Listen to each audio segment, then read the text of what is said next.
Ladies and gentlemen, what's up? Damn it, that intro beat be going in. Woo! I'll be wanting to start it over. That beat be going hard, man. So, hey, ladies and gentlemen, this is a rare Wednesday. But I did make a suggestion to the young man that we would have a conversation tonight about with Issa Hopeful. Hopefully he'll be in a minute. The young man's probably out getting the bag, but hopefully he'll come in a minute and we'll begin to have the conversation. However, I do have a wonderful panel with me tonight. Hopefully the panel will get a little thicker later, but right now I have enough of what I need. If you want to join the conversation, I see Issa Helpful in the chat. Hey, Issa Helpful, if you go up to the top and hit join the conversation, you'll see the link to come on in. All right, man. So I do see we ain't signing. Go ahead and get these shouts out right real quick. I got Just Kaya in the building tonight. I got Jay Bones in the building tonight. Let's see. I got We Ain't Signing. Man, We Ain't Signing is in here tonight. We Ain't Signing. What's going on, man? Salute to you. So listen, to introduce you guys to the panel tonight, you've seen them, you know them. Sometimes you see them, sometimes you don't, sometimes they cammed up, sometimes they not, like Brianna is in the building, especially tonight. So ladies first, I want to bring Brianna up. Brianna, say hello to the crowd tonight. Yes, indeed. It's good to see you, B. Good to see you. And guys, ladies and go ahead.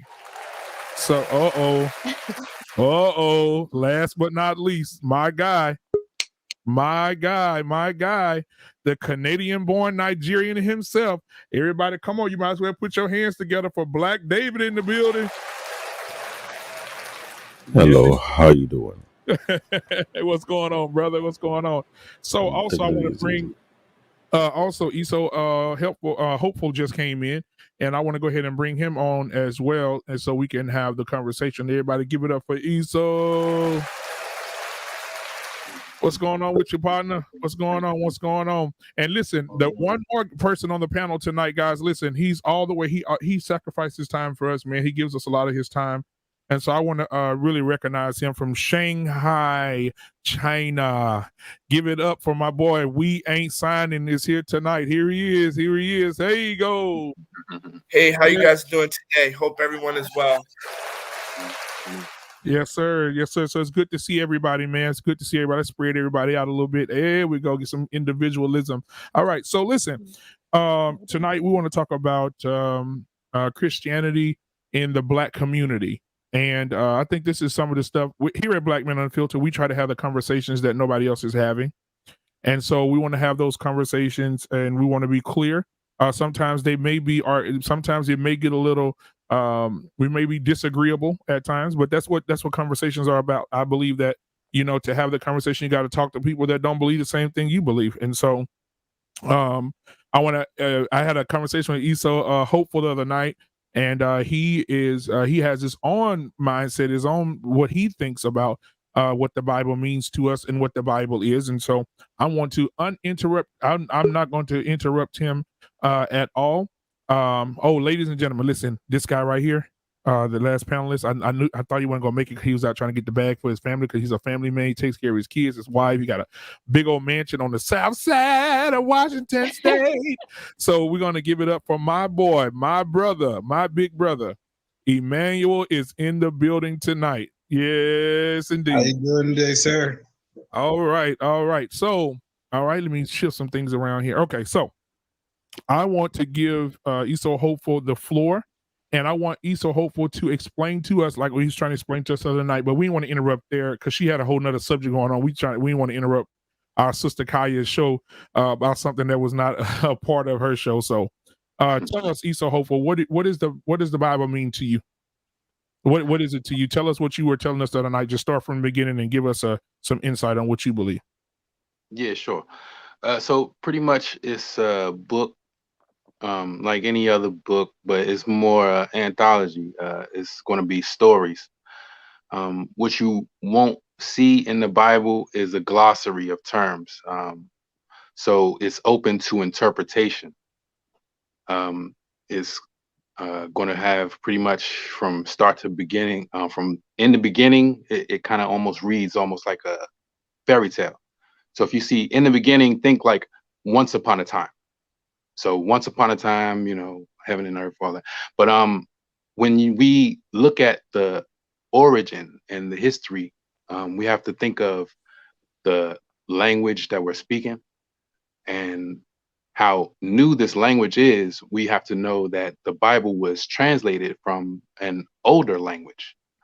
The language, of course, that was before it is going to be from the words that it was plagiarized from.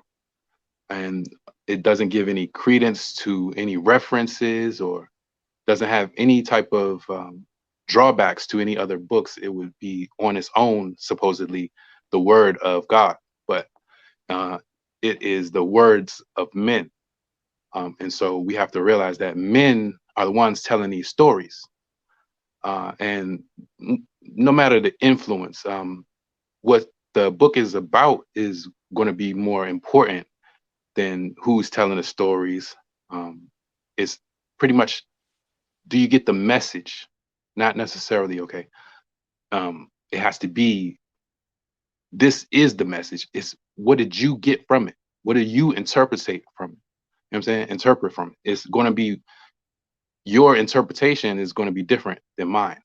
And so in my opinion, and I have to say that is because we have to realize where that Bible came from, how we were unable to read. It was against the law at one time for us to read.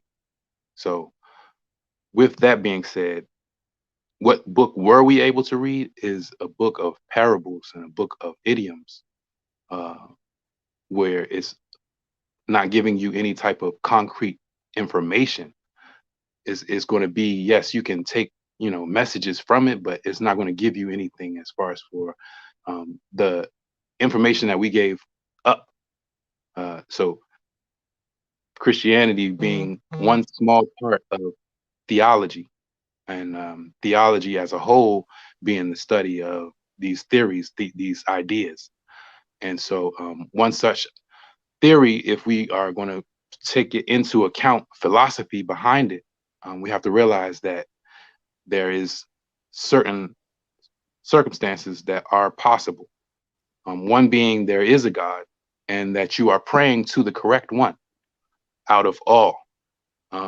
And the other being there is a God, but you are not praying to that one. You are maybe praying to the wrong God.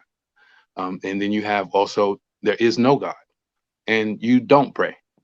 And then there is no God, but you do pray. Out of these, sets of circumstances, the best in anyone's favor is that you pray to the right God and you believe in the right God. So out of all of them, you are saying that this is the right one. So with that, you have people who are able to, I'm gonna say, manipulate groups of people with this instrument, that instrument being the Bible. So with Christianity, you have the influence of Constantine. It's a lot. If you want to go into it as far as for in depth, but I don't want to ramble on. I like discourse being as though it's a panel, but that's just basically the gist of it. Is the philosophy behind it is that if I have, say, a man who has, land, I can scare that man out of his land via an instrument, telling him that he may go to a hell, even if he doesn't believe in such a thing.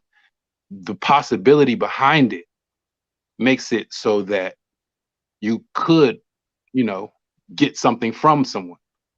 And this is what they're doing to our community, is taking and not giving anything but parables and stories and messages that you could get from another book. You can also get from other people, because like I said, it's the words of men. But yeah, Black Men Unfiltered. Sorry, I just want to clarify.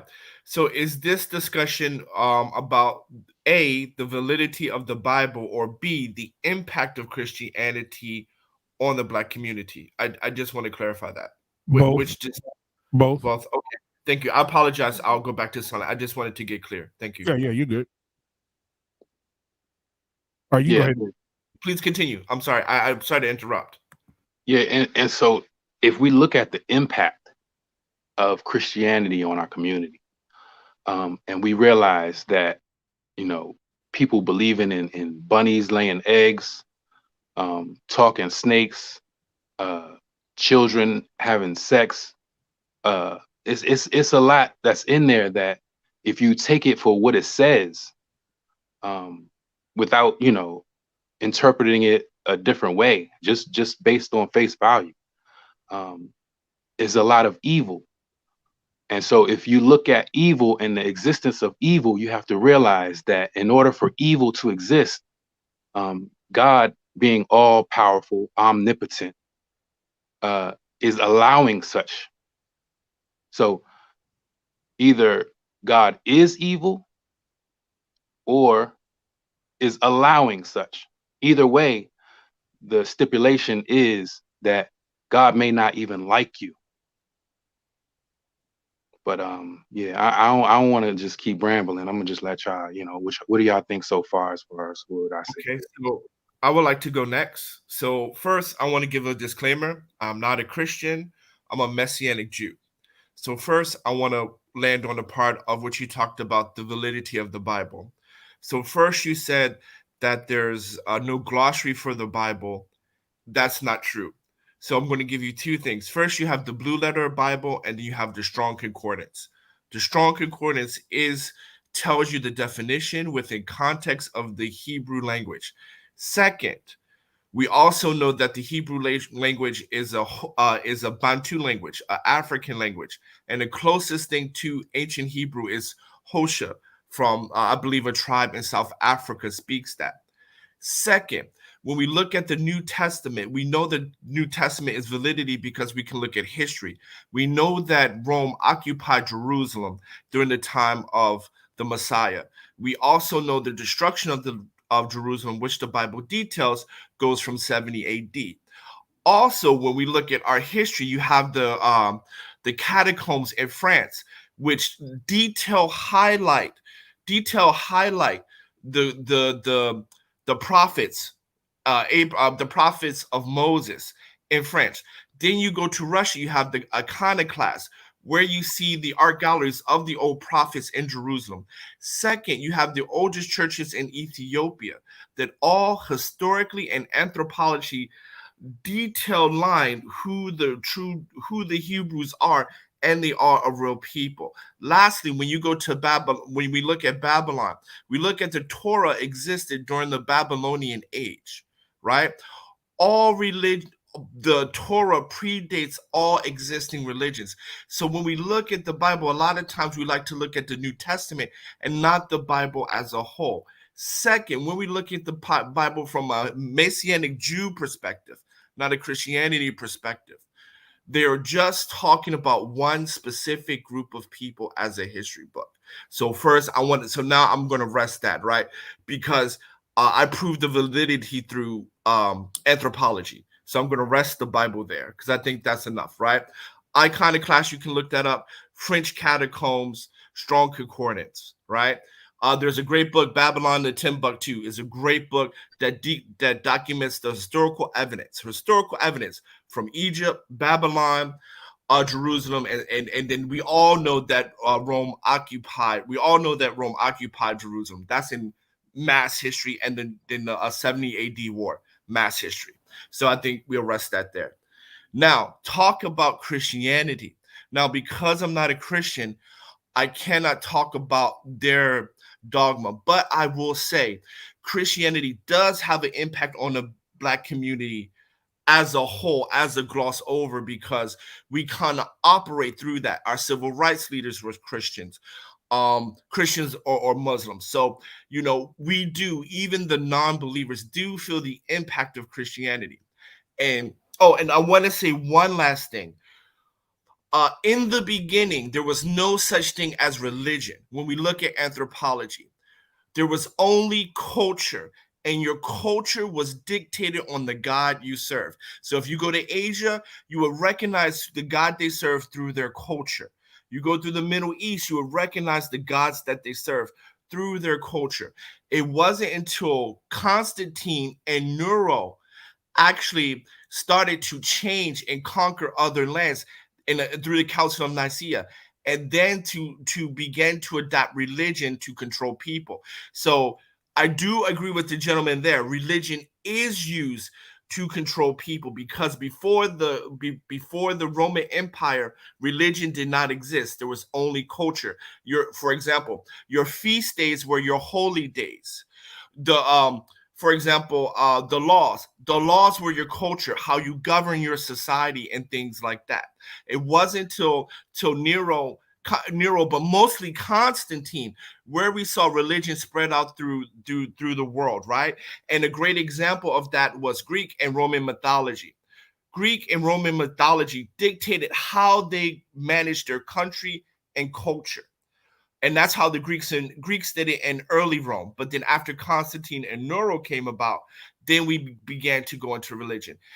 And that's where I'm going to agree with this brother here, is that for the most part, when we look at the impact on the Black community, not Black Christians, but when we look at Christianity on the impact on Black America, regardless of you're Christian or not, I will agree that it's been more detrimental than beneficial. I do believe there are some benefits, because nothing is 100%.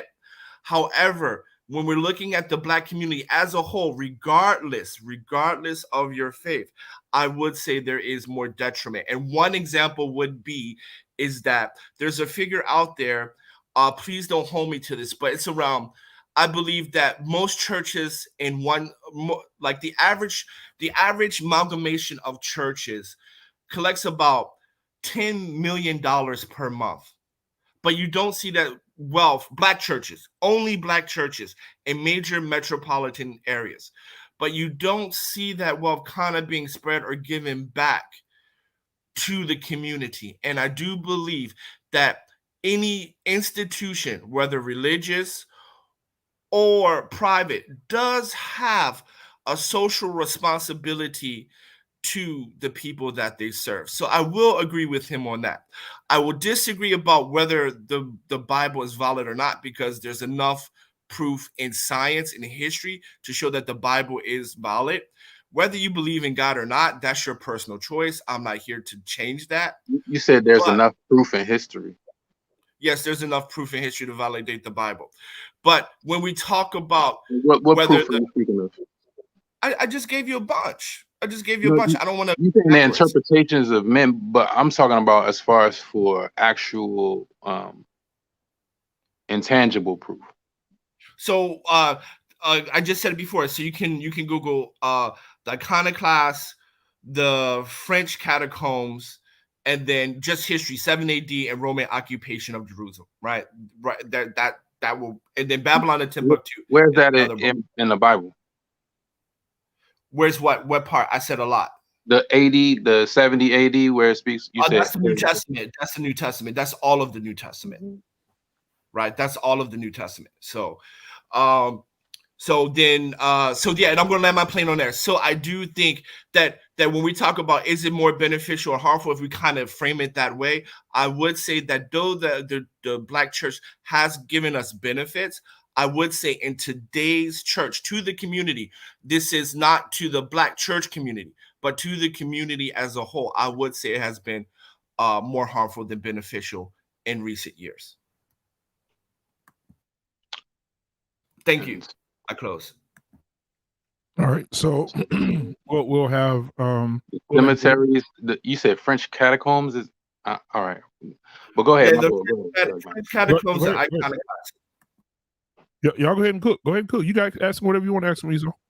Yeah, French catacombs, right? In the French catacombs, you'll see the depictions of the prophets, the young Messiah, David, and all of that. You'll see that. Right, and then also there's another book I can't remember. These depictions were in the 1800s. I'm sorry. In the 18th century. From if the Bible is how old is the Bible? The Bible is roughly Torah, including Torah, right? Because the New Testament only existed during the occupation of Rome. But if you're talking about Torah, Christians aren't reading the Torah. But I said I'm a Messianic Jew, so I'm defending the Bible as a whole, right? It's a working piece, right? You're taking the New Testament, what happened during the occupation of Rome. So of course there's going to be things earlier, but the Jews at the time of Roman occupation also followed the Torah. So you cannot take the Torah separate from the New Testament. That's being inaccurate. That's being historically inaccurate, because during the time they followed the Torah every Sabbath. So the New Testament is written at that point and date. So when you say, oh, there's other things older than that, of course there are, because Roman occupation happened in that point of time. But if we look at the people and what they were reading at that point in time, it's older than any other quote unquote religion, because the Jews were a race of people, not a religion, because we did not see religion until the time of Constantine and Nero. We have to be historically accurate. We have to be. Right. So that's what I'm trying to be. So what were we practicing before Christianity? Who was we? As far as for Black people, as far as for people of color. Black people are an amalgamation of things. We talk about the Atlantic slave trade. Let me answer that question. Tribes, right? We came from different tribes, so you can't say that. Yeah, like, all I'm saying is right. Hold on 1 second, Black David. So Brianna asked a question. She said, who is we? And you said Black people. And then now the explanation, I think we ain't signing. You giving the explanation of what we were doing before Christianity or before the Bible? Well, there was so for example, in Africa you had some people practicing voodoo. You had other people who were Jews, right, and practicing Torah. So I mean, I'm gonna let Brianna speak, but when slavery happened, right? There's a great book, Daughters of the Trade, where the Portuguese married the chief's daughters to establish trade routes throughout internal Africa.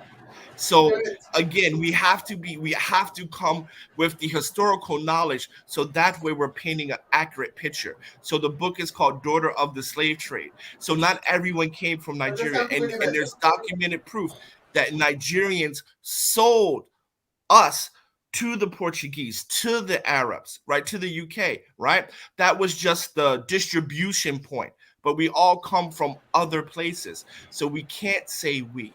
And I'll close with that. I want to ask that question. Yeah, you can go. What tribe of Nigeria were you referring to? Because if I remember correctly, yes, there are 3 major tribes in Nigeria, but over 500 dialects, meaning there are multiple tribes. So you need to be specific about what tribe. Okay, No, fair enough. At the moment, I don't know the tribe, so fair I mean, enough. all of that is a moot point because, like, the whole point, like, we talk about this as Black Americans, like, we don't really know where we come from, right? And this is why Like, I beyond come a out certain here, point, because of the slave trade, we don't really know right. and that's what why we I were speak the way I speak, before, because I understand what you guys are right? saying. When it comes to Africans, I tell people make sure you know the exact history. For we ain't signing, I can tell he did his deep homework. Cause this a man who travels, who been around, so he will know these things. But people who don't travel, who don't go out and do the proper research, they're based on books that somebody selling in the U.S. I'm never going to buy it. Like I check, Nigeria was part of a bigger kingdom beforehand, before they created countries. That is also heavily documented. So that's why I say people have to be very careful what they say. It's Yeah, not just me alone. it Because was. I know more than 1,000 plus Africans that I've been in the country who've been here, who live here. Right. They will take it off the back. Be careful what they say about their own nation, their own people, because if you don't know their deep history, you have no platform to speak upon it. Either you're a Nigerian, or you're from Ghana, you're from Ethiopia, from any of these nations. Abba from Ethiopia, he would tell about his own people because he knows his own people. I will not go behind and say stuff about his people. I don't know his people that well. Look what I tell people. This is the problem we have because, for one, when I came to the country, I had to study you guys' history to know who you guys really are. I have no place to speak about you people if I don't know your histories and your struggles and your root. So it's not my place. But what I'm not gonna do is speak about something if I'm not well versed in it. That's why I'm here for a reason. Okay. Right. I get what you're saying. I mean, I know you think I'm just a hood guy. I saw your comment. And look, I don't pass judgment on people. But as far as for the facts go, um, Mhm. there's actually documented that it was a lady in Nigeria, and she was still practicing slavery after its abolishment. And the Um, name that you mentioned, Tinubu, do you know that sound like a Igbo name, not a Yoruba name? I'm a Yoruba, not right. I Igbo. mean, that's what I'm saying. I don't split hairs. That's what I'm saying. It's like most people who are, saying versed in what we are wouldn't call themselves black. They know, okay, black is a color. And this is the thing. What happens is they give you these stories and they'll tell you a story, right? And instead of giving you any information or any knowledge, what they give you is these stories. And so, yeah, we can say whatever the story is. Oh, they split up and now it's different tribes, and oh, that's not the same as me. That they was on that side, I was on this, but and at the end of the day, what's happening to our people, and when I say our people, I mean people of color in America, is that they're miseducated, and more than likely, how can you say you're giving somebody the truth if you're misinformed? And if we talk about, what I'm saying, if we get back to the Bible, Right. we have to look at the stories that are missing. So if it's a incomplete book, and we're going to say that it's 100% word of God, um, then we are denying the fact that men had to write it, and that it's like playing telephone. Like once I say it to you, and you say it back to me, it comes out different. Right. It's not the Can same. I ask you a question? Can I ask you, what would you say to Black people who are Christian and feel like they have gained value from being a Christian? Or do you No, think that's a negated, like, because there are people who are Christians who have, like, it's changed their lives and benefited them and helped them. So what would you say? It sounds like you're talking about as a whole, like including all of the history of Black African Americans in Christianity. But there are people who have value from being Christian. Like, what would you say to them? yeah, no, I feel like ignorance is bliss. I wouldn't deny anyone their bliss. If But you if you feel like you're gaining something from, what I'm saying, like say for instance, it was stories you were told as a child that you might have got a lot from. One of them being right. the three bears, right? And Hmm. Goldilocks. But this is the Right. Don't thing. steal people's stuff, right? That's a Yeah, lesson. don't steal, you know what I mean? Right? Right. that should be something you should know as a kid. Right. You know, be good for goodness sake, right? You got Right. Santa Claus, right? Why you get a lump of coal if you're a bad kid? You get what I'm saying? Why would they have Right. these?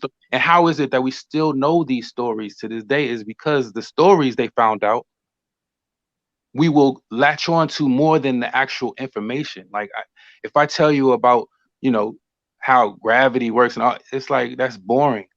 If you know, math and science is boring. But what happened is they took that boring stuff that we had from physiology, biology, geography, you know, study of this world, the sun, the moon, the stars. But instead, what we have is these stories and parables, and we latch on to those because we can interpret it however we want.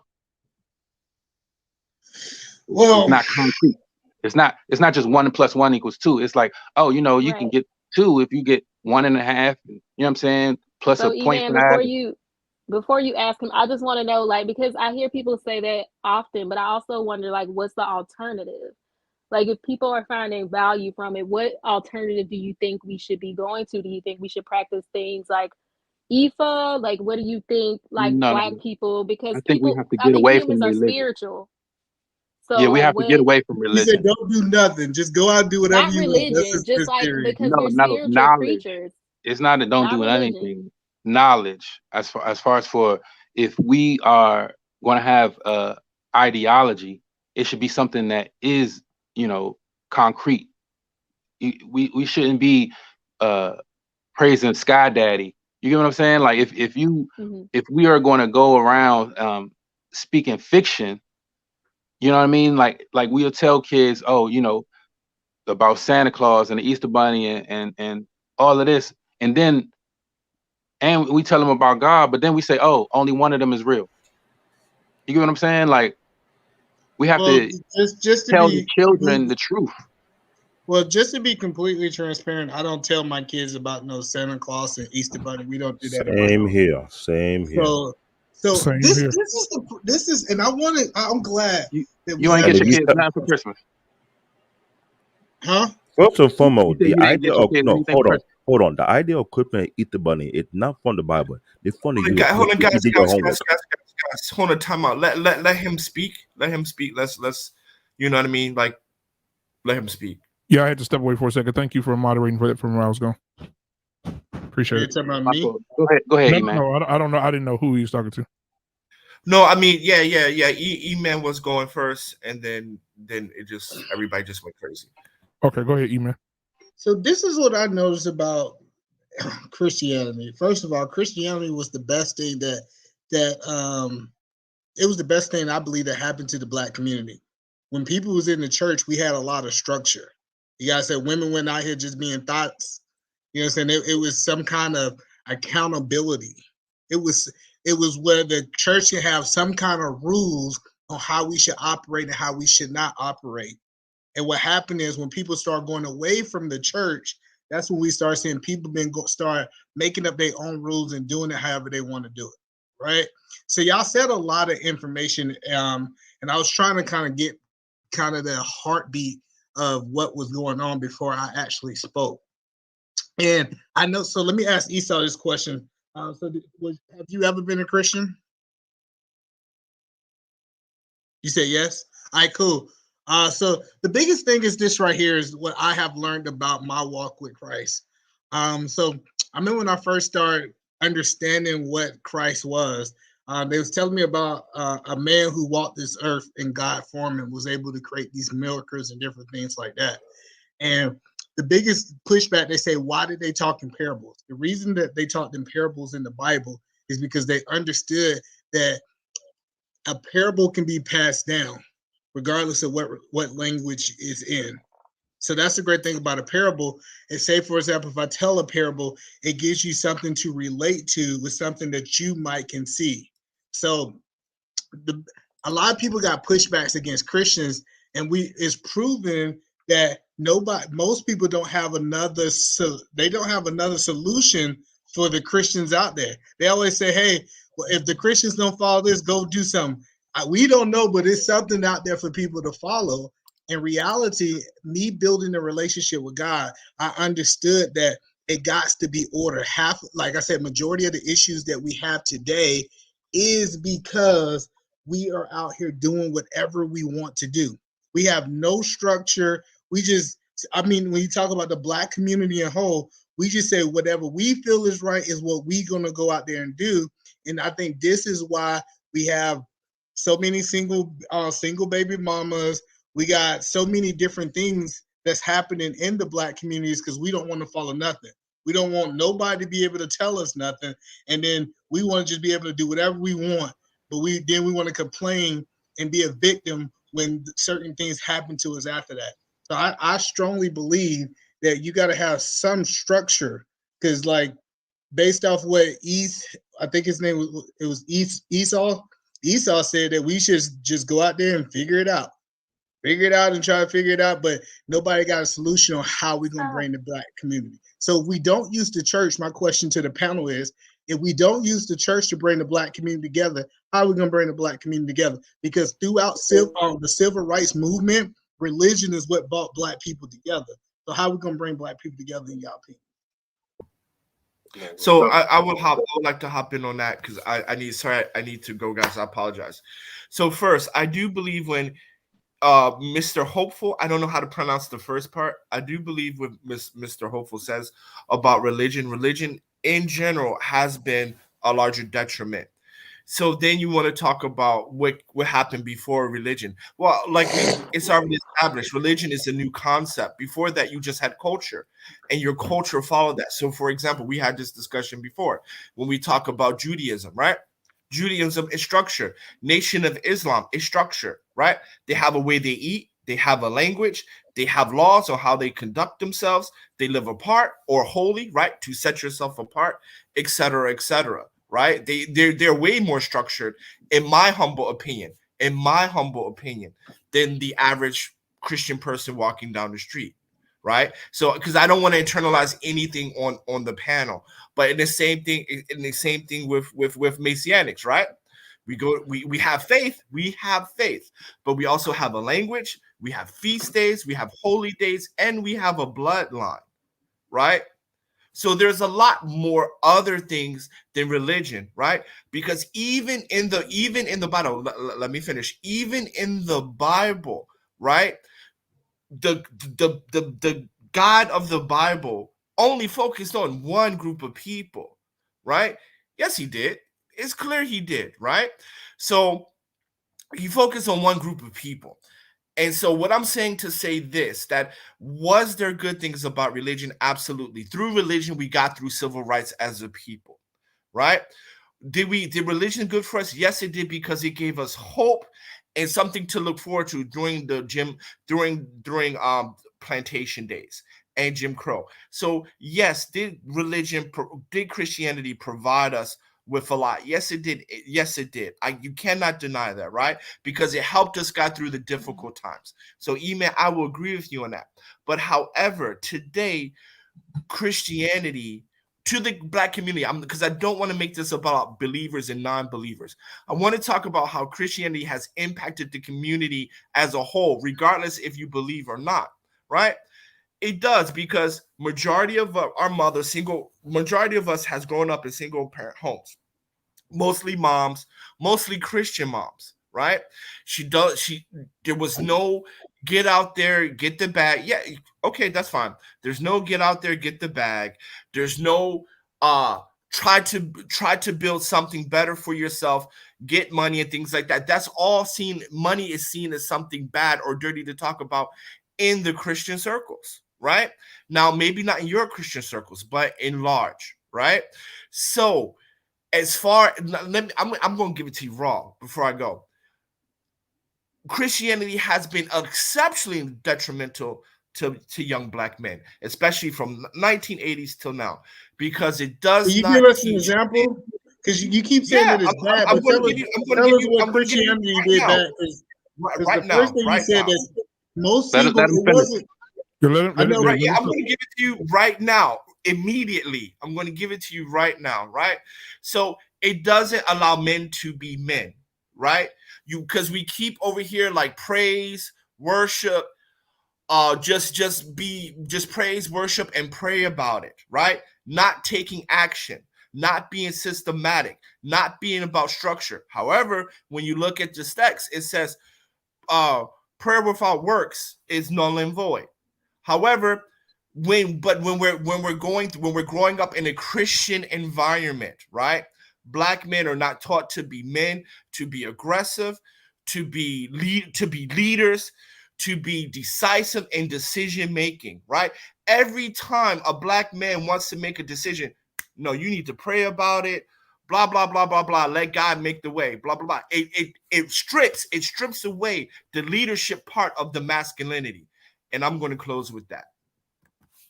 Before you leave, you're literally trying to say that the leadership trace is not in the black men in the churches. Well, That's what if you're No, trying I'm to say. saying Before you no. leave. Let me no. This is what I'm saying. I'm saying Christianity is part. Christianity strips away whether a black man is Christian or not.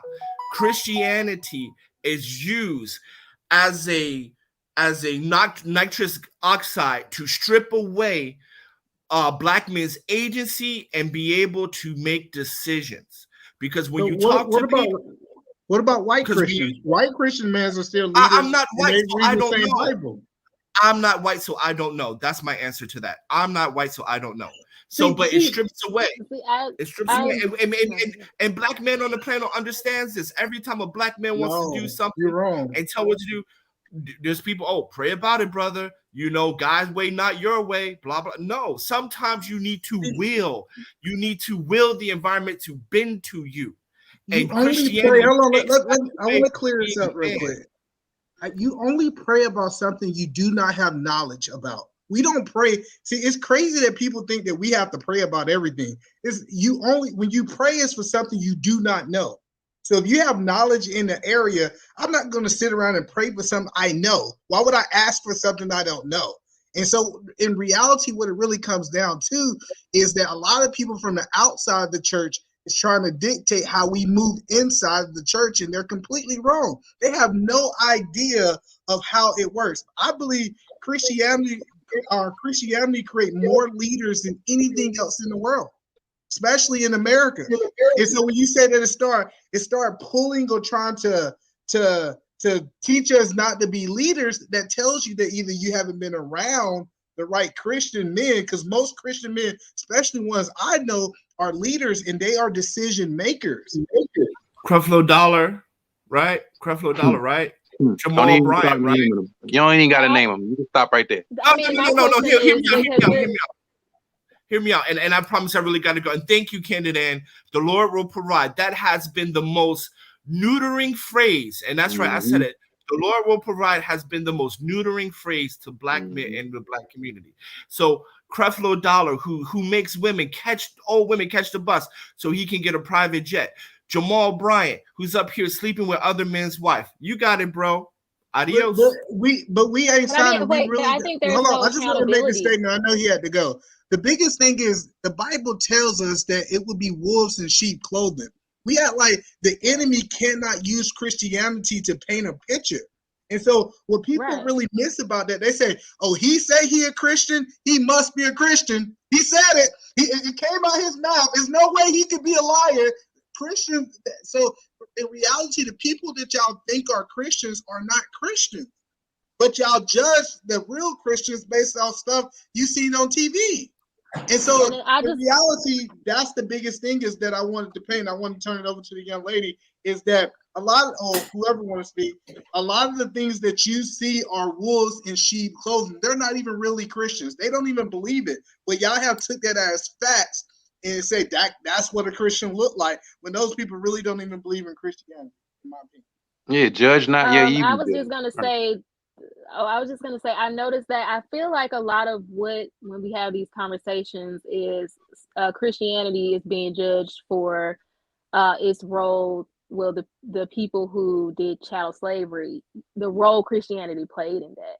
But I think most people who consider themselves Christians or are saved were saved because they believed in the gospel of Jesus. Like they believed in everything that the gospel taught, and you accept him as your Lord and Savior, and you now become a Christian. So I feel like, of course, you can look at, slavery and the role it played in slavery, but we do know that slaves were taught an even more edited down version of the Bible. They were given a slave Bible that took out all of the scriptures that would empower you, and were only taught the ones that made you docile. So when you're talking about like Christianity, I just feel like most real people who are Christians aren't necessarily like, we're here because of the gospel of Christ. Like we believe in that, and we believe the Bible, but like saying, well, it played this role in slavery. But it's like, I feel like even talking about religion, there's no accountability, because okay, somebody going to a church because they want to hear that they're going to have money, like they're seeking something in particular from their brand of Christianity that's not what the message is about. So I just feel like, where does the accountability for the person come in? Because I see this with other religions as well. And I know you're not preaching that there's an alternative religion that we should go to, but I see this all the time in all kinds of religion. People go after it because they want to hear something. And if that religion or that person plays to that desire, then the person typically, will, okay, I believe in this now because it's going to give me what you said I want. So I don't hear any accountability for the person. What if they're just weak-minded, and so they just want to hear prosperity every Good Sunday? night and move. Tommy B, go ahead. They can see Okay, us. so I wanted to jump in because we kind of had this conversation a couple weeks ago. So what's up, everybody? By the way, What's going on, my brother? What's going on, my brother? so I tell people all the time, like, I don't necessarily partake, but I'm not against. You know what I'm saying? Like, I'm not on the soapbox going, oh, you stupid for believing this. Like, it's nothing like. I have a friend that's like that, but I'm not. I believe if you believe, cool. If not, it is what it is. I think people get like that because the comments are like what you just did, David. I think what you just did was real dangerous when you said, he's not well read, he's just a hood dude. Like, you got to be careful in your position as a Christian when you talk about people like that, because they say something that you don't agree with, because that will turn that person into from a non-believer to a hater of that religion. Like, that's just the Christian way, bro. I can't fault him for that. I get what you're saying, but what I'm saying is, like, But literally hold on just a second, Tommy B. But there are atheists that do the same thing, Esau. Oh, No, okay, absolutely. we doing Like, whataboutism now? I'm just saying, We doing whataboutism? You All can't. right, go ahead. What I'm saying is, you can't just say it's Christians that talk bad about people or say bad about people, because nobody's perfect, and you don't believe. But I guarantee you said something about somebody in the last 30 days that they probably didn't like. Hey, turn the other cheek, man. Oh, see, there you go. Go See ahead, what I'm talking about? Go ahead, Tommy. But you know what, black man? But he can use that because he don't got to subscribe to that, because he don't subscribe to those beliefs, but you guys do. You feel me? So that's kind of the unfair part of it. But so what somebody mute the baby. Oh no, she don't go right now. She hot, then ain't in there. That's your baby girl. Yeah, her brother sleeps, so she mad. But nah, so when we have these discussions, I think a lot of you guys as Christians, and it's part of the belief, is you have to kind of give grace to people, and you have to watch that, because again, you can turn people from non-religious to haters of that religion, or haters to people in that religion. I still remember, I would think I was 18 or 19, and I had cornrows, and this old lady told me I was going to hell because I had cornrows. Real shit. And I'm looking at her like, well, if I'm going to hell for cornrows, then fuck it, I might as well give me an apartment down there, because it's a wrap. Like, I mean, pretty much she wanted you to cut your hair. And that's what I'm saying. They can say, oh, you're going to hell if you don't do this, in order to get you to do certain things. Right, but that's manipulative people, though. That's not everybody. But okay, so that's what the book. You gotta believe it. I'm completely against that, bro. Me personally, I'm completely against people doing that. I hate when people. Me personally, growing up in that, I don't like when people tell Brianna she can't wear a pair of pants. What the hell you mean she can't wear a pair of pants? Brianna, bring your ass in here. I grew up with Jehovah's Witness too, so I had it real bad. Right, really bad. Okay, well you had it really bad then, but I don't agree with no pants. I don't subscribe to that. I don't subscribe to no birthdays, no Christmas, none of that. Yeah. That's why I mean this is an interesting conversation because I grew up Jehovah's Witness. I became a Wiccan. Because My brother practiced Ifa. But we're all saved now, so we're all Christians. We circle back around, so it's interesting to hear me. I feel this energy when people talk to me about it. It's like, oh, you're yeah, just a Christian because your grandma told you to be, or you grew up a exactly. Christian. And I'm like, so for me, it was an actual experience. It was a spiritual experience that converted me to Christianity. So I always hear these arguments, and I feel like, yeah, it's easy to attack the Bible, but there are people who actually have legit spiritual experiences that have led them to this road. And I always still wonder, what do you say to those people? Because I'm a spiritual person. So I'm always going to seek to understand the spiritual aspect of the world. And I Exactly. agree. I believe in science as well. I have degrees in the science field. So I believe in science as well. So these two things don't conflict to me. They're just two aspects of the world. And one explains one side and one explains the other. So I just, when I hear these arguments, it seems very one note about how Christians can be. Like a Christian is one thing. Right. And I So see we're not my all the whole thing same. is I don't understand how it is that people of color are, still with the Stockholm syndrome. You know what I mean? Like believing in the faith of their oppressors.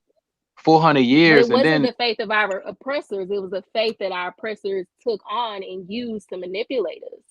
That they didn't create Christianity. so you're saying that before that Hey, really we quick. was already Christians? Before Christianity that, actually came from there black were people, just to already let you know. Christians. I mean, Yeah, there were so- already Christians. right. We weren't Christians, maybe, because our tribe maybe weren't Christians, right? But there were Christians before slavery. Way And before. they were people who didn't look like us. I mean, No, they may have been people it who was did, but there's no proof. Christian. What if the Hebrews were black? But What I'm saying is there was an Ethiopian Christian in the we had to Bible. I mean, learn there this were language. Ethiopian Christians. You get what I'm saying? The reason we're not speaking Spanish right now is because in the Spanish American War, who won? English, right? So we speak in English. Right. We have to understand that these things that what I'm saying, we take them for granted and don't question them. But what I'm only getting at is we need to question everything. You get what I'm saying? And what Yeah, makes in you the believe we beginning haven't? because we're taking it as yes, this is facts and saying this is factual information without any proof, without any type of tangible evidence, any type of, you know what I'm saying? You are saying in your experience, what experience was it that made you a Christian? I mean, you want me to tell? I mean, that's basically asking me my testimony. I mean, in our language. I mean, I don't know. That's kind of long, but I don't mind telling it. But I mean, it's Right. a panel, so I mean, y'all And want I to want hear it. you, and I want you to tell it because I got time for that. But watch this. So let's let Tommy B finish his what he was going to say. Then when Tommy B gets done, we'll get back to Brianna and what. No, we get to Brianna. But before you do your testimony, Brianna, we'll let Black Baby say his comment. Then we'll go to your testimony. Okay. And then E-Man, because E-Man, he's sitting there shaking his head like, especially when I saw his facial expression. Man, E-Man got some facial expressions when we ain't signed and said that the Bible makes men feminine. Boy, E-Man almost fell out of his chair. Yeah. I mean, because That's you just not true. bending your knee to a man. I mean, that's yeah, but go ahead. You bend your knee to a man every day when you go to work. Oh, Not at all. I'm a Christian. I'm a beatly of a man. What's the difference about that then? So go ahead, Tommy B, and finish. like I told you before, I go to church sometimes just because I like the energy or whatever. So I'm not, rah against it or whatever. It's just something that I got questions about. So it's hard for me to just believe or whatever. But I think as far as with like what E-Man said, you do realize most of those people that you describe are Christian, whether they're full faith practicing or not. Most of our community is Christian. That's a fact. And that's what's funny about the Republicans is because they speak about black people as if we aren't Christians, and we some of the most Christianist Christians out there. Now, whether they, practicing it correctly or not, most of those people that you describe with all of those issues, most of them would describe themselves as Christians. And then, even you saying about the whole baby daddy, well, Martin Luther King was a real Christian, correct? But Tommy B, if somebody say if a woman says that she's a man, does that make them a man? Just because somebody say they something doesn't mean that they are that. Can we at least agree on that? Absolutely, but who are you to decide if they are or not? But what I'm Because saying is what you guys always fall back on is nobody's perfect. We all fall short to the da-da-da. So even if I'm out there wilding, I can see that's one of my biggest issues with the religion is there is no accountability. I can go do my thug thizzle, and I can always fall back on, but we all fall short on the thing of God. And to be honest with you, I would respect the religion more if it was hardcore. But with that grace, you get to play. You get to be Martin Luther King, who was a great man, but we know what he did, and we know what most of those religious leaders did when they went on the road. So I want to say this. Give me 1 minute. I just want to make this statement. 1 minute? Just give me 1 minute. No, you can't just hop in and then jump off. No, we ain't gonna let you just jump in and jump off. That's what you trying to do. Okay, no, because I just wanted to say something about the Bible and a historical aspect, because he said that you cannot prove the Bible in a historical aspect, and I just wanted to come on here to give the information. But you got it. Go ahead. Go first. You got it. Go ahead, brother. I just want to say this right here. It's crazy that Christianity is over, let's say 1,000, for arguments, 2,000 years old, right? And we say this right here. Hey, our oppressors, which America is one of the youngest countries in the world, say, them the Christians. No, Christianity was way before that. I personally believe that Christianity actually was started by people of color. Whatever y'all want to connect that to. That's your argument with Esau. I'm talking about what you guys say is there. I just want to answer a hopeful question because I don't want to take that long. Hopeful question was like, hey, this is their religions. He said, hey, this is the white people religion, the one who oppressed us. Man, Christianity was way before that. I just wanted to jump that in there really quickly. So I want to give some points. So next time I want to give a point. So the next time I want to kind of empower the audience. So the next time anyone comes up against this argument, you can cite data and evidence to show this. So the argument on the table is that Christianity is the white man's religion, right? So I want to give this. First of all, we know that the oldest churches are in Ethiopia. Undisputed fact. Second, we also know that what the Hebrew spoke, which is Ivrit, which is a Bantu language, which is an African language, when we look at etymology. Also fact. Also, when we go to Europe, you can go to Russia and you can go to France to see, you can see who the Christians were or who the people of the Bible were before America even existed. Now, but the brother is right about one thing, right? There's a great book called Where Christianity and Paganism Shakes Hands.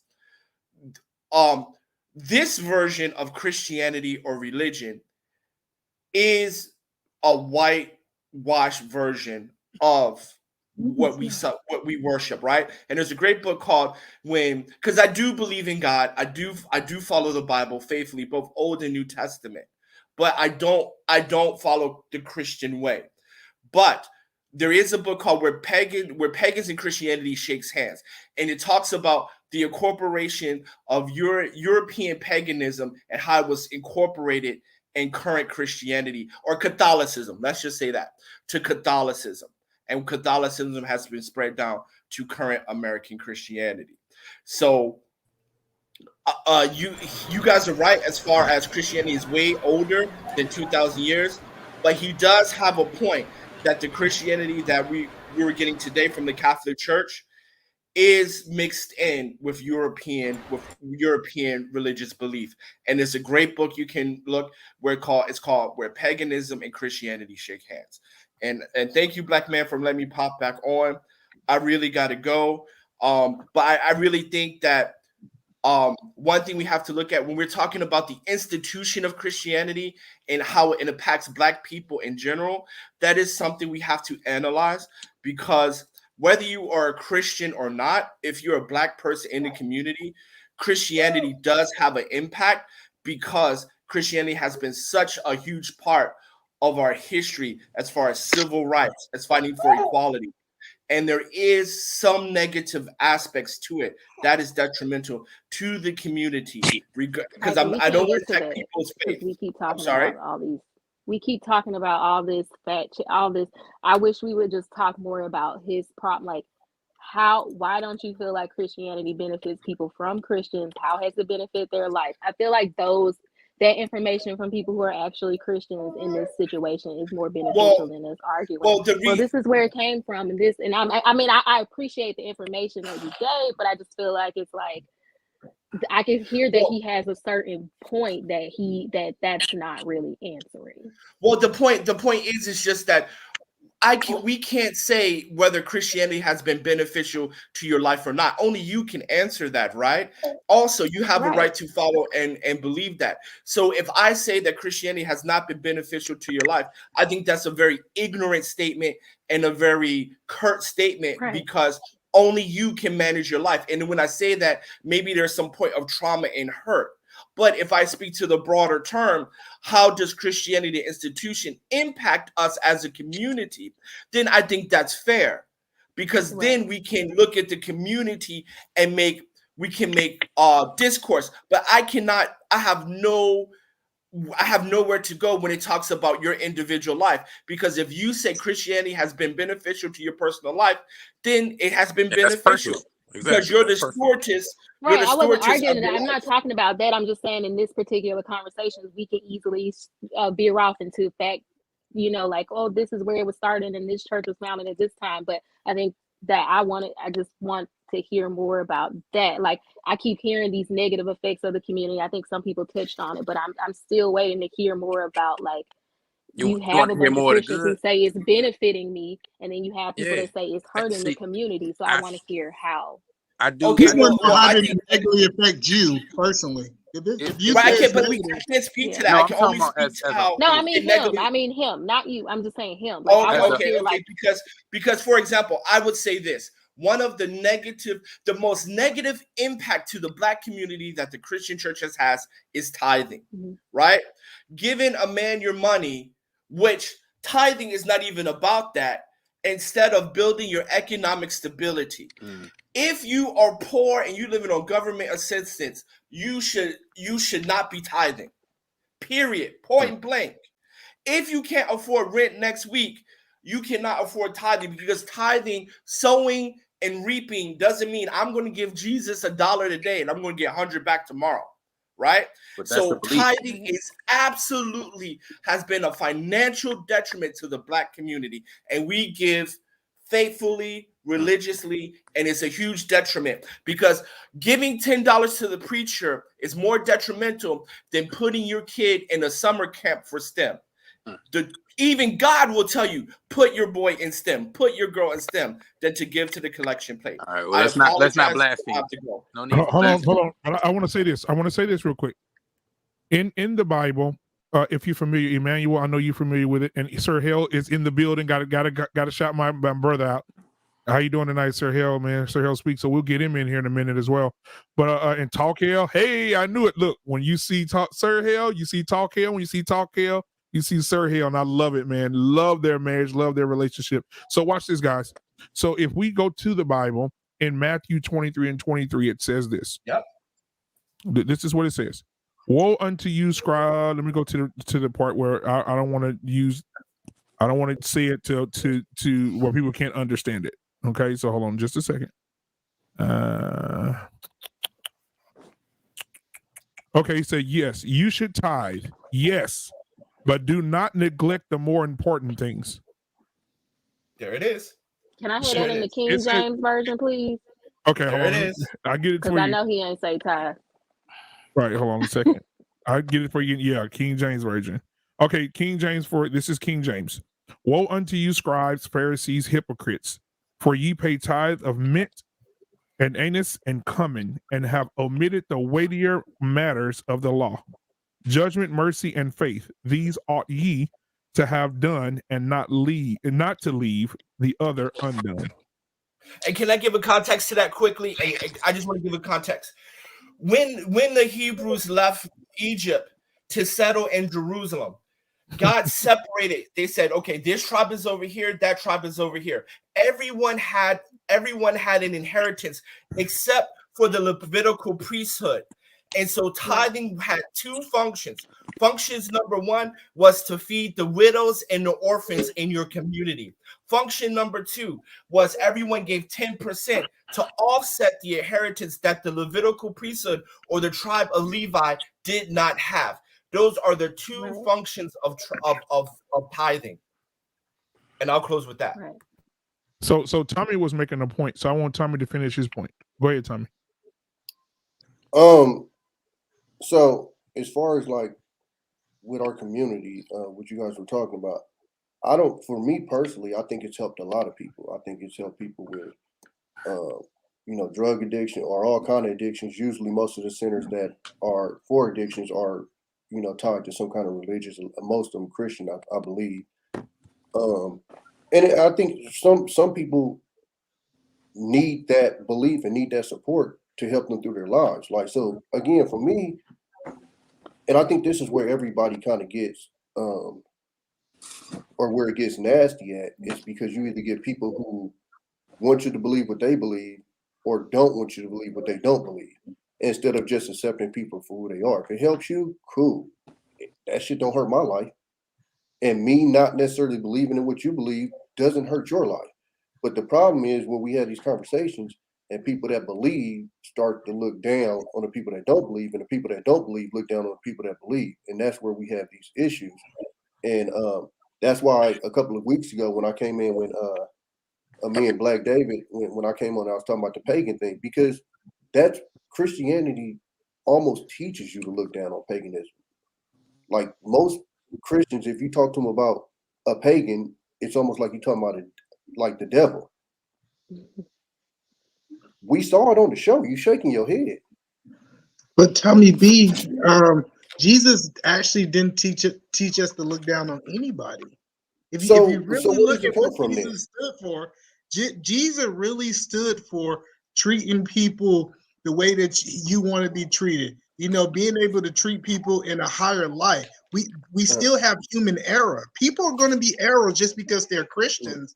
And that's the point that I'm trying to do. It's like when people become Christians, the world doesn't give them any grace just because now they identify as Christians. But truthfully and honestly, that's not what Jesus stood for. But it's not because you become Christian. It's because of what you push out.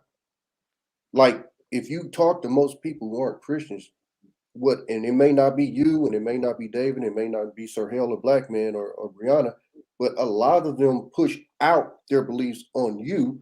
And then when you want to put the mirror back, it's, we fall short of the glory of God and all of this stuff. To be fair, that's true though. Yes, let's add some balance to this. Christians, we have to take a defensive, gentle approach because there's been so much scrutiny for our faith and our belief that we approach these conversations with such sensitivity, because we know anything we say, it could be the wrong inflection in our voice. We use the wrong word, too many scriptures. Then we come off as judgmental and we preachy and we unreal. I have seen people who don't believe push off their beliefs more when they talk to a Christian than I have Christians to somebody who doesn't believe. Like as soon as somebody says I'm a Christian, then the first thing is, well, that ain't real. It's only been around for a long time. And I'm telling you my experience. And this is coming from a person who debates the word. Like I love a good debate. But one of the things that I've noticed is that when you say that you are a person of faith, that's why I don't put titles on. Because if people know, if you're in church, if you put a title on your name, then people won't want to talk with you or identify with you for the sake of that title. Because we are judged even before we have a conversation. So I just want to push some pushback because, but I'm just saying, the Christianity, we got a bad rap for being judgmental, but the world judges Christians just as harshly as well. So I want to add some context to that. But Sir, our community majority is Christian. Right, 95%. So the reason why I shook my head when you said that is because, what are you shaking your head at? Most Black people ain't Christians. I think I know what E-Man is shaking his head to. Most people identify, but if you're talking about it in practice, then it probably not. E-Man, is that about right? To be honest with you, look. To be honest with you, to me, almost none of y'all practice. Man, what? Because to me, I push a hard line. Either you Now, believe see, or you there don't. you go, pushing your beliefs on No, Christianity. See, in real This time. is what I'm saying, Sir Hill, because this is what I said earlier. If you like, okay, this is what I tell a lot of people, and I think this is why a lot of Christians get defensive, is because you guys also have questions, but you're not supposed to have questions, and it pisses you off when somebody brings up the questions that you necessarily have. That's just not I true. always hold on, sir. I always tell people this: if you honestly 100% believed in hell, 100%, it would not be that hard not to sin. Now, If here's you my believed point. in jail, we Sir wouldn't Hill. break the Here's my law. point.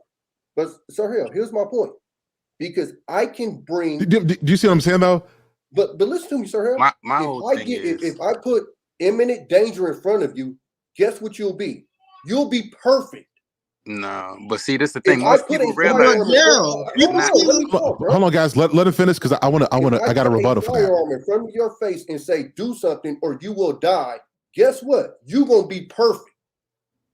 Period. Whatever I tell you to do, you will have no. If I say don't cuss, guess what? You ain't gonna hold on, cuss. Let's break that down. Let's break that down. I'll go with you. But that's not the way it works. Have you ever sped in your car before? After, which you don't know. Have you ever sped in your car? It's an afterlife. And you've seen some people die because of a car accident, right? Yeah.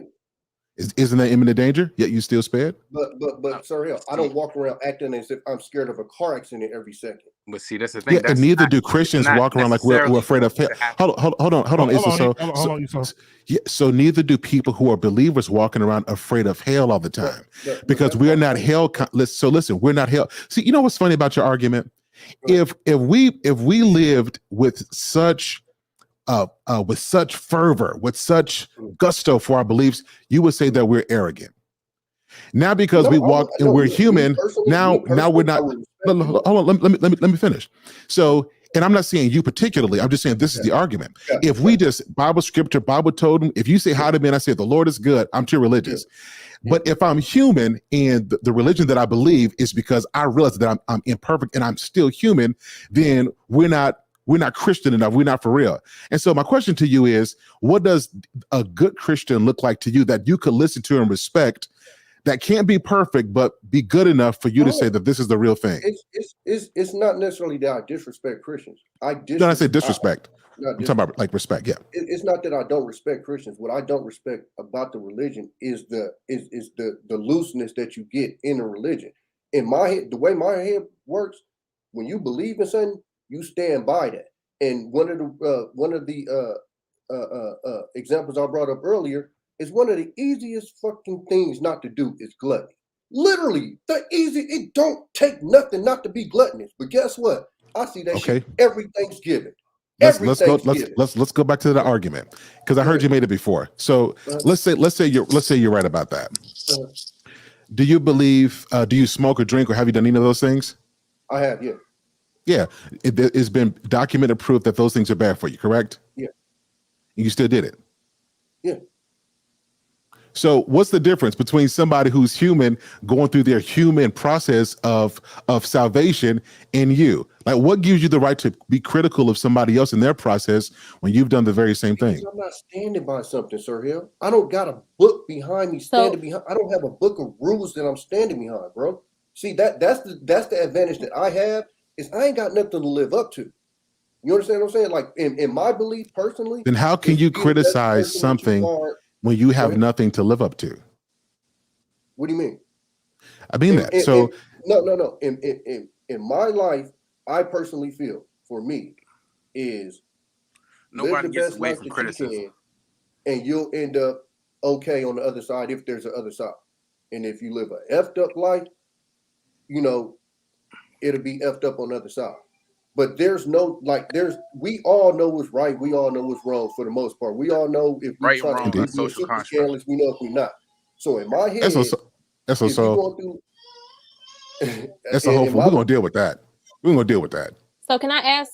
So are you saying you're basically saying like you don't see the transformation that you feel like it's supposed to happen? If you say you're a Christian, your life should be transformed in some way. I'm not saying that I haven't seen people turn into good. You don't need a transformation. No, what happens is. No, I'm just asking because he was talking about like he doesn't see it in them. So when I talk to Christians, they all say they fear God. That's what I hear. Anybody gonna shake their head to that? Right. Or is that incorrect? Because a lot of the shit that's common sense to me that I've heard in Christianity, people shaking their head like it's an unknown thing. So can I speak about this right now? You see it Because I try to David. keep my. I need Go to ahead, speak. I need to speak. I need to speak. Go ahead, David. This is something I've been dealing with for the past, let's say, 10 to 15 years. Yet there are people out here who claim to be Christian. I get that. But if ever I took the time out and read the book itself, it mentioned those who are true Christian. I went to a church a couple of years ago and I explained to them there are two definitions of the word Christian. People looking at me, I was crazy. I had to break it down for them. According to society, if you go to church, you hang out a bunch of guys who are in the building, you're considered to be a Christian. That is the world society, definition of Christian.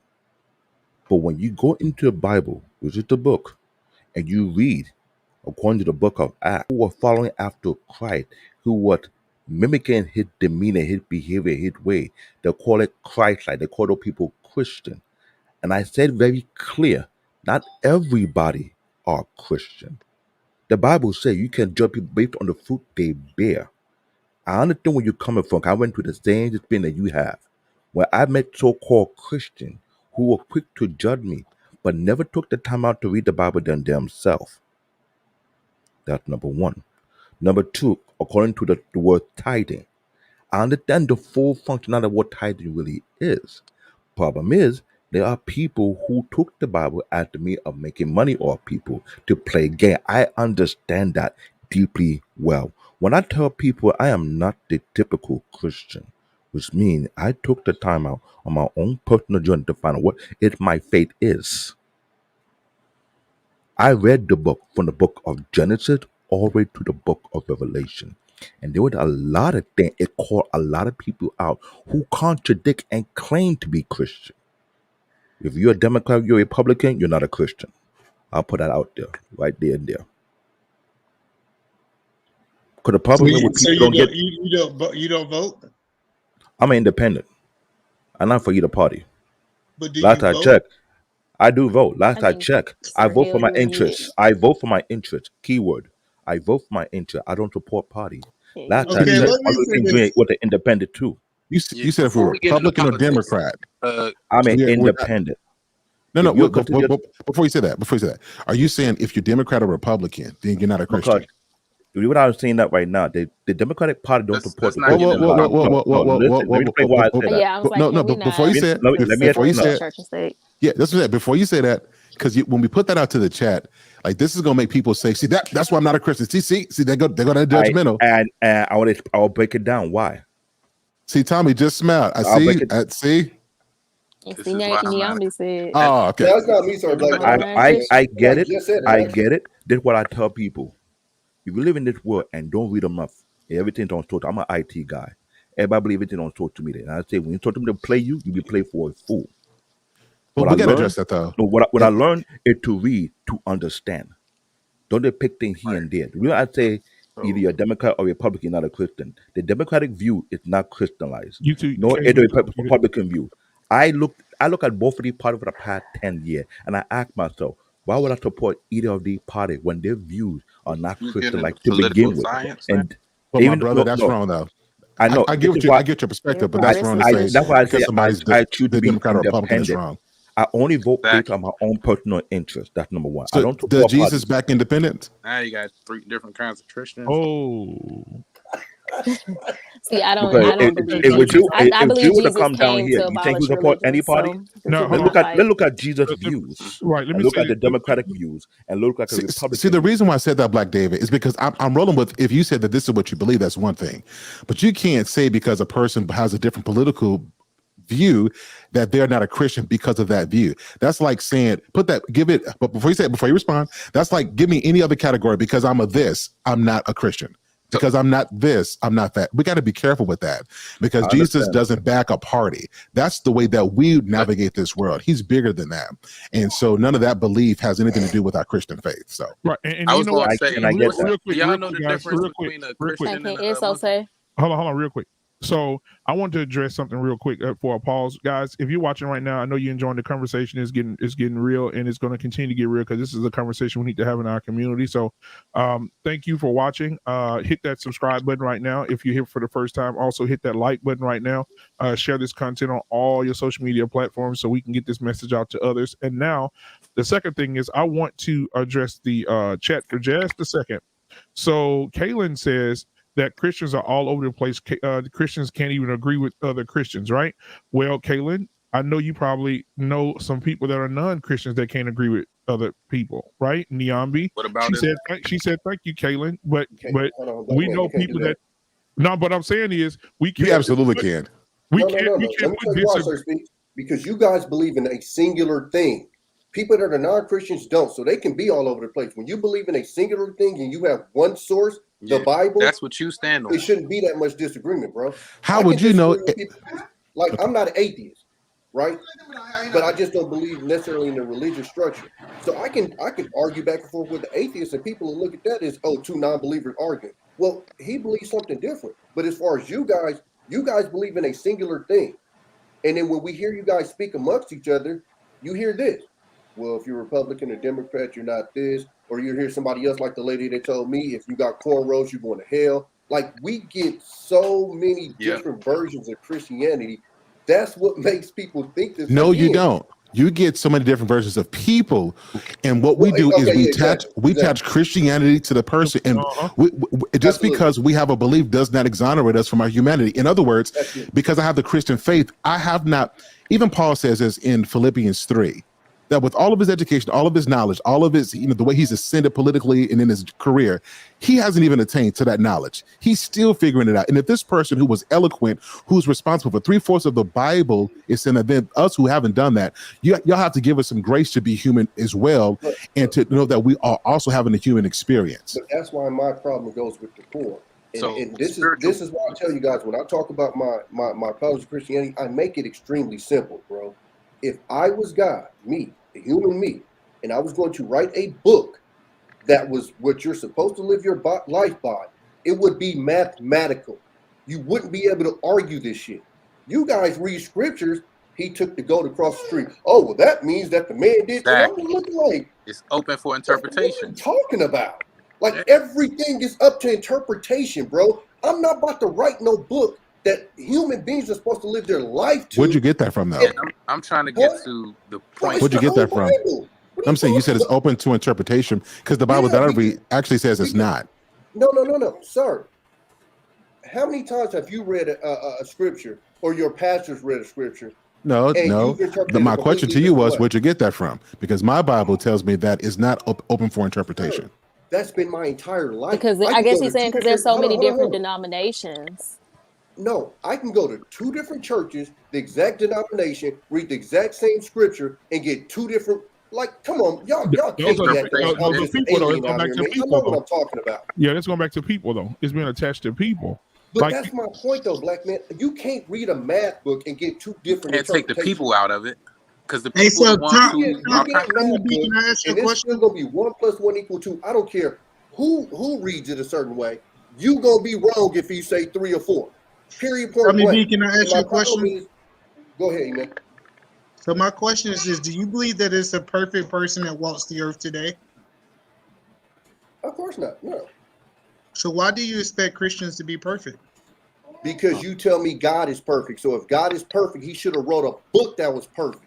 He should have wrote a book where if my ass read it to the word, I could understand exactly what he meant. Not I have to go to a pastor and then the pastor breaks it down, and I'm looking at it like, how the hell did he get this from this scripture? I'm lost. So let's get this right. Let's get this right. That's how a lot of us be in church. Wait a second. Let's get this right. Do you know trigonometry? Yeah. You do know trigonometry. What's the level of math that you don't know? Oh, I'm at the beginning. I ain't gonna sit there and act like I'm a mathematician. So now let's just say this: a human can write this, and your knowledge stops at what a human can invent. But yet God creates something who, according to you, he should know all of this, and then you could just read that book and understand it and follow it to the T. Come on, that doesn't make sense. God is perfect. I'm not. So even if he did write it because you're not perfect, you can even filter it as perfect. Sir, You see what I'm saying? God is perfect. I'm not. And I'm with you on that. But even if to you, the standard that you guys hold him to, he's perfect. I'm not. Tommy B. Another question I had: nigga, kill the devil. Wipe this nigga out. Hey, look. Why is he like what here? just Kaya said. Knock this nigga out. Like, these are simple questions that I'm telling you, when I had these conversations with Christians, they get hot at me because it's a simple ass question, but it's something that you can't really refute because common sense tells you if this nigga's irritating your people, knock this nigga out. He gave us the power of choice. Listen, Tommy B. So God turned the earth over to human or man kids. And when it was turned over to us, he gave us the right to make a decision. If he forced us to make our decisions, we would be robots and not humans. So we have to have the right to choose whether we want to do right or wrong, because he didn't want to make us robots. If he just made it right was the only way, we'll be just like a robot, bro. Okay, so now that's another one I go at. Okay, so Right now, and wrong are social constructs. Hold on. Now, social God knows constructs. everything that you're going to do. I'm going to come and steal $100 from you, and socially constructed, that's the right thing for me to do. No, Stop. listen. Depending on how you steal it. Hold on. God knows everything you're going to do in your whole life, right or wrong. It's all mapped out, right or wrong. They say a fool and his money will soon be part ways, right? Hold on, E. Does God know everything you do in your life, right? Or because I get different answers. I say yes. I believe I'm omniscient. So yes, how's that absolutely. free will, Sir Hill? How's that free will? Because don't you know, you have children, right? Yes. Hold on. Who's this question for? For me? Yes. So you have kids, right? You, as your kids develop, you know, now just in your infant, your finite wisdom, you can kind of tell when your kids are about to do certain things, right? Yeah. Yes, sometimes in order for them to learn, you allow them to touch that hot stove or, you know, go too far, maybe fall down a little bit, not because you can't stop them or because you don't know, but you realize that if you step in for everything, they don't have the opportunity to grow. It's the same thing with God. Because we have free will, we don't get stronger if we don't get a chance to exercise that. But I get what you're saying there. Is it mapped out or is it not? If it's mapped out, ain't no free will. I'm gonna go sell dope tomorrow. I don't think it's mapped out, but I think we do. So what we get into is metaphysics. We get into Christianity because that's determinism. There's in your question. There's a lot to unpack. I'm not talking about like these, you know, the fake ones. I'm talking about just real, because I've went into churches and had these conversations with pastors, and I'll tell you the truth. Let me tell you the truth. Let me be honest with you. A lot of pastors are not equipped to have this conversation. I'll just be real with you. And I think what has happened is a lot of people who are ill-equipped to have these kind of conversations, you hear the frustration and you hear when their knowledge runs out, and then you're like, oh, see, I got them. And I think that's because a lot of us, we don't take the time to study like we should. To be honest with you, I purposely don't be like that, only because I know what that would do. And that's me being older. When I was younger, absolutely. But now, no. We'll have that conversation. If they get stuck, okay, cool. I'll holler at you later if you find the answer. Like, I'm super open. Yeah. Because I'm not against the... See, that's the difference. Is I'm not against you guys being right. I just need to be proven that you are right. The problem is, most of y'all are scared if I'm right. That's the problem. See, that's I know where you keep getting this most from. Can I get I think I understand. I know y'all going back. I'm happy. It's not about the right or wrong, Joe. That's what I'm saying. It's like if you think about it and you say it in those terms, that's where it gets messed up. It gets let me hear it. He's saying. Y'all talking over you. So go ahead.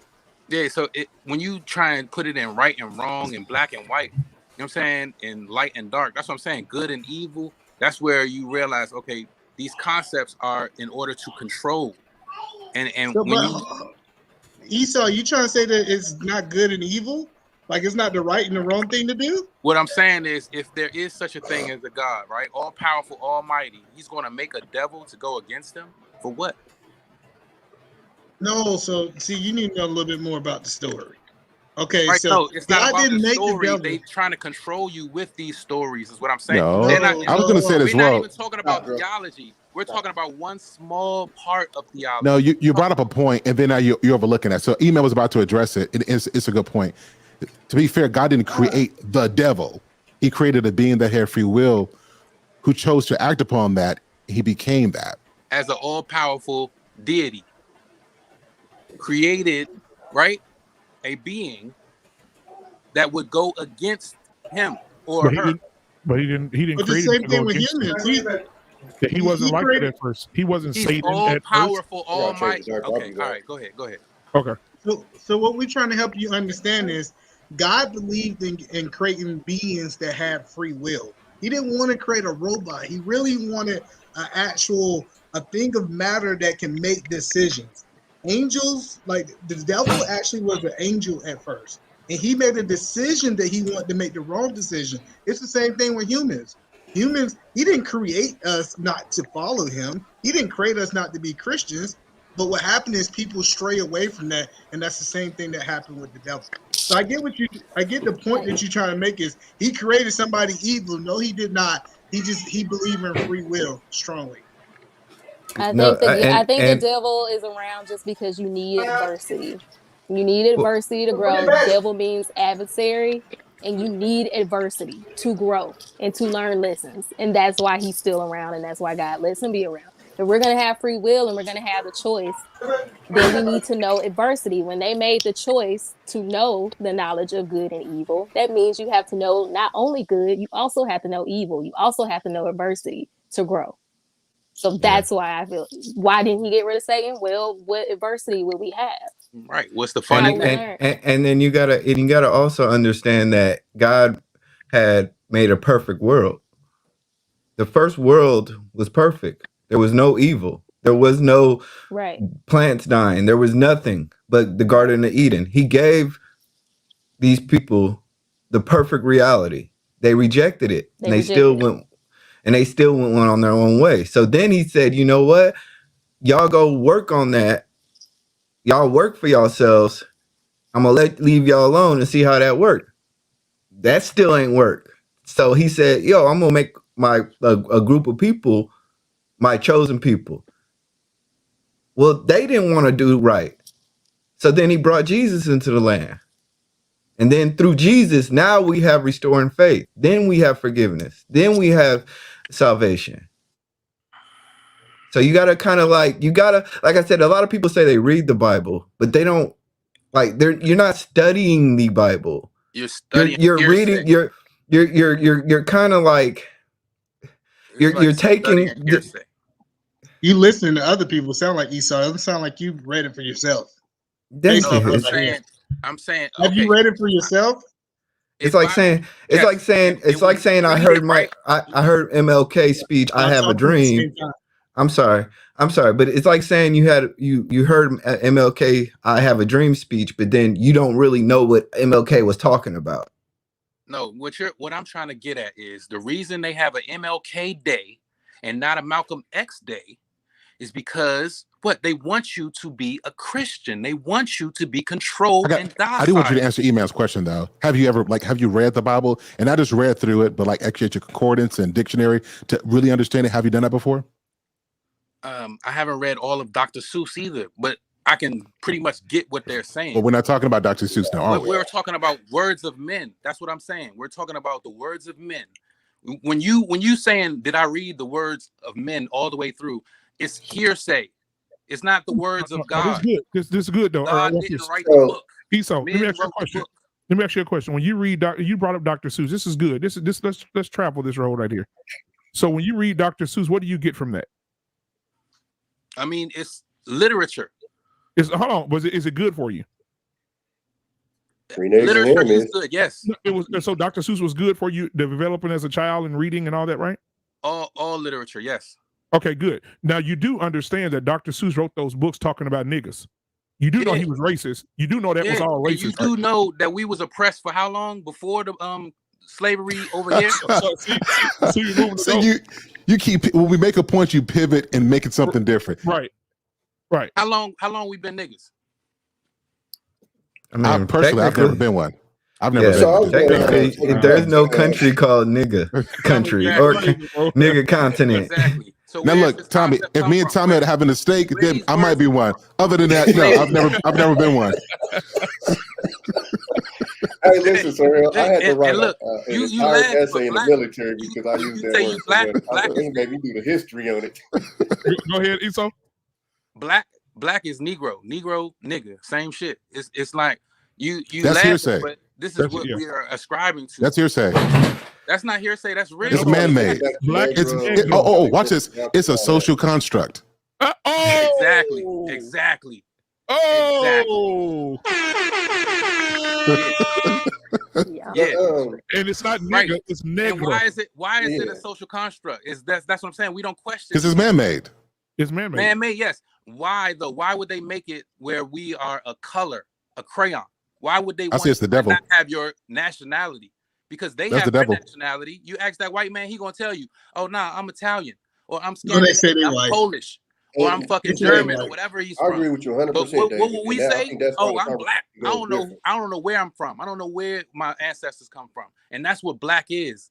It's you people in the dark, in the What? dark about your ancestry. Listen, Okay, hold on. Let me ask you a question. Esau.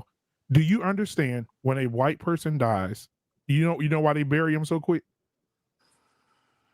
Because they turn back to their regular pigmentation. If a white person dies, if Billy dies today and you go on Sunday, and if they don't bury him by Wednesday, I want you to open his casket Thursday right before you eat your lunch. And you're gonna see a magic trick. You're gonna open that casket, you're gonna be the same color as me. I'm not opening shit.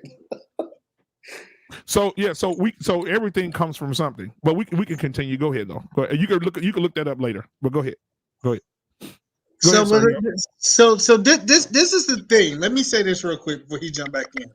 Typically, people who never read a book can judge a book.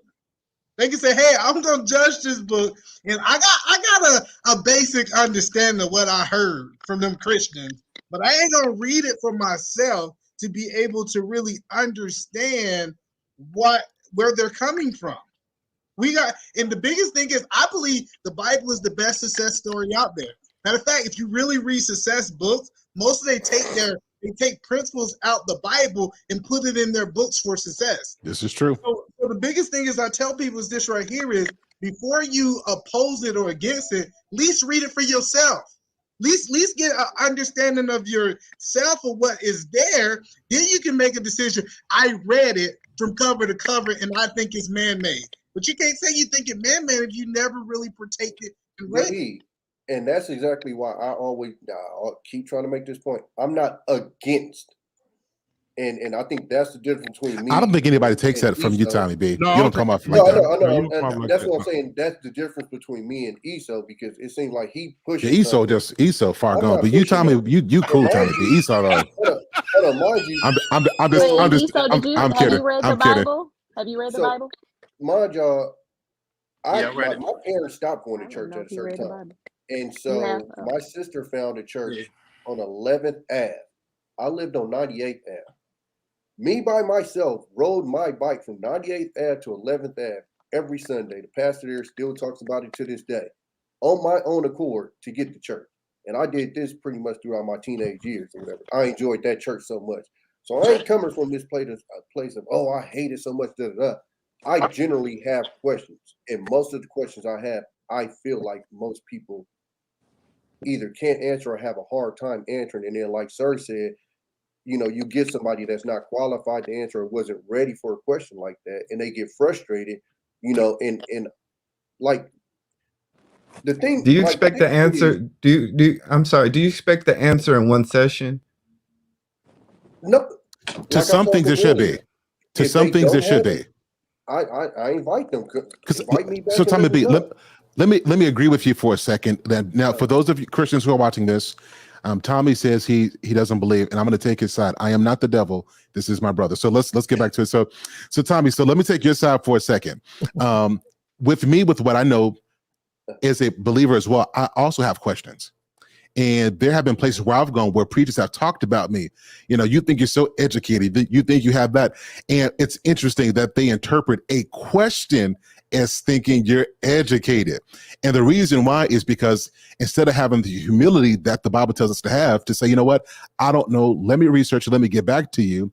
They feel like they have to know it all. And so in their arrogance, they become abrasive and completely turn you off right? And I think that's what happens to a lot of people, because a lot of preachers are preaching religion and not really preaching the Bible, not really walking the principles. And I think that's what so many people are saying. And that's why these kind of conversations are important, because we got to undo some of that, right? So I have Can I ask y'all a a question? question. Now Wait, let me hold on. can I Let me come back to Hold let me come back to the Christian a side now. I'm with the angels now. All right. And you know what? Let me say this real quick before y'all start back. So you had a great point, Sir Hill. A lot of pastors do that. And when you go to these old school churches and the pastor got on the purple and black robe, Christians, listen, I want to tell you right now, this is just a segue. I'll let you know that I'm being even but back to what I was saying, seriously. No, it's just like some preachers, you know, you got the ones with the gold ring on every finger, and they got the purple and black robe on, or they got a little gold tooth they got when they was 15 years old and they've been saved and it's still in there. You know, you have some preachers that don't know any theology and they teach Babel. Absolutely. They teach Babel, not Bible. And so Ooh, I would love to talk about that. And so they preach their own interpretations of what they think they understand without having any teaching in theology whatsoever. And so a lot of people have been tainted and burned by those pastors that don't have that have not educated themselves in the word of God. And that's why we have this division, because you have some pastors that want to argue with pastors that have gone to theology, have broken down scripture, have understanding of scripture, and then you have the man that's over here that gave himself a title, Bishop Wonder Jakes, and he's over here teaching things that he just thought he thought of under a damn tree.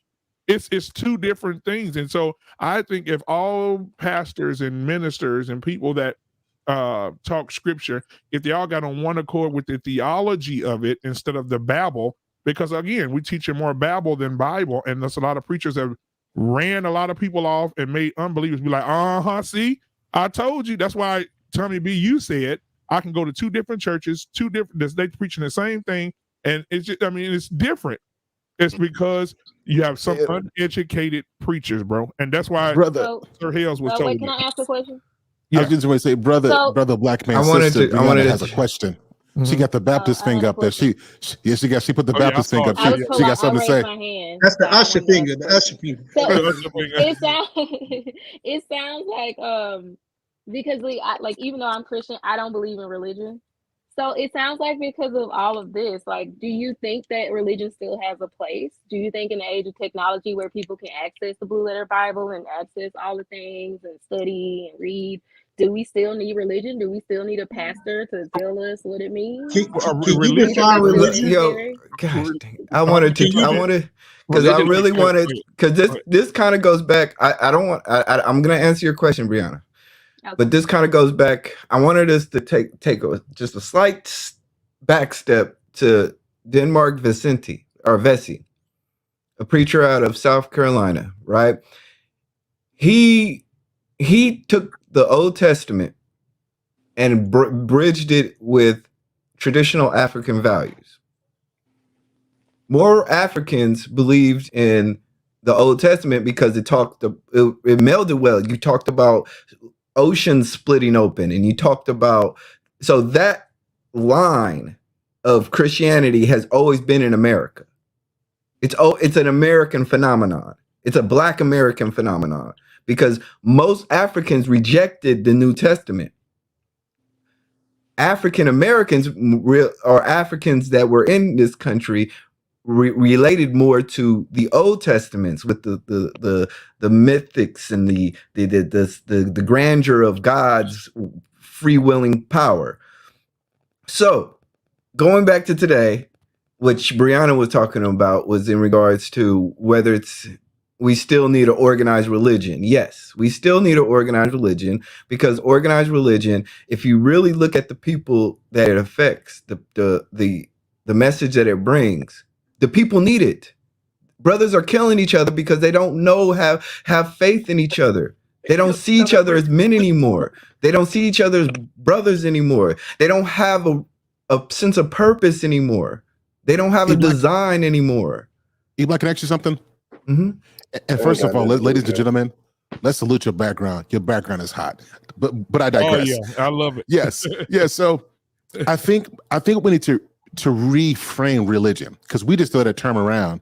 And if you look at what that word means, it's literally just a set of practices. It's something you do consistently. Mhm. So religion itself is not bad. Going to work is you go to work religiously.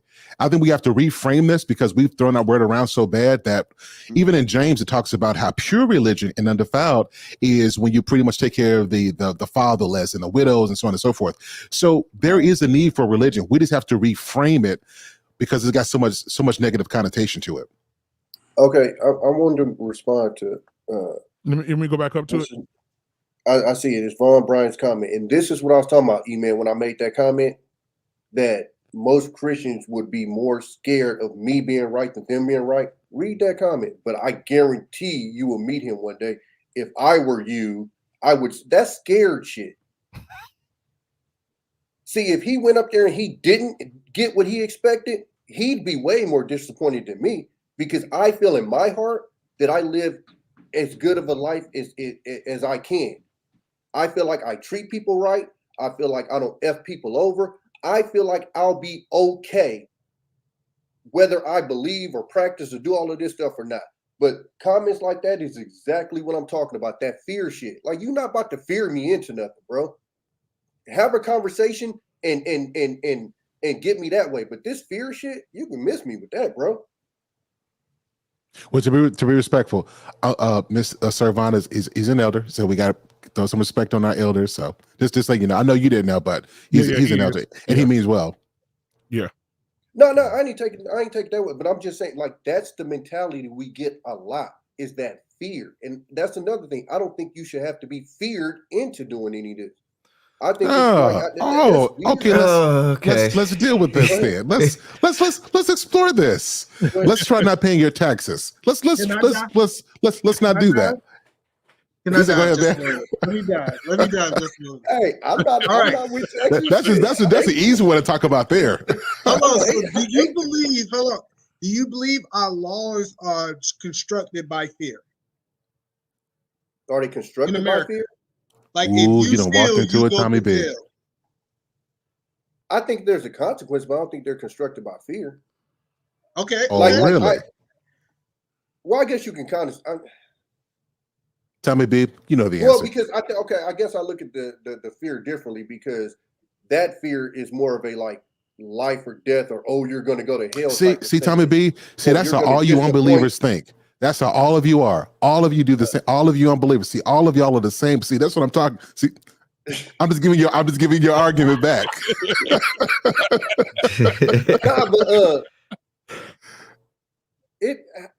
Okay. I'm gonna ask the panel. Do y'all not take that as a fearful statement? No, I do. Can I just say one thing? Real quick. If I say, hey, if you kill somebody, you going to jail. You can fear it or not, or you going. And some people say jail is hell. They'll say that it is hell on earth. And so when we tell people, if you do not do this, this will be the results of your actions. That's not. We're not trying to fear you. We just tell you the results. Though, bro. It's not a fear like that. That's common sense. Like, I think I see what you mean, because I feel like I grew up as a Jehovah's Witness, which they say they're Christians, but whatever. But it was a lot of that, like, trying to, like, I see what you mean. Like, maybe he's not afraid when he says it, because, like, it's his belief. And so he's like, I'm good. Like, I'm not going to hell, or like, I'm not, I believe that. But it's like, I can see why it could be interpreted as like trying to put fear onto you. Like, trying to project that onto you by saying that, not necessarily that he's afraid of it, but you're trying to project that fear on me. Yeah. Right. Or maybe he's lived long enough to be able to speak to caution from his position in life. He's speaking about what's going to happen to him in the afterlife, because he said when you will meet him. Brianna, if you don't pay your taxes, Brianna, if you don't pay your taxes, the IRS will come and get you. But see, they don't pay them when I'm alive. Hold on. Let me finish the statement. So, Brianna, if you don't pay your taxes, they're gonna come and get you. Brianna, if you don't pay your taxes, you're gonna go to jail, girl. Now, don't pay them if you want to. But sorry, do you see what I'm saying, though? Partly away, though. I mean, I'm a Christian, so I understand. But you will see them take me to jail, right? You can come put money on my books while I'm in jail. But to speak about the afterlife, it's like kind of one of those things where, like, you can't really when Tommy B dies, we're not going to be there to watch him. Who's the Wesley Snipes of the afterlife? Because we know Wesley went to jail for taxes. So who's our Wesley Snipes of the afterlife? Well, know what? I can't. the thing about it, That just okay, messed me up. I can't even. That question just messed me all the way up. That messed me all the way up. the thing about it, you know, a fear of God is. Let me ask you this: do you have a father? Yep. Did you have a fear of him? Did When I you was fear? younger. Did you have a fear of disappointing him? Even though you know he loved you, yeah, you absolutely. still had a healthy fear of him. Yeah. So that's the same relationship that God looks on to us. And then you have kids, right? Uh-huh. So you want to instill that same fear onto your children. So that's the relationship that we have. Right. So we're not saying have a I'm gonna get my ass kicked type of fear. It's kind of like a disappointment fear. See, this is my point though, is again, I feel like mm-hmm. if I live a great life, as far as like I'm not messing with people, because see, this is my thing with the 10 Commandments. I tell people this all the time, and y'all might think it's blasphemous, ain't no disrespect. But I think the 10 Commandments. Let's all go into prayer, everybody, while he's talking. Asshole through life. That's the simple way for me. It's 10 ways not to be an asshole. Don't mess with nobody's wife. Don't murder nobody. Guys, I got it. Sir, you are the Wesley Snipes of the afterlife. After that statement, we now W. You, sir, are him. Hey, you know what though? Let me say this real quick. I can't get over it, bro. But you know what though? I want to speak to because I got to break it for a second, guys. If you're watching, please hit the subscribe button, hit the like button, please share this on all your platforms. Everybody that's on the panel right now, if you want to share it, please share that. If you have not subscribed, please subscribe. I want to go back to the comments. I want to go to take a commercial break here. Go to the comments for a second. And I see here. Thank you, sir. I appreciate it. Thank you. Sir Hill has that sound effect for when he does Jesus, man. I'll be dying, bro. But he got to do it before we leave tonight. But Kaylin says this. I fear things I can see. Kaylin, I want you to give me your address, and I'm going to come to your house. I'm going to break in your house and steal all your shit. Now, you ain't got to see me. You're going to hear me. But don't come out the room. You're not going to be scared. Just lay there and watch TV while you hear all those bumps and bangs. No. If she comes out the room, she'll see you. Let me ask you this question. That's that gaslighting energy that makes people who leave Christianity leave Christianity. But let me ask you this like question. I'm currently a Christian now, but I left Christianity for a while, so. I know. I'm playing with How many of y'all guys actually seen a bullet? How many of you guys actually saw a bullet? Now, what do you mean? Like picking it up or being a shot? I mean, as a bullet is being shot to a person, can you physically on movies, but not in real life? Yeah. But it's a lot of things that. Hey, Matrix, come on. That's what I was thinking. Come on, man. Okay, we talking. See, that's Jesus talking to us right now. I'm sorry. Go ahead. I feel like y'all still trying to take things that can be proven with. Yeah, it's like, bro, my car got shot up. I seen the after effects. Like once it hit me, I felt the bullets that came through my car. See, Kaylin would say me. I knew we shouldn't ask this question. Kaylin, I saw the bullet and I shot the bullet. Don't play with me on this. Kaylin said. Let me respond to Mr. Bryan right quick. Mr. Bryan, I in no way, shape, or form told you that you could not say what you said. I had an opinion about your comment, just like you can have an opinion about anything I said up here. I never said you couldn't comment that. I said I felt that was a fearful statement. If you disagree, then we can disagree. But I never said you couldn't make that statement. But can we see the wind? No, but you can feel it. If I put a windmill outside, I drive a truck. That's another bad one because I feel it. When my truck I feel it. Hold on, listen. Can we see the wind, or do we see the effects of the wind? Yeah, you see the effects. We don't see the actual wind. We see the effects of the wind. Bro, and so Chris, you're going down a bad line because you ain't about to sit here and tell me, oh, but you can see the effects. Black man, we got that organ. I think even about to tune up a little bit. I understand Tommy B's frustration. No, I see where you listen. When Email about to say something, he stepped like a reverend. He like, listen. Do you see the wind? You better preach it, brother. You guys have to understand when you're coming from a position of faith, and like I said, I respect your position. Like it's no disrespect. But we don't see through our eyes. Listen to me. When you come from a position of faith, it's hard to try to speak to people who, like, I'm straight up with you. I'm just like him. I want to see. I said I'll it tell on the you. last broadcast, I'll Black say, man. If I'm let me God, be honest with and you. I want everybody There to was a believe time me, where I didn't believe either, I Tommy. want Like, to. Tommy, there's a time I didn't believe either. I'm a very logical person, and so if stuff doesn't make sense to me, it just don't make sense to me, and it has to make Exactly. sense for me Yeah. to go with it. So Yeah. so this is why we can have a conversation, because I know Yeah. what you're talking about. Yeah, yeah. And, Right. and I'm like I said, I'm not I don't think any of us were. I think all I of will us go had to a church with process any to of get where y'all we and are. don't follow and disrespect nobody in your church. Have a good time. I have no I don't have disdain towards it. It's Tommy, just you know what I think though? If believe- you went to church and the preacher's talking good, we will be like, amen. You're like, that nigga, you better preach, man. We're like, Tommy, you can't say that, Tommy. or have B9 come to church with me and say, you know what? Right. These niggas. But the thing for Tommy, And then Tommy, Brianna like, got to put a finger up like this. Hold on, y'all. I'm sorry. I don't know none of them. I don't know none of them. Because it's that like, I mean, I'll never forget, man. We went to a funeral, dog. This pastor got up there and this dude essentially dissed.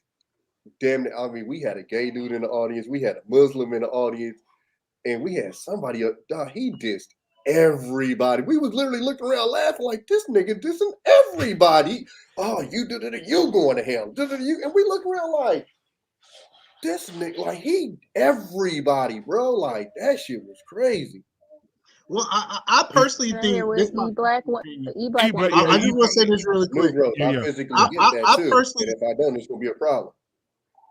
I said I personally believe that Christians, we shouldn't be telling people that they're gonna go to hell or not, because it's Jesus' ultimate. Like, he's gonna be firmly judged, agree. not by us. 100%.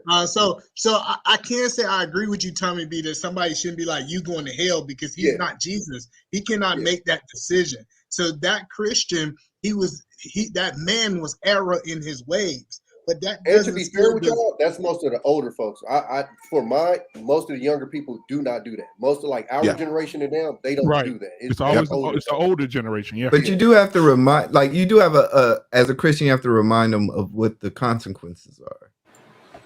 Well, Let me say something about that. But if you don't do this can be the result. But you can say, well, I know for a fact Jesus told me last night you're going to hell, because that's right there be the problem. Right there is So let me bounce on this. Tom, he ain't got in a minute. Hold on 1 second. Let me say this, Tom. I as long as I've been a Christian, look, my first pastor, the pastor that I grew up with, he was on 2020 stealing millions of dollars. It took me so long to get right back around. I had to go through so many churches to find out where my home was. I found a home. It may not be the biggest church. It may not have all the people. It may not have the Sunday school programs. It may not have the biggest things. But when I go to the church, that pastor talks about the Bible. Literally, you leave with words, scriptures, value. You may need to go find those places that you can relate to. See how it affects your children. See how it affects your spouse. See how it affects you mentally and spiritually. And then you can come back next week. But don't sit there and waddle in places where you're not getting any benefit from spiritually.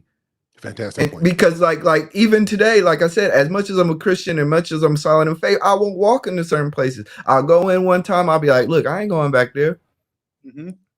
So you got to approach it it's just like, but it's just like the club. If you go into a club and the scene ain't looking right, you don't walk back into that spot. You go to where your vibe is. You know, my vibe is always.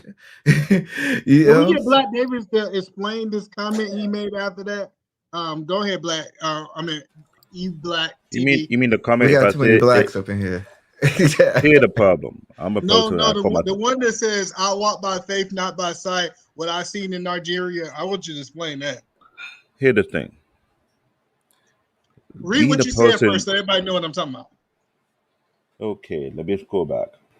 I say, I walk by faith, not by sight. What I have seen in Nigeria, no one in the youth would ever believe, but I'm probably say would scare the hell out of you. Do you know I'm trying to say that? Because first and foremost, I have a privilege not only to live in the U.S., but also live in Nigeria for 7 years. The stuff I've seen in Nigeria messed me up mentally. God thought it's not real. I thought it's not possible. I thought it could never happen, but it did happen. It was too hard to explain. But when I tell people, when you leave your comfort zone and go to play that thing that you never thought would ever happen or ever exist, you will start to question yourself. What is real? What is not? But What is but legit? I want What you not to legit? explain. I want you to I'll give you a explain that perfect. part I'll that give you a said, perfect no example. one in the U.S. have ever believed. What are you talking about? I'll How give do you a you make perfect a blanket example. I'll statement give you. like that? I'll give you a perfect example. I was living with my uncle.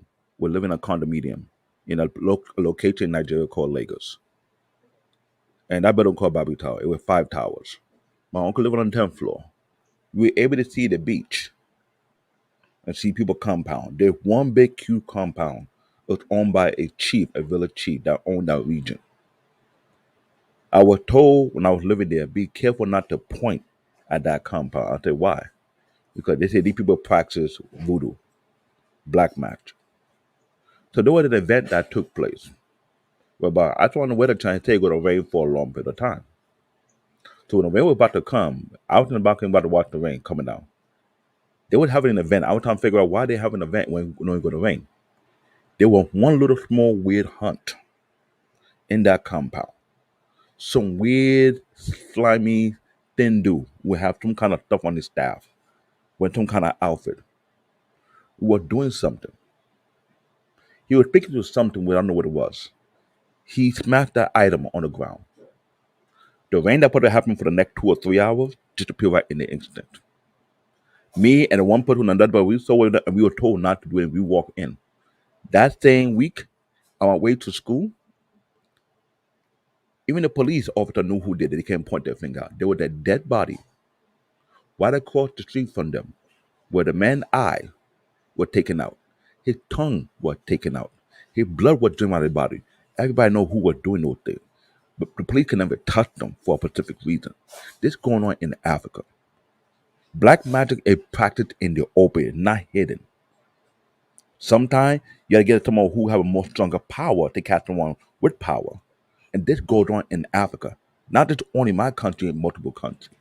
People trying to What's practice our culture like the Shango, everything. They're not gods. They were people who partake in black magic. so what? But what does that got to do with the U.S. not No, believing? what I'm saying, the stuff that took place in the open in massive number didn't make any sense for civilized nation. It doesn't make sense. It does not register. What you never expect will happen here, happen over there. Oh, so you're Whereby saying that's not a Look, shot at whereby the people in it the was on U.S. the news. There was on the news back in this is what 2021. That happened before I came back to the country. 1996, 1995. Anybody who was living in Nigeria around that time know that things were going on whereby these people were using some kind of basket for rituals and they were picking up women and was on the news broadcast for a good 6 to 7 months that certain thing happened to certain women whereby a snake will come out with a basket enter the woman, take her womb, come back out, woman were blacker. They get to the hospital and find out they're missing the womb. Does that make any sense? Logically speaking, on a science standpoint, no. There are stuff science cannot describe what the hell is going on, but it happened over there. I saw stuff that I thought I was in a horror movie, but it happened for real. Tell me how about a group of guys wearing white handkerchief, white blanket, and wearing no bulletproof vest, bare chested, stay in front of a platoon of armies who empty all their magazines around and nobody dropped. And the moment they wave their handkerchief, all the blood on the ground spinning. Can you explain that to me? Can anyone on this chat room explain how that's happening? In So you point blank watched range, that or no, you heard about it? no, they did not watch. There are many witnesses talked about this. I'm Many, talking about not you. one. My cousin explained that. It was all over the news. Nobody cannot explain that. This goes on in my country. There are people who practice witch my black magic. You can shoot them, they're not gonna drop dead. And there's no amount of science can explain that to you. There's not no magic trick thing going on. It is legitimately real. So when people talk the kind of thing, you think African people gonna look at you like, okay, whatever. Because what we experience, we leave there for a reason. To this day, they are chopping up people's body for rituals to make money. This what goes on in my country, not only in my country, other African countries as well. So I get literally irritated when people think this is a joke. The So stuff I see for 7 years, I'm glad I left there for a reason. Not I everything So you here's see the in question I America would is the ask same you, as everywhere else. Here's the So question I yes, would I ask you, saw Black things David. that I could never explain, no matter how much I try to But Black explain. David, see how you can describe that?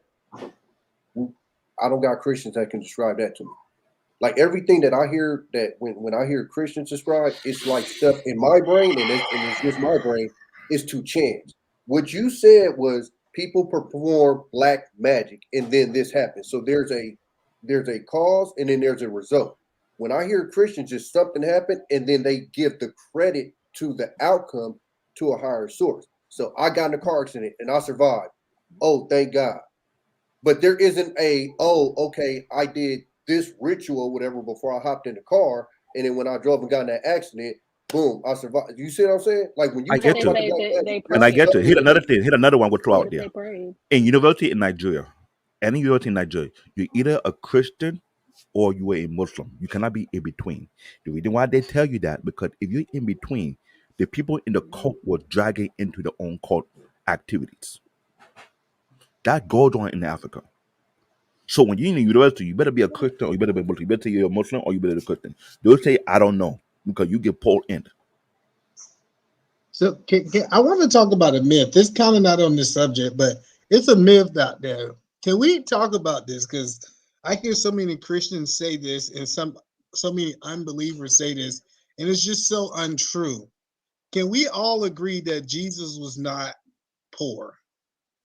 say that one more time. Hold on, let me ask this question first. Do y'all believe that Jesus walked this earth poor? Because they think to be Christ-like is to be I don't poor-like. think he walked this earth at all. So you don't think Jesus existed at all?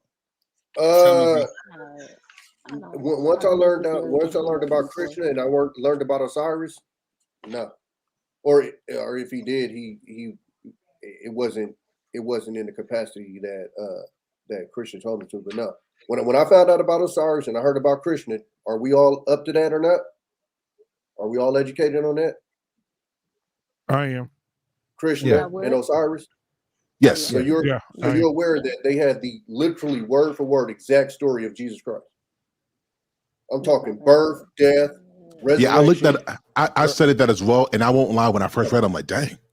Yeah. Yeah. Right. So, but Well, I no, can't 'cause say that I'm I've I'm studied not Eve. I've extensively, read books. but it So mirrored. yeah, I mean, like perfectly. So for me, like that messed with me. But But the Go ahead. way it's been, I will tell you this, E, the way it's been described to me, yeah, I wouldn't say he was poor, but I would say that he was super frugal. Like I put it in like today's text. He wouldn't be driving a big body Benz, he'd be driving like a Kia Soul.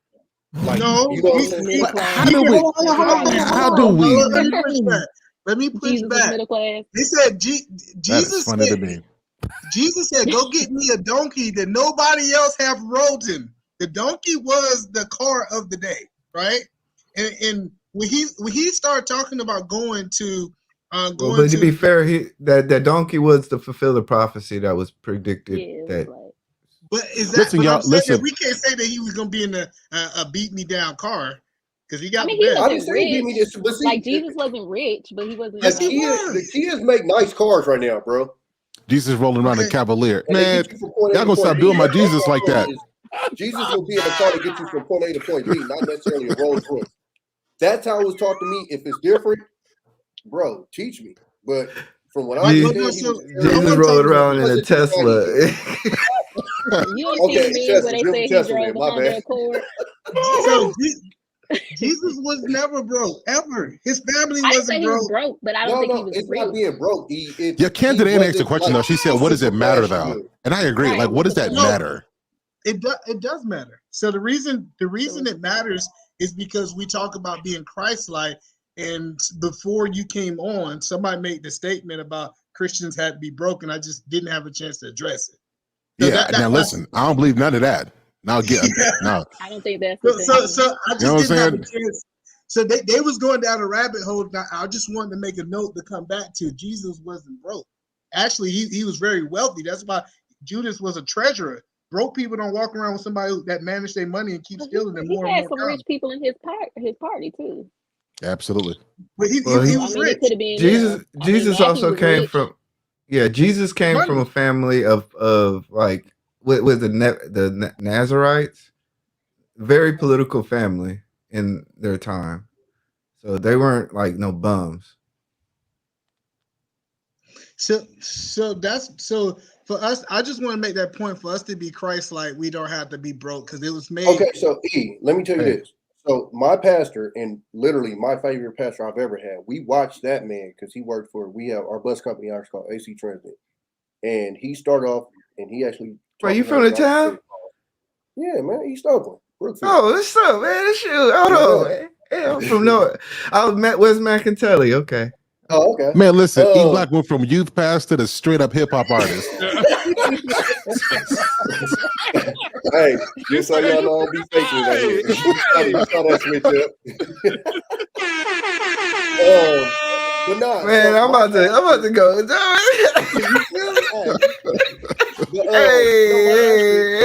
taught me how to drive a stick in a what was it, like an 88 Volkswagen Jet. We watched that man go from that to like a 2007 BMW. We had no questions about it because we watched him do the overtime. We watched him put in the work to get it. Mind you, the church that we was in held maybe 50, 60 at the most. So it wasn't like it was like this high grossing church.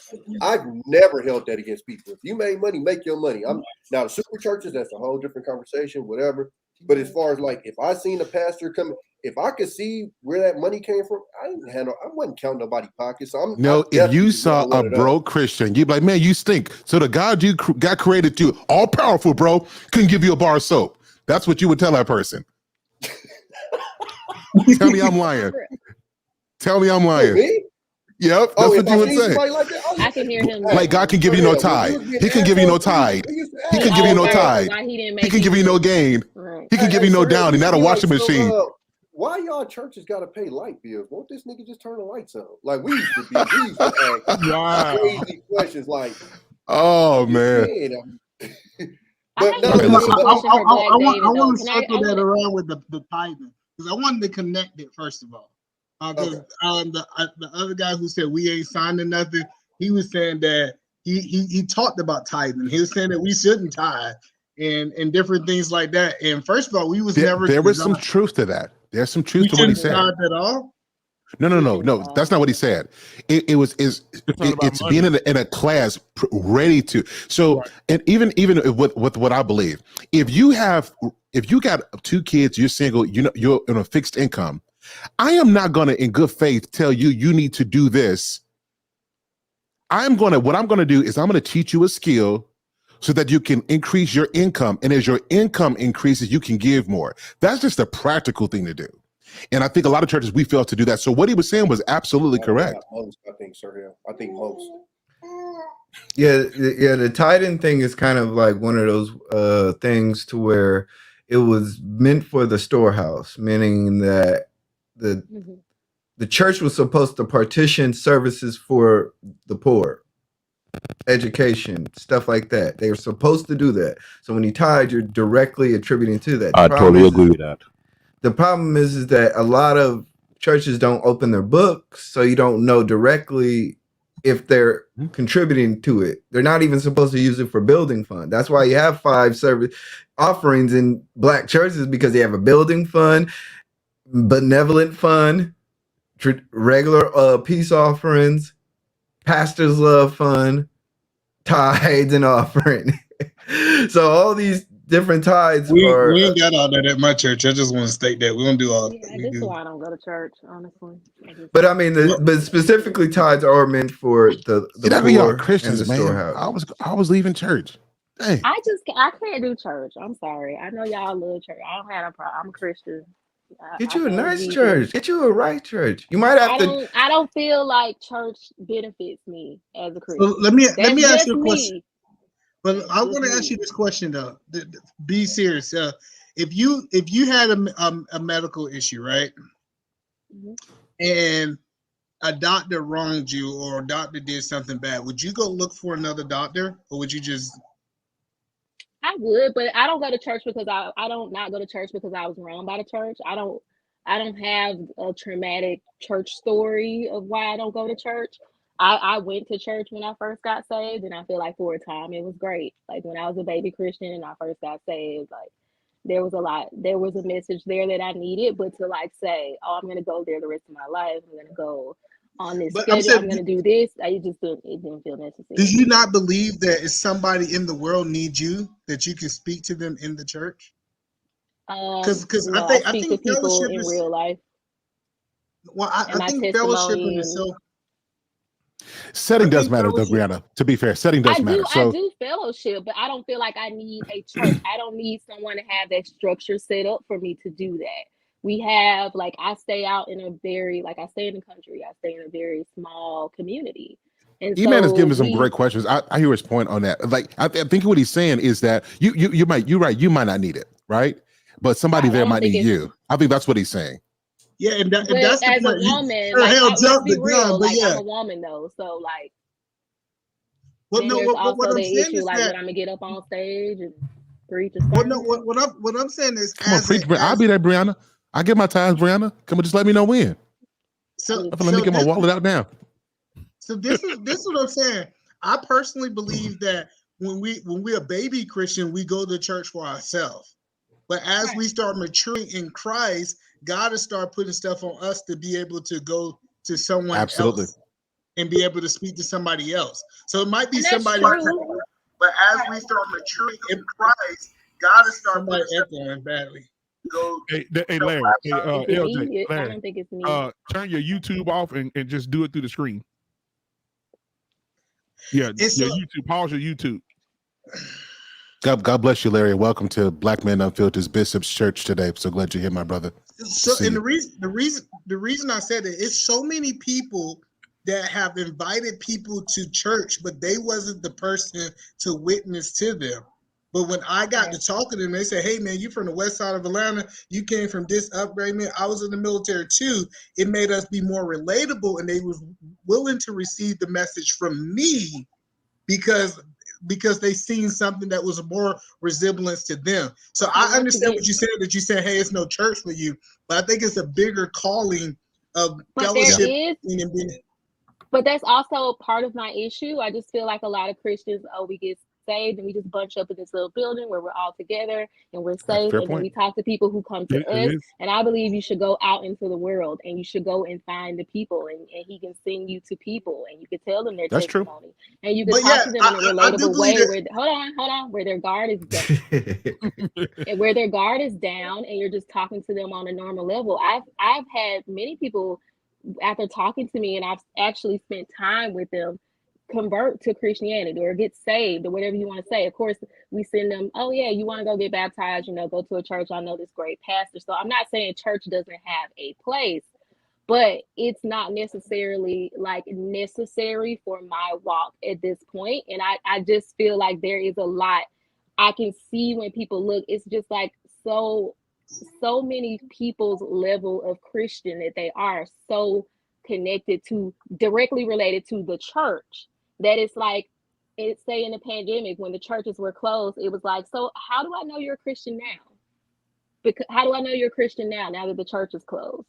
I don't see you in here. This is where you do all your Christian stuff. That's a fair question. How do you prove to me in your life in a pandemic that you're a Christian? You should still be able to be a Christian to the same degree, whether the church is there or not. That's so I want to be completely transparent. I'm not telling you that you are a more or less Christian if you go to church. That's not the statement that I'm trying to make. No, I don't feel that you're saying that. So what I am saying is this right here. After we get our stuff together, after I was able to take care of my foe and no more, I have a bigger obligation to Christianity. And that's why I strongly believe that everyone should work in some capacity in the church after they get saved and they get their stuff together, is because eventually I believe in outreach. I think outreach is an outstanding thing. So We Yes. supposed to come together to get educated so that we can move out to be able to outreach to bring people back in. And I get what you're saying is the one thing that I don't like about some people when they will save somebody and then they won't give them no instructions. They say go out there and figure this Christian thing out. Well, The see, one thing that's about not- the church, hold on. The one thing about the church is we can say, hey, let's give you a plan in a place that you can go to be able to build that strength. That's the difference of why I think church. I think church is the most important thing in my And opinion. see, in my walk, that's like not the church has been such a small. Right. I'm not like once again, I'm not saying it's completely unnecessary. It's been such a small part of my walk. Truth is, that we need both of your I- mindsets. Both of your mindsets are valuable for Right. this whole Right. thing. So that's Right. excellent. And one of the things you said about the pandemic, how do I know you're a Christian now? You're absolutely right. A lot of churches did not pick up the mantle during the pandemic. But there was this church in Dallas, Friendship West Baptist Church, and the pastor is Dr. Evans. No, that's OCBF. For Friendship is Freddie Haynes. I need to get saved. Yeah. Freddie Haynes said these words, and he put it outside the church. He said, our church, and they've been closed the entire time, right? They still haven't opened back up yet. Huge church just sitting there, right? And he has a big sign on the building that said the church is not closed, but it has been deployed. And so now they're taking all the church resources instead of all the resources that was in the church. They have something called Black Wall Street at the church, and they're taking families' food and vegetables and the clothes and money, paying their bills, paying their car payments, paying their mortgage. Like they're out in the streets. You know, they meet up at this. I wish I had one of the ministers on now. They meet up at a car wash that's on the corner down there, and they give out Bibles and food and sandwiches to the homeless, and like they out in them streets. So, you know, some churches don't do it, but it's a few out there that'll do the right thing. It's a few. Right, and that's what I feel like the church should be. It should be like a community resource. Exactly. I agree. think it But you should gotta be have a place. Brianna, what we're saying is, and what we're saying is, find a church that's like this. And I think E. Black was saying this: find a church that fits you in the way that is, because that's what we did when the pandemic first shut down. They said, "Hey, you only can have this amount of people." First thing my pastor says, "We going to 2 services." Hey, I need y'all to serve a little bit more. I need y'all to put in a little bit more effort because people still need this message that we had. Right. And so, in most of the pandemic, we wasn't shut down. To be honest, the one thing that I learned about this right here is that we still did our back to school bash. We still did our turkey giveaway. We still made sure people was eating. We still talk like I said. We still did these things because we wasn't gonna let a pandemic stop us from being the light of this earth.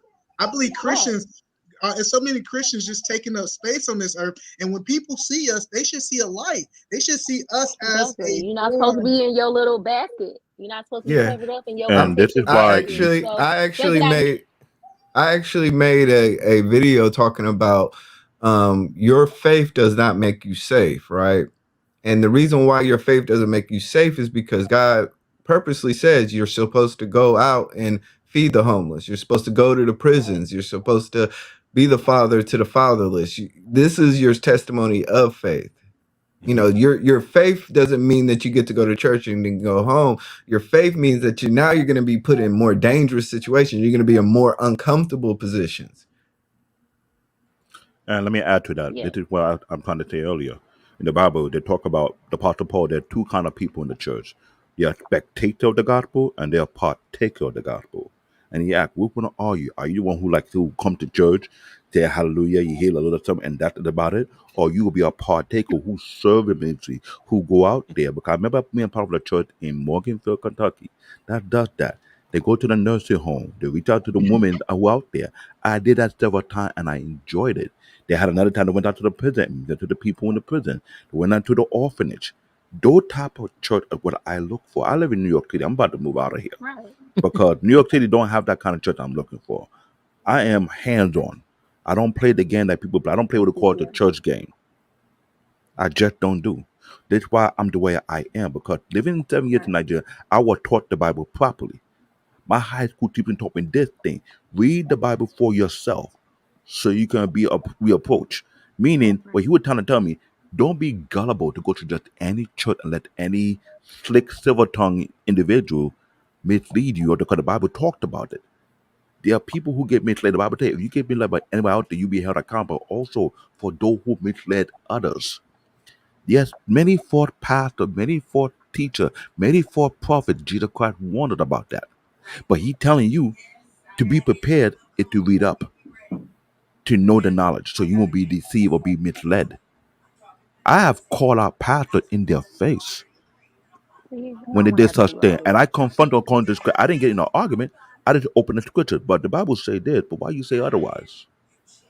Right. But the Bible And said see, that. I came And from a very strict religion. So like for me, Yeah, Joe. I Ooh, just I grew up in that. Jehovah I My Witness. like mother, we do my all of no, all my. the Man. You think things Jehovah Witness was without bad? leaving the church to If organize anybody it. know any African church that like to wear white garments and walk around barefooted, there are two Man, of them. listen. I've been there. I know what you're talking about, Canadian. Ain't nothing to play There are with. two versions of those. Man. The one called CNS and the one called CCC. My mom and dad grew up in the CCC. When I went back to my country, the guy who taught me, he said that church nothing but a Charlene garment, thinking they're gonna fly up in the air with their barefoot. And I was laughing, but I understand why he was telling me that. He said, you look at the scripture and see what they're doing. You know they're not following the scripture. They put their own thing. I grew up in this. I questioned people in my mom and dad's church to the point where I was quoting scripture left and right. And they were like, profound. I'm like, why you be profound for? It's in the Bible. I thought you read it. Then to find out some people don't read the Bible, but they're chasing titles. Right. They're called But yeah, title chasers. And so, E-Man, no, before hold you on, I go, want to say one something real quick, just a go second. ahead, go ahead. I want to talk. I want to talk about this ministry. Then we gotta let Uh-oh. Deacon LJ say something too. He been sitting there Yeah. quiet. Oh, Yeah. I just want to talk about this. At our church, we have something called Eagle's Nest, right? And what Eagle's Nest is where they go to senior citizens' homes and they help citizens find Christ at the later stages of life, right? And so it's so much more to church than inside those walls. Like I guess so many people get caught up on what's inside those walls, but imagine somebody who's about to take that. My wife is a part of this ministry. Imagine somebody who's about to take their last breath, and you have somebody there praying with them through those final time. So I'm telling you, I tell people this right here is I get that you might have, like, especially from a Christian point of view, you might say, hey, it's not, I might not need the church in this stage of my life, but I really want to tell you it's a ministry out there that you can head up to be able to really touch people that other people can't. and that's what I'm saying. Like I still feel like I think it's actually interesting to me that people, even Christians themselves, can't believe that there are Christians who do that separate from a church. Like I don't need a church to do that. I do that. I do those things So, because I but feel like so I should as a Christian. I don't I don't need anyone to organize me. But what I'm That's how saying is, my do you family believe is. two or more come together is powerful than one? Yeah, like my family, we have like a little community. We have dinners. We invite people over to eat. I've been that person praying for people. When we got saved, we would walk down our neighborhood and ask people like, what do you need? What can we do for you? Can we pray for you? I mean, we did things like that. Not just me, it's more than me, because I think where two or more gathered in his name, there he'll So be. it sounds like your family is the church, is what you're saying. Yeah, our family is kind of like the church. So do y'all have a leader? Who's the leader? Like, do y'all have a pastor or no? Y'all don't need a leader? We read the Bible, we do studies together, and we have conversations. We talk and we hold up our interpretations against each other.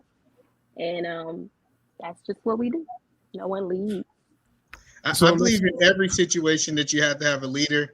I believe like there's an elder in the group. There's an elder, right, who has more life experience and okay, I've been a Christian and this is my understanding. But yeah, we believe that the Bible isn't that complicated. It's not, and it should support itself. It should prove itself. And if you use the resources available to you, you read the Hebrew, you read the Greek, you figure out what the culture was, you read it, and you have other people, so you're not just in the echo chamber with your interpretation. I think you can get a lot out of that. But I think one thing that we miss in something that comes in church is consistency. It's something about consistency that really, like, for example, That's crazy. I know every Monday morning at 6 a.m. we got corporate prayer. We all getting together and we're praying together. You know, I know every single Tuesday, at Tuesday we having Bible study. I know every Sunday. So once you know, I think it's almost like it's two different things to say, hey, we're gonna just randomly do this. When you It's consistently, not random. but I'm just saying, when you consistently on point every single week, and this is kind of what the church does, give you a point to be like, hey, I need to have somebody at Bible study this Tuesday. I think it just create a sense of urgency to bring in I think Christ it into creates Christ in my opinion. dependency. That's me. I think it creates dependency, and I think that's why a lot of people feel like Christians are powerless, because I feel like a lot of Christians feel like their strength as a Christian and their consistency as a Christian is dependent on them being with other people or somebody telling them to do it. I think And all I just Christians are don't need dependent on that. Jesus, though. Do you feel like you're dependent on Jesus? I am dependent on Jesus, but he's not a person that's alive right now. Well, let's be honest. So we all do need, and we got to I get might away not be from. qualified to say this, y'all, but Lance need Jesus. Well, that's crazy. Okay. I tried to hold it in there, but I was over here, man. I was about Oh, to that's die, smoking. bro. Oh my God, somebody had to see it, bro. I was killing myself laughing, bro. Oh, that was fantastic. I was Oh, that was listening. great. Hey, so Hey, black man, you got to clip that part, man. You got to clip this, man. This is fantastic. Absolutely. Tommy B tells Lance he needs Jesus. Fantastic. Bro, I'm sick and he over here killing me right now. And so Larry, so guys, I know Larry from way back, man, and he's a minister himself. Oh, he's a preaching brother. He preached the horns off a billy goat. But so Larry, come on in here, man. Tell us what's on your mind tonight, brother. Well, what's up, everybody? What's up, man? Man, look, I was trying to listen, but that comment section, man, y'all was wilding in those comments. I was trying to listen, and I said, somebody said they're going nuts for the Lord. I said, this is crazy. How y'all doing tonight, man? Good, man. Look, I really enjoyed. I told my boy Joseph here. I really enjoyed the last conversation y'all had. I think the last podcast was about. Was it about infertility or something like that, or women having babies, or right? Yeah, that was really good. But yeah, so what's the guy in the middle? I can't see his name. Black David. Black David. Yeah. I can Canadian tell Black you, David. man. I overheard some of the stuff he was saying earlier about demonic possession.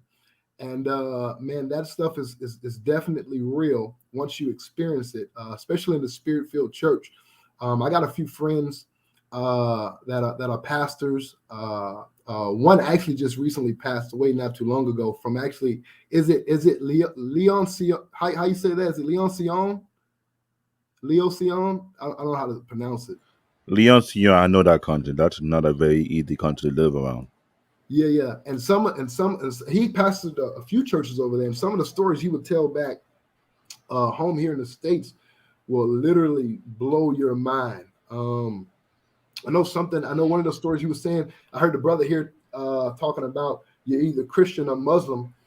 He was saying, man, in some of the services, you would actually have, I guess you call them witch doctors, right? You would actually have people who will come into the services to test your Christianity. And yeah, they do that a lot in Nigeria for many years. Absolutely. You don't have the power and the presence of God in your life. You're doomed. You're doomed. Listen to my voice. If you are a pastor and go to any African church and someone come there who is a witch doctor or the wizard who come to test you, if you're not legit, hasta la vista. I'm dead serious. I am dead serious. If you're not legit, hasta la vista. Every Christian church, that's what we should say from now on. If you don't get right, hasta la vista. I just want to make one statement to LJ. Jesus, I know. All I know. Who are you? Who are you? That's right. Yep. They will say that. They will say that to you. They will say that to you. Oh my God. And so he's definitely absolutely right. You know, it's the way we experience church here, you all, is not the way people in foreign countries experience Mhm. God. You know, we can't. You know, I tell people all the time. You know, we can preach. God's gonna give you a new house. He gonna give you a new car. He gonna bless your children. You can't do that over there. You know, most of those countries are very dilapidated. Some of them may be poverty-stricken areas, and they don't really have access to resources like we have here in the States. And so all they have is hope in their faith. You know, I heard somebody say earlier about they still going in the comments. I heard somebody earlier say something about faith, you know, and they were talking about how do you know, I think something about fearing something you can't see or something like that. You know, and I think you all that, and this is just me saying this, right? I think in everything, faith is the doorway to education, right? You know, growing up, we all knew that, you know, we had somebody to teach us that 2 + 2 is 4. You get what I'm saying? And so somebody can come along, even in your adult life, and say, well, 2 + 2 is 18. You're going to say, man, you crazy. 2 + 2 ain't no 18. 2 + 2 is 4, right? But that person can really believe that 2 + 2 is 18, but it's only because they didn't have enough faith that will open the door to have somebody to educate them, to teach them what 2 + 2 really is. And it's the same thing with gravity, right? I can't see gravity, but I know if I jump off a 16-story building, experience tells me that gravity is there and I'm falling. But it takes faith to actually believe that and to see that. You see what I'm saying? No, If you're seeking, and here's another thing too that I think in all essence when we're having I guess debates or conversations, I don't really consider this a debate, but just great conversations, is, you know, I learned a long time ago, seek to understand before being understood. And sometimes we don't have to always have an opposing opinion. We just have to really just sometimes sit back and listen and try our best to understand what a fine ear set to the fire. I couldn't tell my brother here in the middle, hey man, everything you experienced over there in Nigeria, dude, you lying. That stuff ain't real. You crazy. You told me it's real. You experienced it. And I think that's what faith really is. Faith is really based off a person's personal experience. For somebody to say they believe in God and somebody to say they don't believe in God, is still faith, because you have to buy into the idea that you're promoting. But LJ, gravity ain't off personal experience. Gravity is, I've seen a nigga jump off the bridge and he ain't fly back up. That ain't a personal experience. I've seen that. That's something that can physically be proven. But if you've seen it, did you experience it when you seen it? Was that an experience that you view with your own eyes? You can say that, but you can't equate that to anything Christian. I got in a car accident, I survived. Okay, this dude over here didn't believe he got in a car accident, he survived too. But that's two different things. What do you mean it's two different things? There's nothing in your life you can take something and you can give credit towards your religion or towards your faith or to your deity. That's fine. That's personal. With gravity, that's something we all can believe in because we all see it and we all take it the same way. If I jump off a building, I am not floating up. I'm going straight down. So, everybody, believer, non-believer, whatever, when our eyes tell us, I jump off a building, I go down. And it can like she just said, and mathematically, you can prove gravity. But when it comes to faith, and again, because I keep on having to say this because people like me, a lot of people think that I'm against it. It's not that I'm against. I'm just explaining. When you have faith, it's a personal relationship that, and for people like me and some of the people in the comments, that's what makes it hard for us because it's not based off of hard evidence. It's literally based off of faith. You understand what I'm saying? No, absolutely. Absolutely, Tommy. Go ahead, Emmanuel. I just want to say one thing. Faith can be proven too. Because faith is evidence of things not seen, right? So let me give you an example of what faith is, a title deed, right? I can show you the title deed of my house. Just because you haven't seen my house doesn't mean that I don't have the house. What happens is our faith show us, like, so say you see my faith today, you see the results later. What we believe internally, I believe is when we say we believe internally, we're gonna show you outwardly later. So the evidence is coming. Just because you don't see it the day that the faith is there, the evidence still can come with faith. So But just bro, because somebody say they a house is something physical. A house is something that if I have faith that, oh, okay, you showed me deeds, you have a house. Later on, you can physically show me that house. You can't physically show me these things. Okay, I'll give you a perfect example, bro. If I had the faith that you guys had, I had a situation. I was in Oakland, 73rd. Me and my boy had got off of UPS. We had went and he used to sell weed. So I went to his house. This is 2, 3 in the morning. I went to go get some. So we pull up to his house. He hops out the car. He goes to his backyard or whatever. I hop out. I walk to the front fence. I'm standing there. He got a Yukon Denali on like 24s when they first came out or whatever. This dude come walk. Yo, I'm looking like, what this nigga talking about? Yo, what the hell? Nigga pulls out a big ass 45. Hey, what you doing over here? Where I come from, them questions don't come, what you doing over here? They just shoot. If I was a Christian, that would have been the Lord. Period. And that would have been something that somebody would have presented to me as evidence that their faith was true and this, that, and the other. And you can ask E Black, that ain't how shit go down out here. But the fact that man I want you to really understand faith. So say, for example, I can have $0 in my bank account. And I can say, I have faith by the end of this year, I'm going to have $20,000.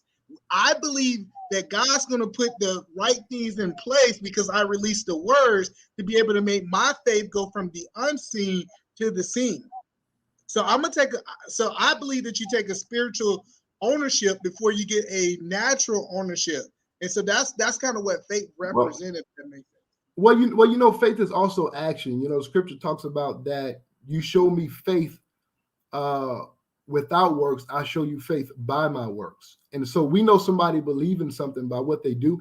I think what Tommy is talking about more so as giving credit to I think he's talking. I think what Tommy is talking about more so as to giving credit to certain situations that happens to be, I guess, not normal.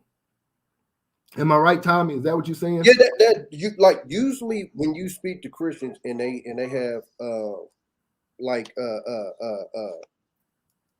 Brianna will call like a testimony, is something that happened that, and then that's why I brought up that story that's kind of like abnormal. And in their head, it was, you know, like a lot of us used to say, even on the block, we used to be like, you know, we made it because our grandma's prayers and stuff. Like that's how we used to talk, because you know our grandmas used to pray for us and this, that, and the other.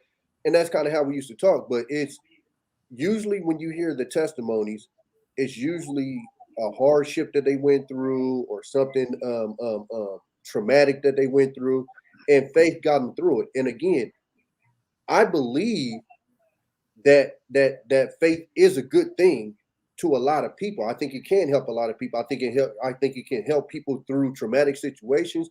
I think it can be therapy to people. I think even as he said, financially it can help people, morally it can help people. I don't look at it as a bad thing at all. That's why I don't look at believers a certain type of way. I have no, you know, ill will or feelings towards believers, but I don't think that you guys should give that. You don't think we should give that credit to God? Is what you're saying? I'm not saying.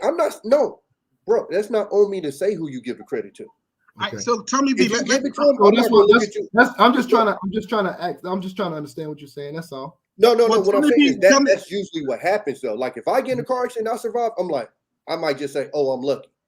But if one of you guys get in a bad car accident, you survive, then you're going to say it's probably, and I'm not saying that you're wrong in saying it, but I'm saying most of the time you guys are going to be like, oh, that was the Lord or something like that. I'm not saying you're wrong, but I'm just saying, but that's how you, and then your testimony will be is, oh, I got in this bad car accident, this, and this happened, and the Lord got me through it or something like that. I'm not saying you're wrong, because to be honest with you, I live on the side I live on, to be honest with you, is I don't know. That's my position. I don't know. So I'm not saying you're right or wrong. I'm just saying I don't know. So if The you one say thing- that, let me just do one thing real quick. The first thing is what happens in my situation, because my testimony was a little different. I went to the doctor, and the doctor told me this right here. He said, "Hey, you're never gonna be over 5'4". You got a special disease that is rare, that you're gonna be emaciated and you're gonna be skinny to the bones." And all the science and all the math pointed towards that I was gonna be this one thing. But the prayer, I got the prayer and I start using my faith. We all know that I ain't emaciated. We all know that I'm way taller than what they were saying. So who do I give the credit to when all the science, all the math, and everything says something different? But I pray to God, and God gives me everything that I ask for.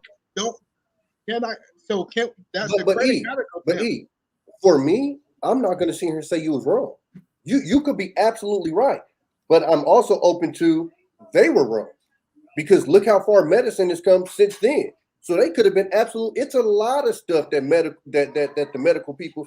Hell, look at COVID and how much they have been wrong about this stuff. I mean, think about from 2 years ago to we now about COVID and how much stuff that we believed back then that's complete BS now. So again, that's not taken from your fact, because you could be absolutely right. But then I also ask you too, got pictures of the cancer, and then they but go back 2 weeks later and the cancer is gone. But then this is my point though, E. So then what happens when there's somebody else there, right? That had the exact same thing as you, right? And they did just as much praying as you did, right? But they didn't have the results as you. That's what somebody like me asked. Well, they didn't have the faith as me. And so, I'm saying, E, what if they did? But the results, see, faith come with results, and that's kind of what I was telling you. But I'm talking about, what if they took a picture of the cancer and they got evidence? Hey, the cancer is right here. You pray in 2 weeks, you come back and the cancer is gone. We gotta say there's something supernatural. Okay, so E, let me ask you this then, E. So what if there's a non-believer that had the exact same story as you? So I think you try to make it seem like the non-believer God could have worked in the non-believer life too, because he got a bigger purpose on his life. I'm not saying that God only helps Christians. I'm just asking questions because I'm asking questions. I'm not trying to break your story down. I'm just asking questions because those are all the options out there. There's somebody that can have just as much faith as you, pray just as much as you, and whatever the doctor said happened. Or there's people out there who's just a complete non-believer and got the exact same results as you. Yeah, those are all. Go ahead. This was a good thing. I think he's going kind of going into the world of predestination, to where he believes that, what's the difference between a certain particular person's path? Is it God design or is it my own free will? Do you believe that you have a? Do you believe that it's based on? And I told people, like I said, we play with that a little bit. And that's another issue that I have with a lot of Christians is they play with free will and this predestined thing, and it's oil and water. It's either one or the other. You can't have predetermined and free will. It's literally the opposites of each other. You either have. I don't think everybody follows the path that God set for them. I don't think that God, because He don't force us to do it. But no. E, there's a difference between a path set for you and predetermined. That's why I said, if my life is predetermined, then fuck it, I'll go sell dope tomorrow because that's the fuck what's supposed to happen. I don't think. But if it's a path, then I can follow a path better than because the way it's explained to a lot of people is that shit is predetermined. God knows everything you're gonna do. He knows when you're gonna wake up, when you're gonna go to sleep. Then I'm like, then what the fuck am I even doing anything for? I might as well just do what the hell I want to do. But if you're telling me there's a path, then I can get with you on that. Because like I told you before, I think the Bible guides you, like I said, to not to use, blasphemous language, but I think the Bible gives you a pretty good roadmap on how to be basically a good person in life, not to be an asshole. And I think whether you believe in it or not, if you follow a lot of the Bible, it will tend to get you to a better life. Like, period. I think that's a fact overall. Whether And people want based to on your argue and with That's based on your it, not definition, guaranteed though. hold on. That's No, I, hold on, what do you mean? Tommy. Well, Based hold what on, you hold on. just said right Hold now. on. I've been trying to jump in for a second, Yeah. y'all. Yeah. Go ahead, E-Black. Go ahead, E-Black. You can respond to him. Okay, so the fact of the matter is that Tommy's, like I said, he's kind of on this predestination versus free will thing. Like I said, when you have faith in God, you believe that you are here for a purpose. Your purpose as a human being is then to go find why you're here. What is God of, and through the Bible, through faith, you're unveiling God's purpose. You're unveiling it. So yes, you may be rich without any religion, but your true purpose, what God wants you to be here, then becomes truly unveiled. Does that make sense? Well, To be honest with I you, think when not he's at all. saying, I'm I not think gonna what lie. he's saying, I I'll, think I'll what make Well, I'll make it but very, what I'll make I'll make it Tommy very is simple. Let me saying make is it very that simple. Let me make it very if simple. Hold on.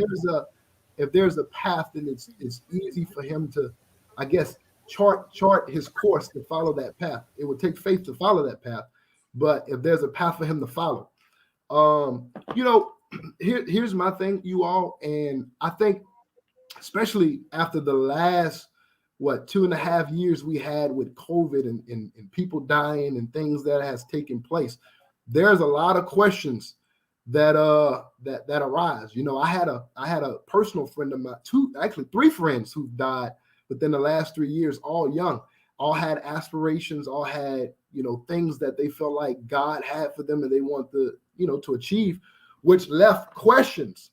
Right, I understand Tommy. Right, it left questions in my mind, like, what's going on? You know what I'm saying?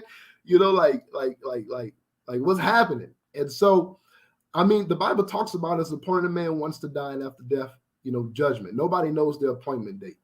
I think the most important thing we all could do is unveil, right, unwrap the plan of God for our life and try to find that plan as fast as possible, if that's what we believe.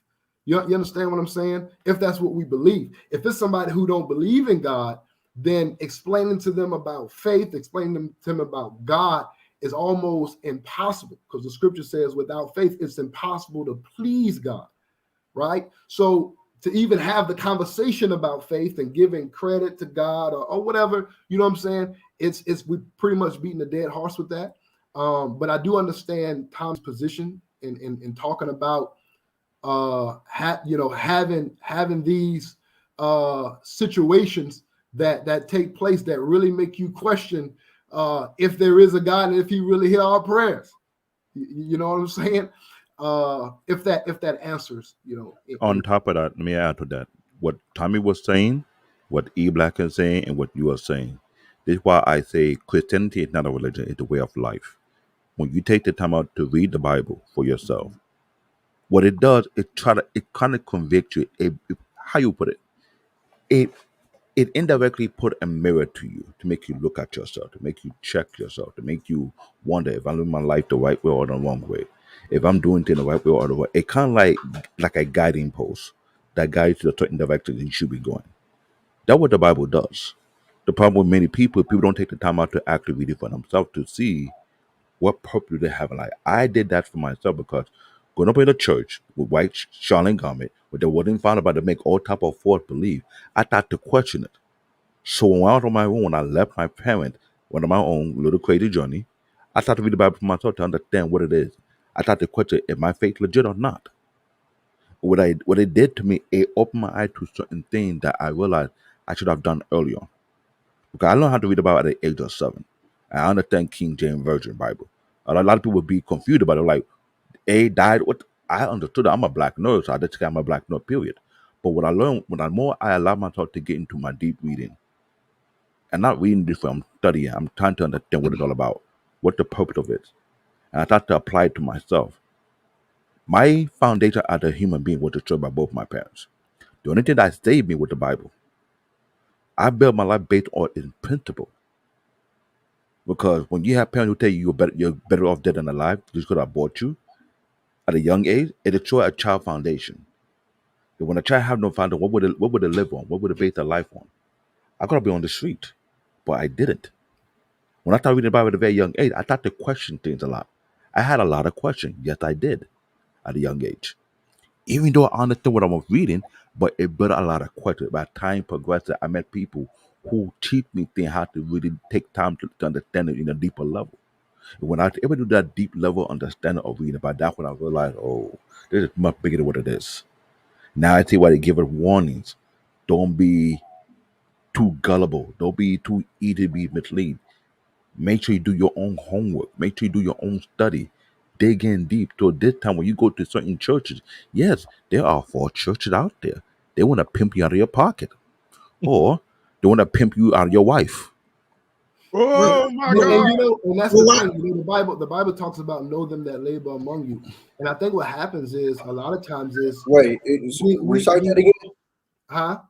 Recite that again. It says know them that labor among you, right? Okay. And so Who said that? Tim? Who said that? Who's that? Matthew? Tim? Which one? Say that again. Go ahead, LJ. Come on, blood. Yeah. So I think what happens is that we have so many different views of Christianity and the church. And so that can distort a lot of beliefs and somebody believing in God. You know, one of the things, even with the word Christianity, you know, the Bible doesn't even call us Christians. That actually was a term that was given by the world in the book of Acts. The Bible actually called us as we become saints. And so there's a worldview of how the church should look, and then there's a biblical view of how the church should look. And so what happens is, Tommy, when the world view is not in alignment with the biblical view, it causes a lot of distortion and issues and questions, which rightfully should be asked if it's somebody who's trying to really understand and see God. Does that make sense? And that connect with that about two different to the word Christian. You have the worldview of the Christian and you have the biblical view of Christian. What Elder does say right now, they confirm what I was saying all along, because there are too many versions of view. The problem is people based on their own interpretation, but never do their homework and actually study it. So that's why we have this confusion that's going on. And it's understandable. I've talked to a lot of people, young people who walk away from the church. They say that the church is not for the kid. I say, it didn't say that in the Bible. Jesus Christ chastised his disciples. They don't put away the kid. They know they're the first to receive the kingdom of heaven. So when you have people say such things, they will go against the Bible themselves. They didn't read it. How you say the church is not for the children, but Christ said the children are needed within the body of Christ. This is something that people don't get. Yeah, people like to go out there and say, "Oh, you will go to hell if you have bread." But I wear bread, and I know a person who got bread know the Bible more than you. So how you should that person going to hell? That's what was going on. We have these old school Christians who never took the time out to read. Yeah, and I'm gonna say this too. The thing they have in Nigeria called the monkey see, monkey do. They follow and see what people say, but they never do their homework. Right. Well, Blake David, I don't know if that was your story about you talking about your parents and stuff, but like if that's your story, then I completely get, and this is why I say religion can help, because if But that's your story, it wasn't my parent, it's the whole community that was doing that. I saw something that was scared to help. It wasn't just my parents alone. I'm talking about African people who go to that particular church. What they were practicing was totally off. And they got called out in my own country as well. They were just saying that if you leave my parent church, you go mentally ill. I was like, why is that? And it was being documented that people who left their church with white garment went La Vida Loco. They was like not themselves ever again for years. Wait, the African accent with Spanish just threw me off. I had to use phrase so people can understand American term. They went crazy. They went berserk. Wasn't themselves no more. So I use La Vida Loca. Everybody watch the movies. Everybody hear the phrase. I understand that. Forgive me. I like to learn other language. My brother speaks Spanish too, and he's in Peru. He's the minister. As I was saying back to the regular programming. Anyway, that happens. There are many churches out there that do such things but never follow the Bible. And it's not just not on experience. I talked to many other people who said the same exact thing. People had different stories whereby pastor touching kid. That's not supposed to be allowed. But it happens. But why do we always go to the negative? Like when I'm researching something, I'm actually trying to see how this can benefit my life. So when we look up Christianity, my biggest thing is, why don't we say, let's look at all the negative things that's happening. Let's see what's positive about it too. And can this add value to my life, or will it take value away from my life? And I think that's kind of something I did.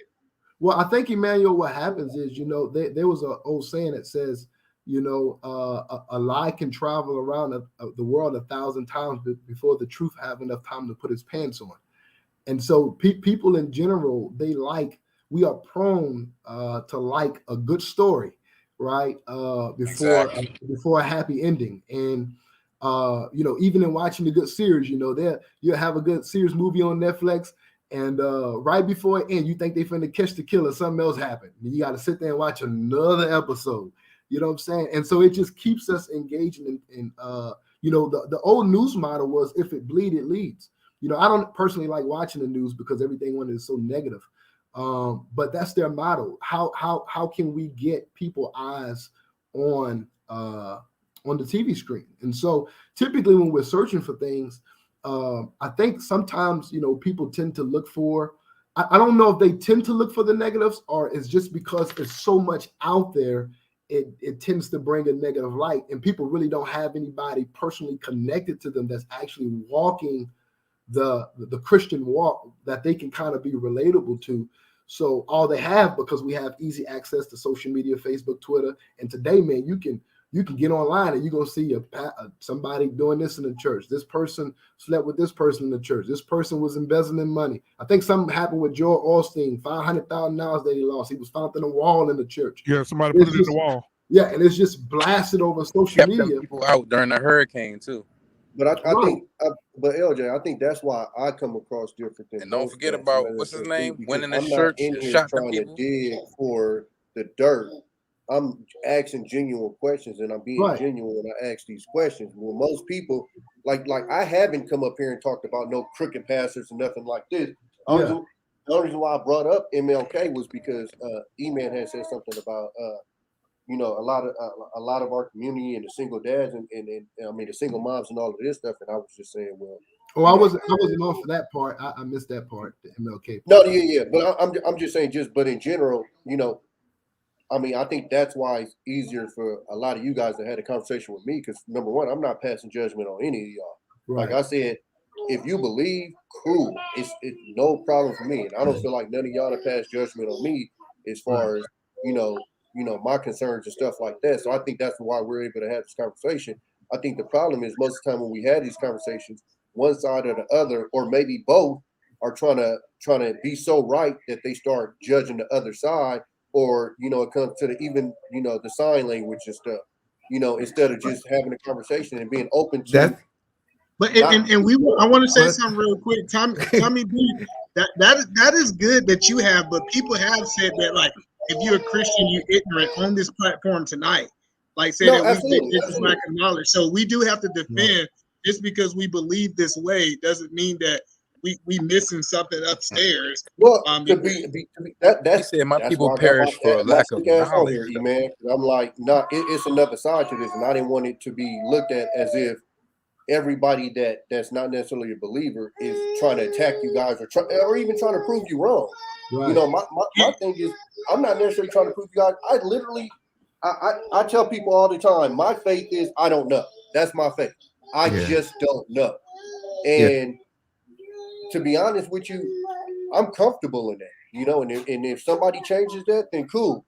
But my faith right now is just, I don't know. I don't know what happens when I die. And the only thing that I think I do know, and that's because, like I said before, I've traveled and I've read a whole bunch of books and stuff, because this is something that's kind of it's interesting. It's interesting to me.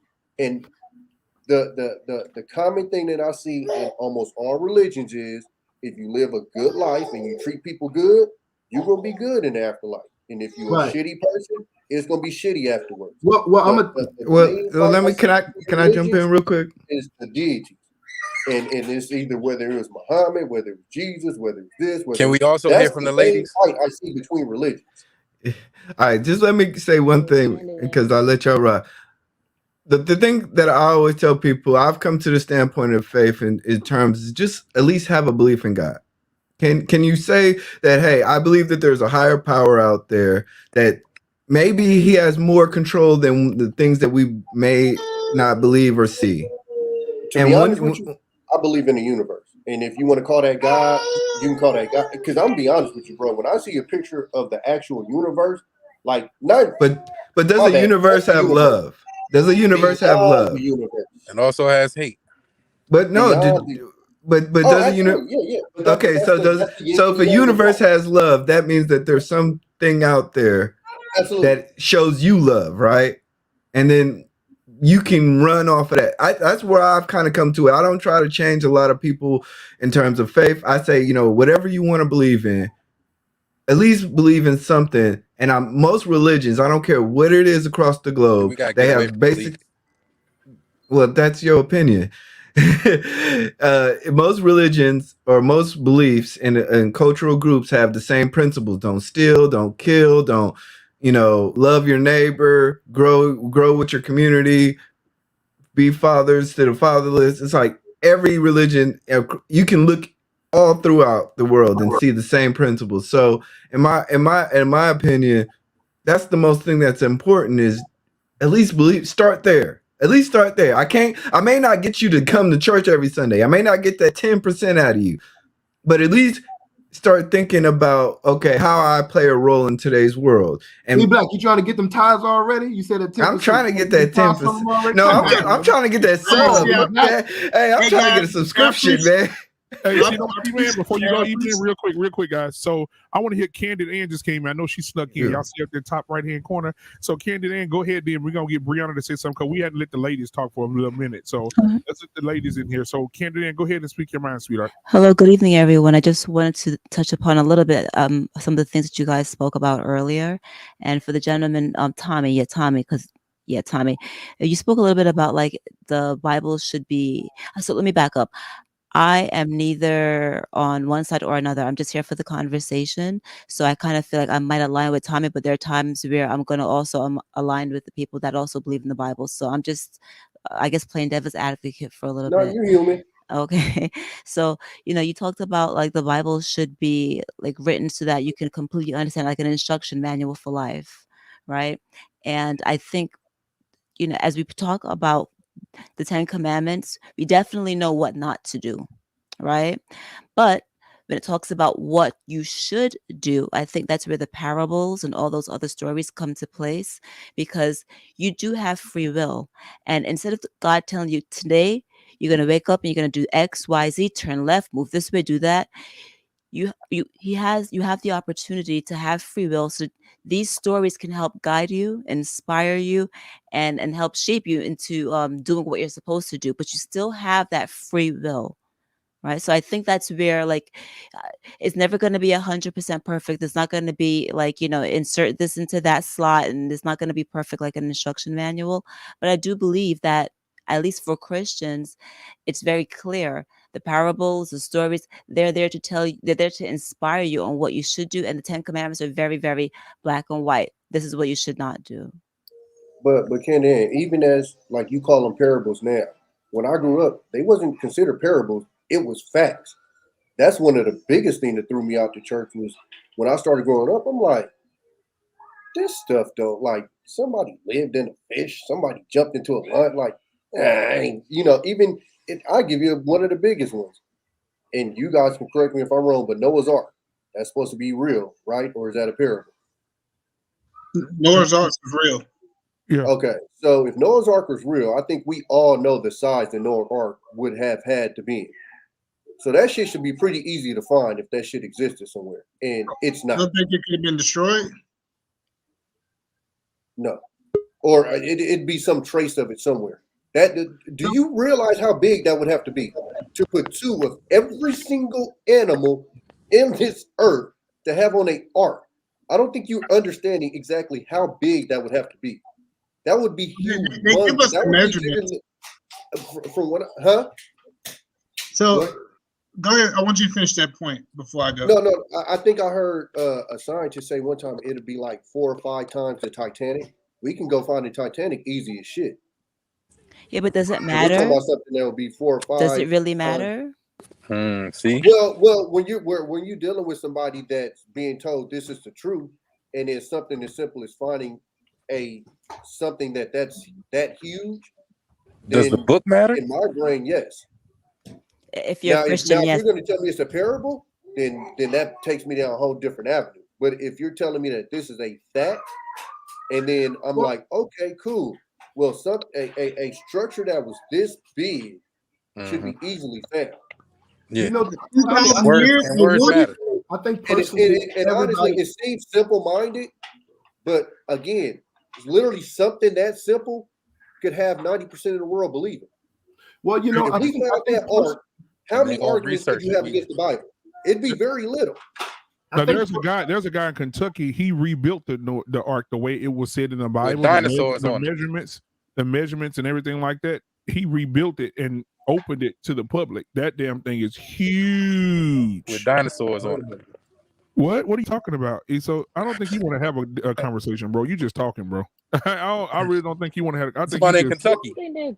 I think, Tommy, Black man, I think I've heard about that. I think with I everybody haven't seen it, but I think I heard about that though. Yeah. I think I've I seen think it on everybody TV. that is proclaiming Christianity has their own personal testimony and experience on how they came to God. You know, even if you read the Bible with Paul actually thought, well, at one time he was Saul. Saul actually thought he was doing the will of God by actually persecuting the church.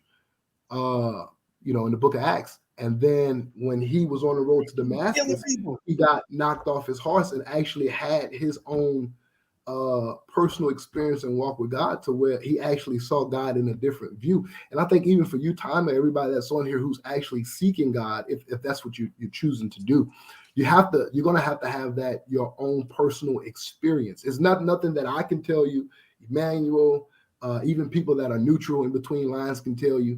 You're gonna have to just have your own personal experience. You know, Peter, and I'm with Tommy on that. Hold on, but LJ, listen to me, LJ. If we could simply find that ark, what argument would Tommy have against any of you guys? But you hold on. Let me Two people without belly buttons. You talking about Tommy B? Tommy B would have another argument. I'm just saying. No, I'm being honest with you. What could I argue against? Because it's nothing that I can physically see that happened in that book that I can put my finger on. I can look at that ark and go, damn, that because look, okay. I heard all the stories. What can you physically see that was 2,000 years ago? I heard all the stories of the Romans. Y'all saw the movie 300 and all of that stuff, right? You know when it became real to me? When I went to Rome and I actually saw the Colosseum. And I'm going to tell you, E-Man, I'm going to be 100 with you. It made me feel different about them stories. It's something I didn't even expect, E-Man. When I seen that Colosseum, it's something inside of me was like, damn, bro. Like, this is real. I'm gonna make when a I went to Greece, I went to the first Olympic stadium. I went to the Acropolis as well. It made that shit different. I'm gonna tell y'all right now, if y'all have never been there, I feel different about the Acropolis than you guys do. I'm telling you right now. Okay, well, tell me. Hold on. I'm gonna make. I want to know about slavery. Go ahead. Hold on. Let me make this joke real fast, Tommy. You know what's funny? 30 years from now, somebody gonna come and say, Tupac. Who killed Tupac? Y'all show me all these videos. Y'all talking about he was the greatest rapper alive. Tupac, y'all found Tupac? That's because Tupac is still alive, babe. Tupac is still alive. Tupac ain't never got shot. Tupac ain't never got shot. Tupac is not dead. I didn't see the body. He is still alive. Tupac ain't dead. Somebody had Tupac a few years ago. You talking about Tupac was in Jamaica somewhere. We know who killed Tupac in California a long time ago. All them theories came from outside. No, I'm joking, but yeah. But what I was going to say was, you know, because I believe in the Bible, Tommy. What I was going to say was again along the line with personal experiences. You know, Jesus came to Peter and he said, "Hey, you come follow me," and Peter just followed. But Paul had to be knocked off a horse. So sometimes people some people are followed just by word, and then some people are followed just by having their own personal experience. So Mr. Bryan just said any type of faith that is based on sin is really not faith at all. So now, no, he said any type of faith that is based on sin is really not faith at all. So now you're really telling me that I have to go with blind faith. Exactly. I have a huge problem with blind faith. Well, hold on. Let's talk about what Jesus. The evidence of things not seen. That's Hebrews 11:1. But look, so Lance, I ain't believing that shit. It's hear funny you, that your name is Tommy, because let me tell you about this guy in the Bible named Thomas, right? So when Jesus came, Doubtful Thomas, I know. I'm telling you, I don't read the Look, book. watch I this. know. Hold on, man. Look. Was he really doubtful Thomas, or was Thomas just somebody who had to have his own personal experience? Probably he both. was doubtful. He was doubtful. He He was said he doubtful. had to touch. Yeah, he was I'm doubtful. just posing the question. That's all. I know, but listen, Yeah. it's crazy because the Bible told us that we was going to run into people like this, because he said, "I got to touch the ribs. I need to touch. I got to with my fingers." He's like, "I'm not going to go off other people's words." The problem is that everybody's not going to be able to have that Thomas. But but this is my problem, E-Man. And this is why I tell the people that look at me crazy. God built me this way. That's how I've been like this since a kid, bro. I used to take toys, open them up, see how they work. That's been me since I was a kid.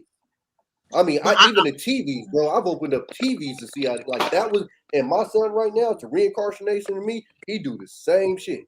Like that. But like, guys, that's how I do gotta go. I just want to tell y'all guys, I love y'all. Wait. He believes in reincarnation, but not God. Who? You just said he's a reincarnation of you. But so what? If You you just said believe in God, he can believe in reincarnation. I don't understand. Wait. You believe in reincarnation, but you don't believe in God. Bro, he can't that's reincarnation actually me if I'm Hindu. still here. That's Hindu.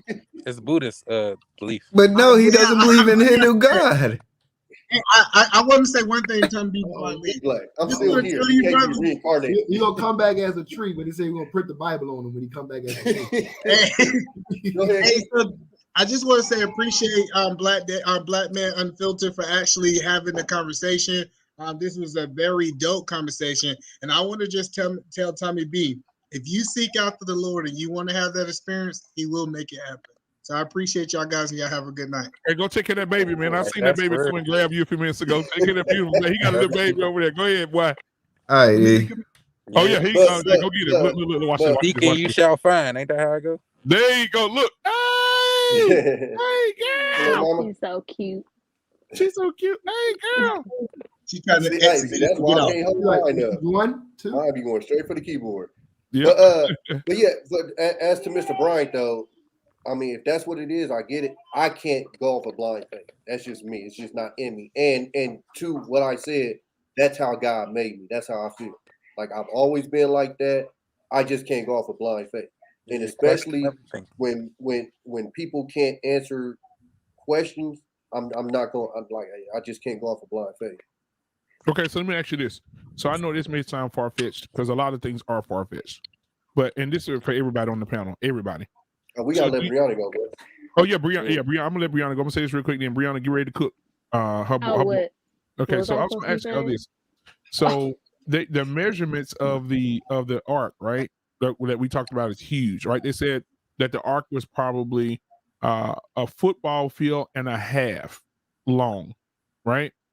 And so they found. Let me say this. Listen to me. I saw it on the History Channel. They actually found in the top of Mount Ararat, right? I think that's how you pronounce it. They found this. They say, I'll send you the link. They found a huge boat, like in the top of them. Ain't no way it could have got up there. You looking up at the mountain. You like, hey, how the hell they get up there? And they measured the length and everything, and it matches specifically to the number or the length of what the Bible says the ark was. And Black man. I don't know if you remember on ABC, they used to do this show where they was trying to prove the Bible right. They talked about this in the 90s, bro. Okay, yeah. So this has been on since the 90s. And it's 2021. We still ain't seen that shit. And I've seen pictures, but I'm saying it's HD. Yada. Ain't nobody bring that motherfucker down or nothing like that. Like that, I mean, but you're talking to somebody that's super skeptical about stuff. Yeah, that's what I'm saying. Would you be open to go and see something like that? Hell yeah. I mean, bro, listen, I am open, bro. I'm telling you, I'm open. I don't know about all that hiking and stuff. I'll let them do the hiking and bring back some evidence, but I don't know about going all the way up there. But yeah. What was I supposed to be saying? Go ahead, Brianna. What was I supposed to be saying? No. Just your thoughts on so far on what you've been hearing since you've been in the back. Oh, I believe I agree. I think LJ or Larry, I think he said earlier, like I think it's just gonna be hard to believe. Like I think logical people, um, it's just hard to believe until you have an experience. I honestly, um, and for me, I think arguing about different things in the Bible is something. It's a book that's it's easy to poke hole. I mean, it's easy on surface level to say, how could that happen? How could that happen? It's just, I think without that personal experience, and it's just really, I mean, I understand. And that's how I feel. I understand why it's hard for someone to just read that and be like, you mean to tell me this happened and all this. I mean, I read my Bible almost every day. I mean, we study and it's still always new layers of things that you're learning over time. So I mean, I just feel listening to it, I understand why it's like I said, I went all the way around in a circle. So I get, looking at other things. And even when Black David was talking about like stuff he'd seen, I wanted to ask him at the time, like, so how do you feel about a lot of Black people feeling like they're going back to their roots with a lot of that worship or that religion or ancestral worship? I know a lot of Black people are like And let me add to that. exploring those And options let me add to now. that. And let me add How to do you that. feel? There's Yeah. another channel on YouTube called The Grapevine. They have a bunch of my people from Nigeria who family grew up Hey, in. say that channel again, David. I ain't hear you. There's another YouTube channel on YouTube called The Grapevine. The I Grapevine. think, yeah, it was. They done the discussion. I think it was around 2020 or 2019, where a few people from my country who were Christian, who also grew up in that cultural worship of idol and witchcraft, and they Right. told the experience whereby one of their aunt was in that at one time she was levitated in the air. Right. To see such a thing like that, I'm telling you, the So stuff what? No, they not So you, what Black would you David. say to It's them? comments, Would bro. you say to Black people who want to explore that? I mean, we're in I've America, uh, but we've never seen that actually before. I've actually seen demonic possession in church services. I mean, To the extent of I've that, seen that stuff you know too. what I'm I mean, my saying? brother. So it's definitely real, I mean, man. my brother was being initiated as a priest. I mean, we would go the to Hey, thing him is, to get rituals done. let me just say, We did all that. So this is let me tell you that this is not something like you call a tourist attraction, because it's not. can you These highlight things that are question? these things are very, very scary, because those people who did the right, discussion on that panel on that show called Grapevine, they did the discussion last year. I gotta look up the video. If I do, I will email it to Black Man on Facebook so he can see for himself. They explain in detail that their family was in this thing for many generations till they decided to walk away from it. They wasn't a religion, it was more of a cult. right, They were practicing stuff that was beyond the supernatural, beyond your carnal mind of understanding.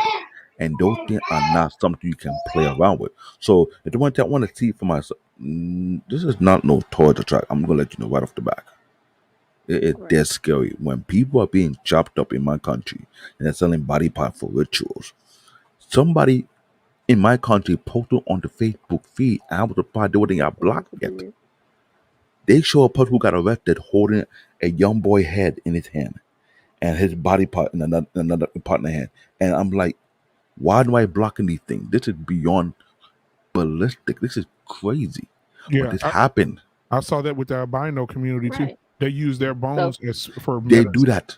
They It's hunt them down. known Yeah, in West yeah, Africa yes, to exactly. catch an albino person. They think that supernatural will happen for them. right. Yeah, This is So not. what would This you is tell not them? a So joke. you would tell people leave it alone. yeah. And then when it comes to that, like you said, that possession stuff, that demonic possession stuff. I mean, that stuff is real. And I remember watching I'm not a document. Was it a documentary? Yeah, it was. The girl from that played the lawyer on Living Single. What was her name? I forgot. Come on, Maxine. She was Maxine. Maxine She Water. did an interview. You guys got to go look it up. She did an interview about it, and she said how her mom was a witch doctor, and she said her dad used to go out and cheat all the time. He was a preacher, old silver tongue preacher. He used to go out and cheat on her with the women at the church, and she told him, "Listen, I know that you're going to see that woman cross the state line. You're not going to no church." And he said, "No, I'm going to preach. I'm going to preach." And she said she will never forget that her mom went outside with a broom and rubbed the broom in some red dirt or dust or something that she created in a bowl, and she slapped it all over the car. And then she brought it in the house and she slapped it over the doorway of the house. And she told him, if you leave this house, your spirit or your human body will never be able to enter this house again. And you will never live to even come back to this house. So I'm binding your body and your spirit or whatever. She said that man left that house laughing at that woman. He got close to the state line and they found him in his car on the side of the road, dead in the car before he went across the state line. Dude, I'm like, what the hell? She said he was dead. And she said from that moment on, her mom tried to teach her how to do it.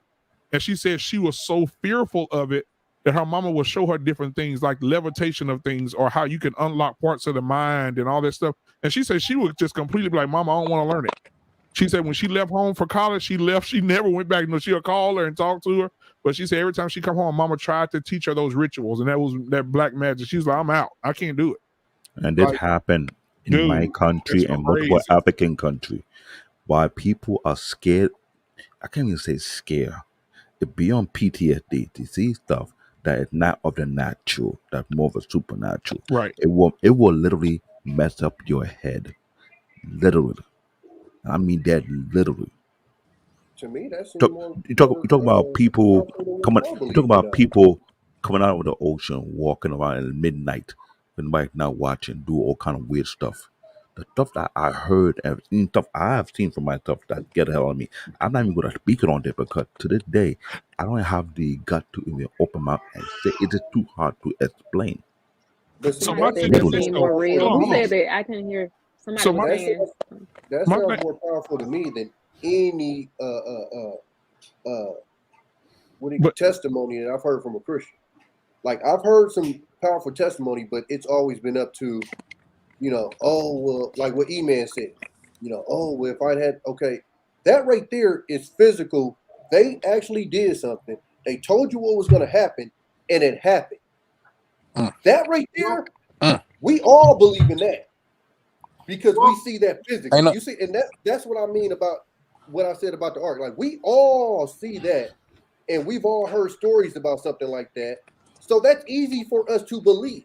And people that haven't seen that or necessarily, heard about it, they probably won't believe it until they see it. But guess what? If they go somewhere, there's a possibility that they will see it. You see what I'm saying? There was a white minister who, I don't think he's alive today. He wrote a book about how he went to an African village to preach the gospel. And there were a lot of witch doctors against him. He said one time he was sleeping.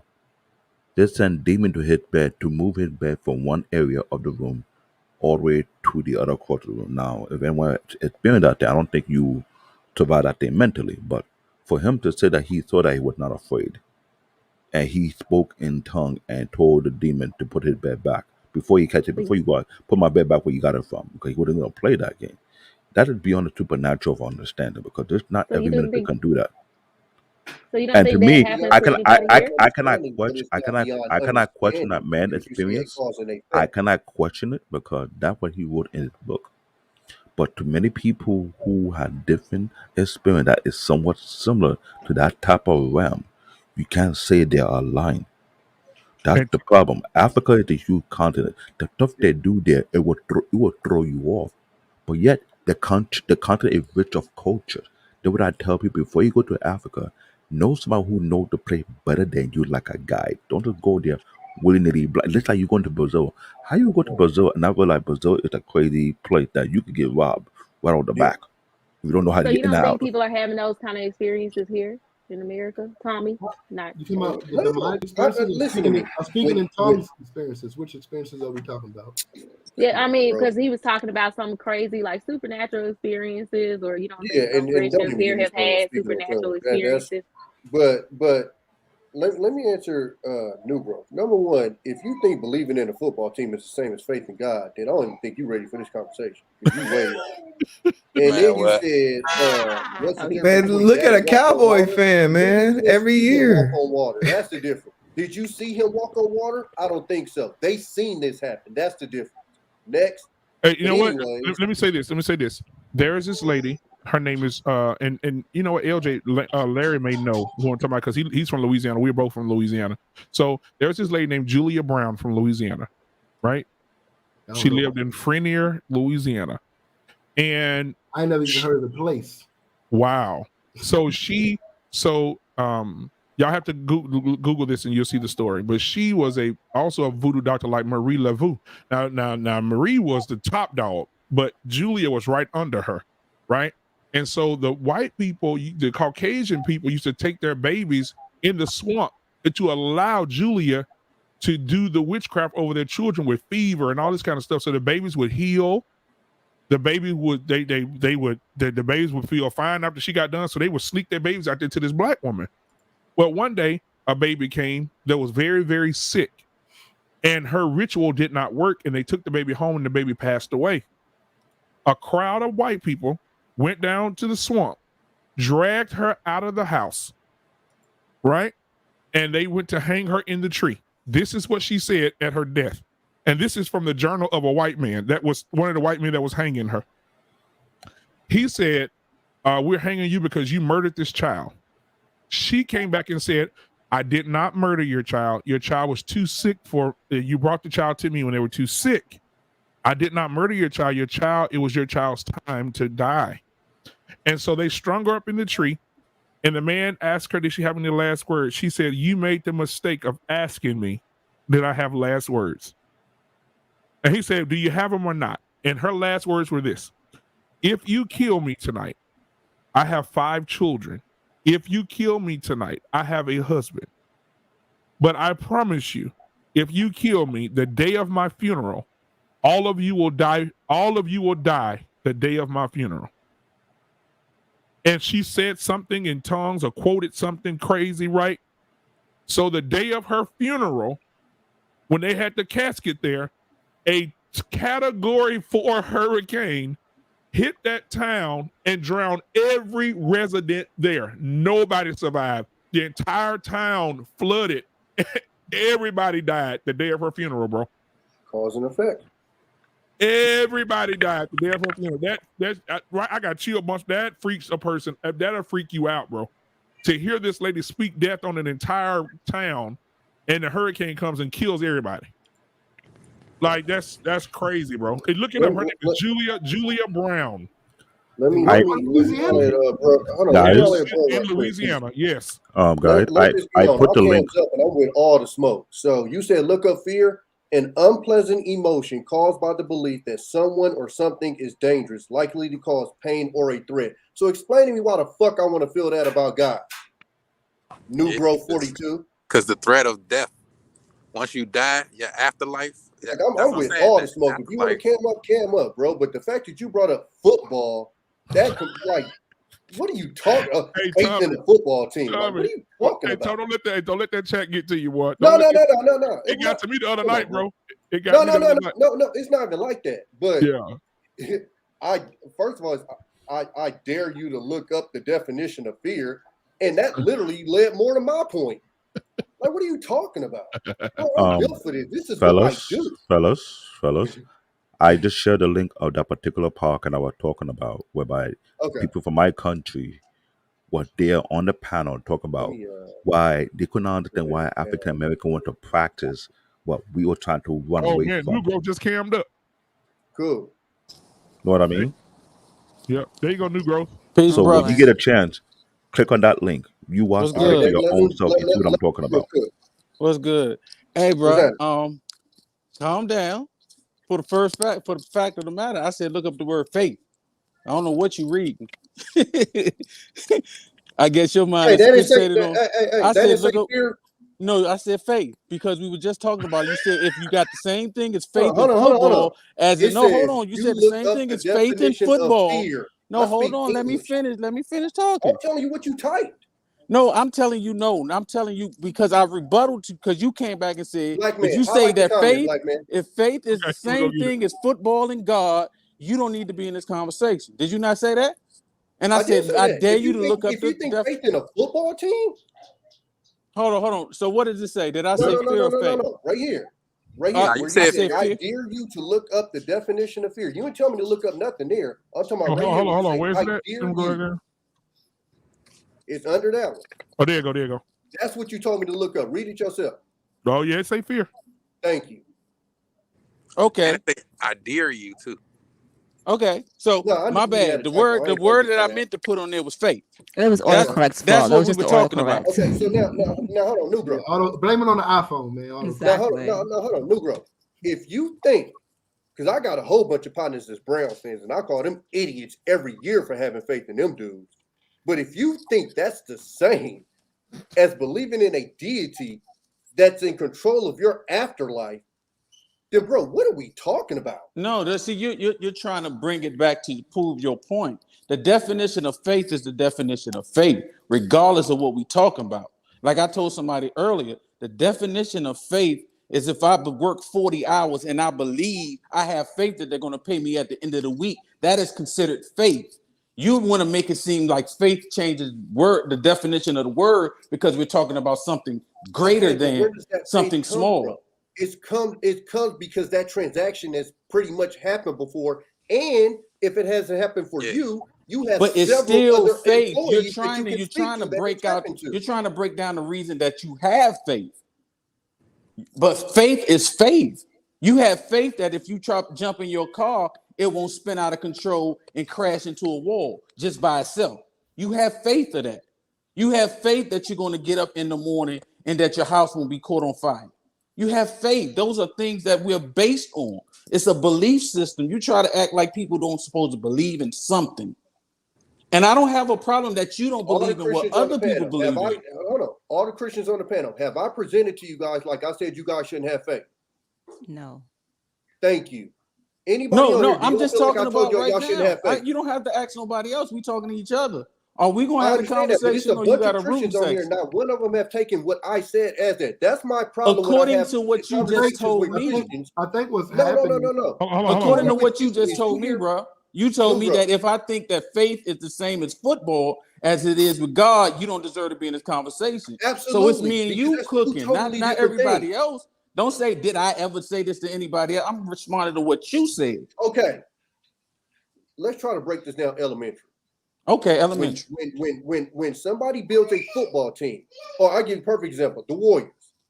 When they construct the Warriors and then they bring KD in after they've already won 73 games and then lost in the finals, and they bring KD in, common sense mixed with you already seeing the results gives you faith, I guess you want to call it, or belief, or whatever you want to say, that they probably gonna win the chip. Right. And then what was the result of that? You can physically see that you were right. My point in this whole conversation is you can give me testimonies, you can give me everything you want. At the end of the day, none of you can give me a solid answer what happens when I'm in that box. Period. See, but you're talking about a whole nother level. None of y'all have been there before. You say you saw the results after you believed? Because it's speculative. You say you saw the results after you believed, you said? If you want to say you believed, you had faith, however you want to phrase it. Yeah, that's what you just said. You saw the belief. You said you saw the results after you believed. I said if that's how you want to phrase it, because that's how he was phrasing it. That's how you phrased it. That's how you phrased it. No, that's how I phrased it, because that's what you said about the football team. I said that I said people that have faith in the football team, if people didn't have faith in football team, basketball teams, there wouldn't be $1 billion gambling career. There wouldn't be families out here who lose all of their money because somebody believed that they were going to win the Super Bowl. They believe they had faith, and we have but belief and faith are synonyms. A faith in a religion is completely different than a belief in a football team, to where you want to gamble like that. But we're talking about faith. You want to prove your point. My point is that faith is faith. I don't care if you have faith in a football team, a God, or whatever. You can't question a man's faith. I'm not saying you are, but it is what it is. People gonna have faith in what they have faith in. You have faith that the Bible is not literate enough. You have your belief. That's what you believe. Y'all want to give me I'm gonna give you a perfect reason why I say you can't. I told every Browns fan they wasn't gonna be shit this year, and guess what? They ain't shit. But that's your belief. You know, they did the same thing with when they came out with this same-sex marriage thing. You know, they wanted to keep the title of marriage, but change the definition of it, and they wanted to actually they wanted to compare it as the same thing. The word discrimination, they wanted to pair that in the same lines as black people being discriminated. I remember that. By saying, well, but that's to most of those people, that's the life they choose. I mean, I ain't choose to be black. You know what I'm saying? Like I was born black. And I think what he's saying is that what we're doing is we're using the word faith and changing to fit our own personal belief system, but we want to change it for what, you know what I'm saying? Based off if the faith two is different what things that keep Lance us just God. said, then there's probably more belief than in religion then, because if faith is just anything possible, then that would fit more like a football team, basketball team thing than actual belief. Faith and belief are synonyms, brother. Okay, do I actually think or believe that a lot of those Browns fans think they win the Super Bowl? Fuck no. Do I think they have faith? Yes. Yes, and that's up to them, because if they would have had a good team this year, what would that have meant? If they would have had a dope season this year, what would that have meant?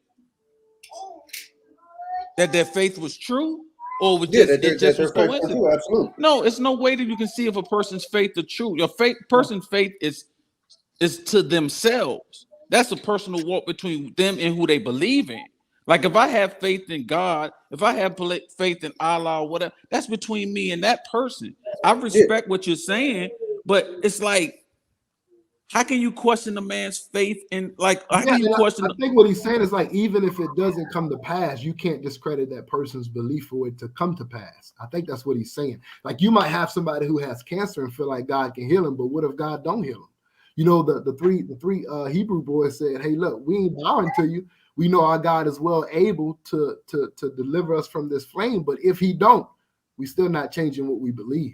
No, and that's 100% true. But with that, when you have people that are skeptical, then that would just add to their narrative.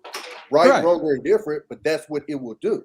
Right. I mean, I respect that, but you were just like, oh man, you can't compare faith. No, I still don't think you could, because I think that's two totally different things. But look at the people. I'm gonna give you one last example. Man, I like how Timit was talking about, how does this discussion of Christianity relate and connect to the black community? I would love to get back on that because I got a lot of smoke for that. Anybody want to talk about the role of black church? And when I came in, y'all wasn't even talking about that. I don't even know what y'all was saying. I said from the beginning. So I'm gonna pick up his. I'm gonna bring up his. I'm gonna bring up Timmons' first comment, and then then this I will close out for tonight. So I'll bring up Timmons' comment, and then it says, "How is Christianity beneficial to the black community? How is it better than other religions in the black community? How should it be utilized for the benefit of the black community?"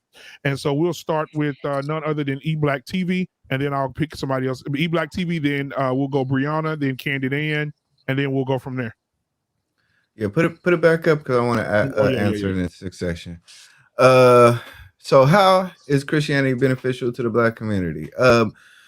If you really look at most church structures, they deal with alcoholism, drug abuse, sexual addiction. They deal with a lot of the spiritual weaknesses in people. They also are one of the connections that most black people come together without violence.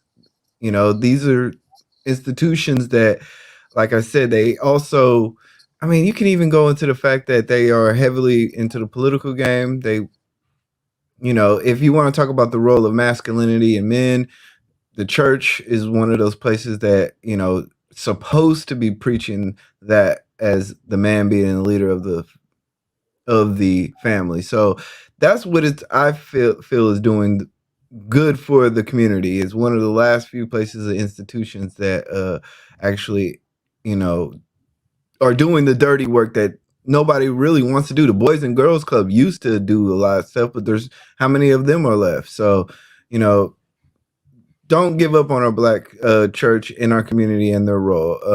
How is it better than any other religions? It's not really about how is it better, but Christianity churches, like I said, they have, being that this is a majority Christianity country, it's doing fairly well. So, and how is it utilized for the benefit of the Black community? That is the big question I wanted to talk about.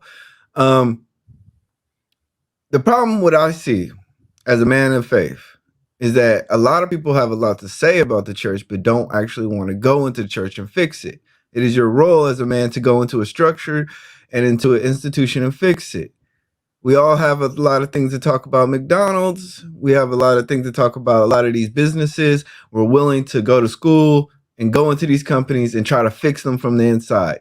The Black church is the one place that I don't see a lot of us men actually trying to go in and fix it. If you don't like the way things are running as Black people, as Black men, we should be the main ones going in there and trying to fix it. That is our role. We can't, the older folks are dying off. This is our path. This is what we're supposed to be doing. Stop waiting for somebody else to fix the church so we can walk in and be happy about what's going on in there. If you don't like it, go in there, study, volunteer, get you a position, and fix it.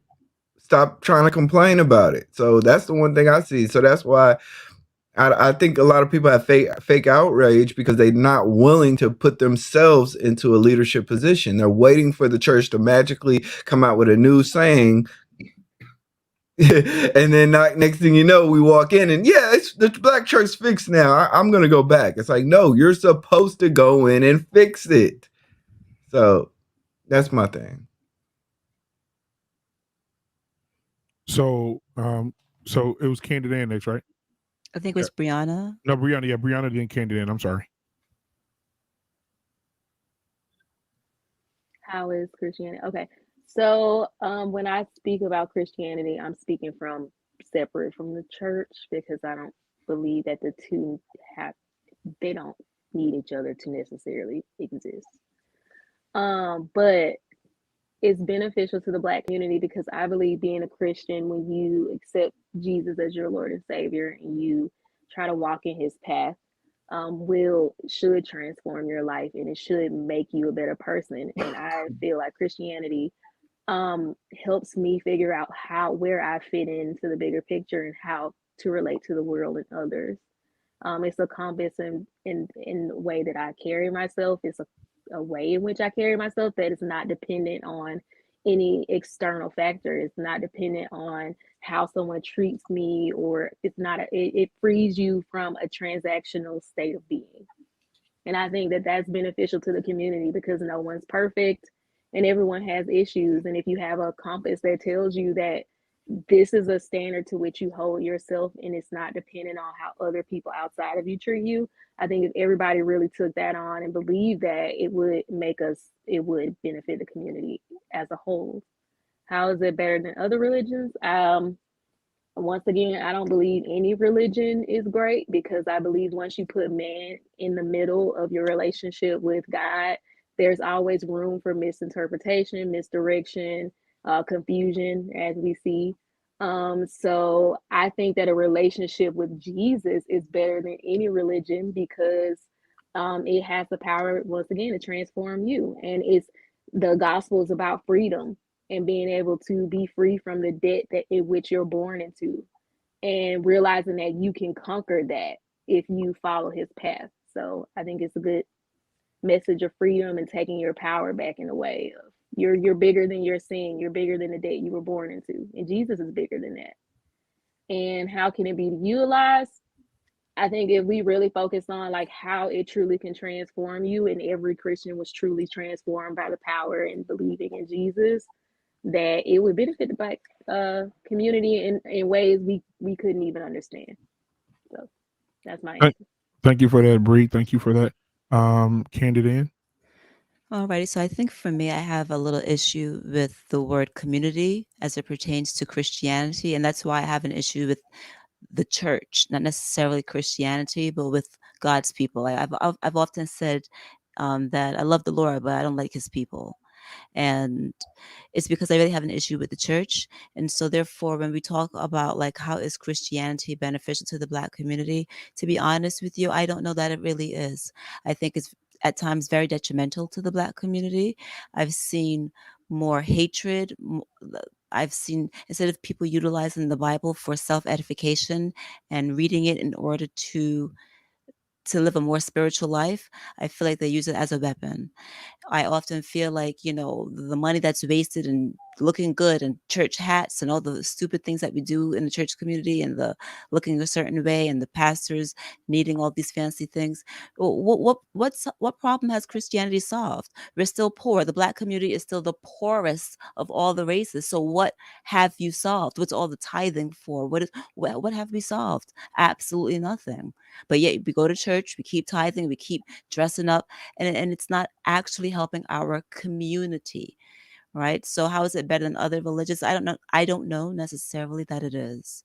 I feel like I believe in God, but sometimes I feel like I, I don't know if that God is Jehovah, Jesus, Yahweh. I don't know. It doesn't that it even matters.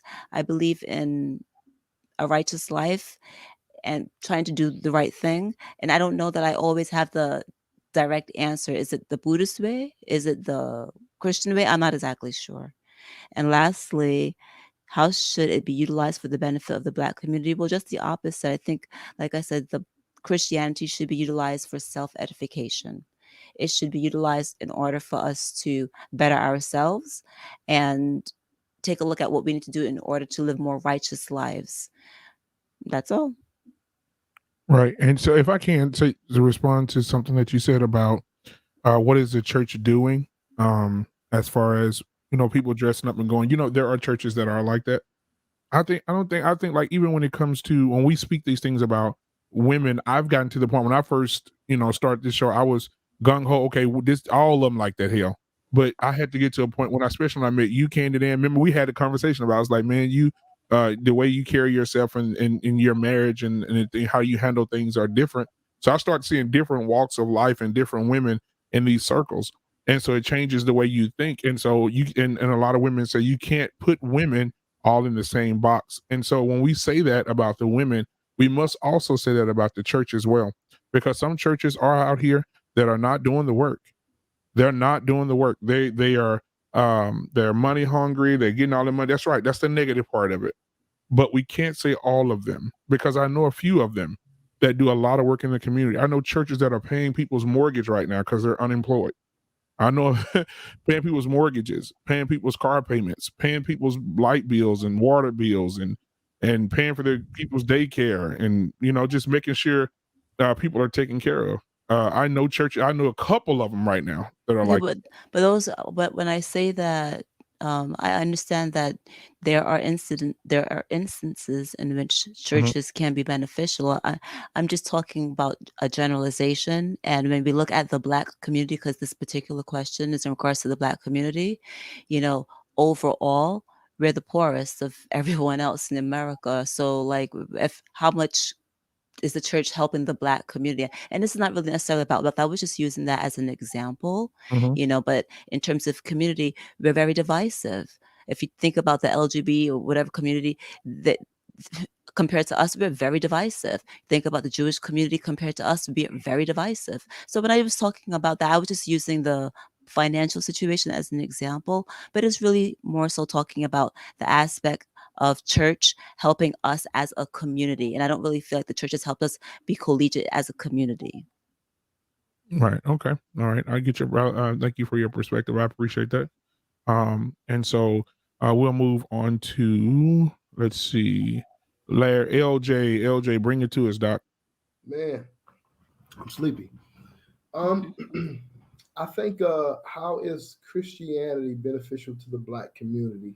I'll say first and foremost, I think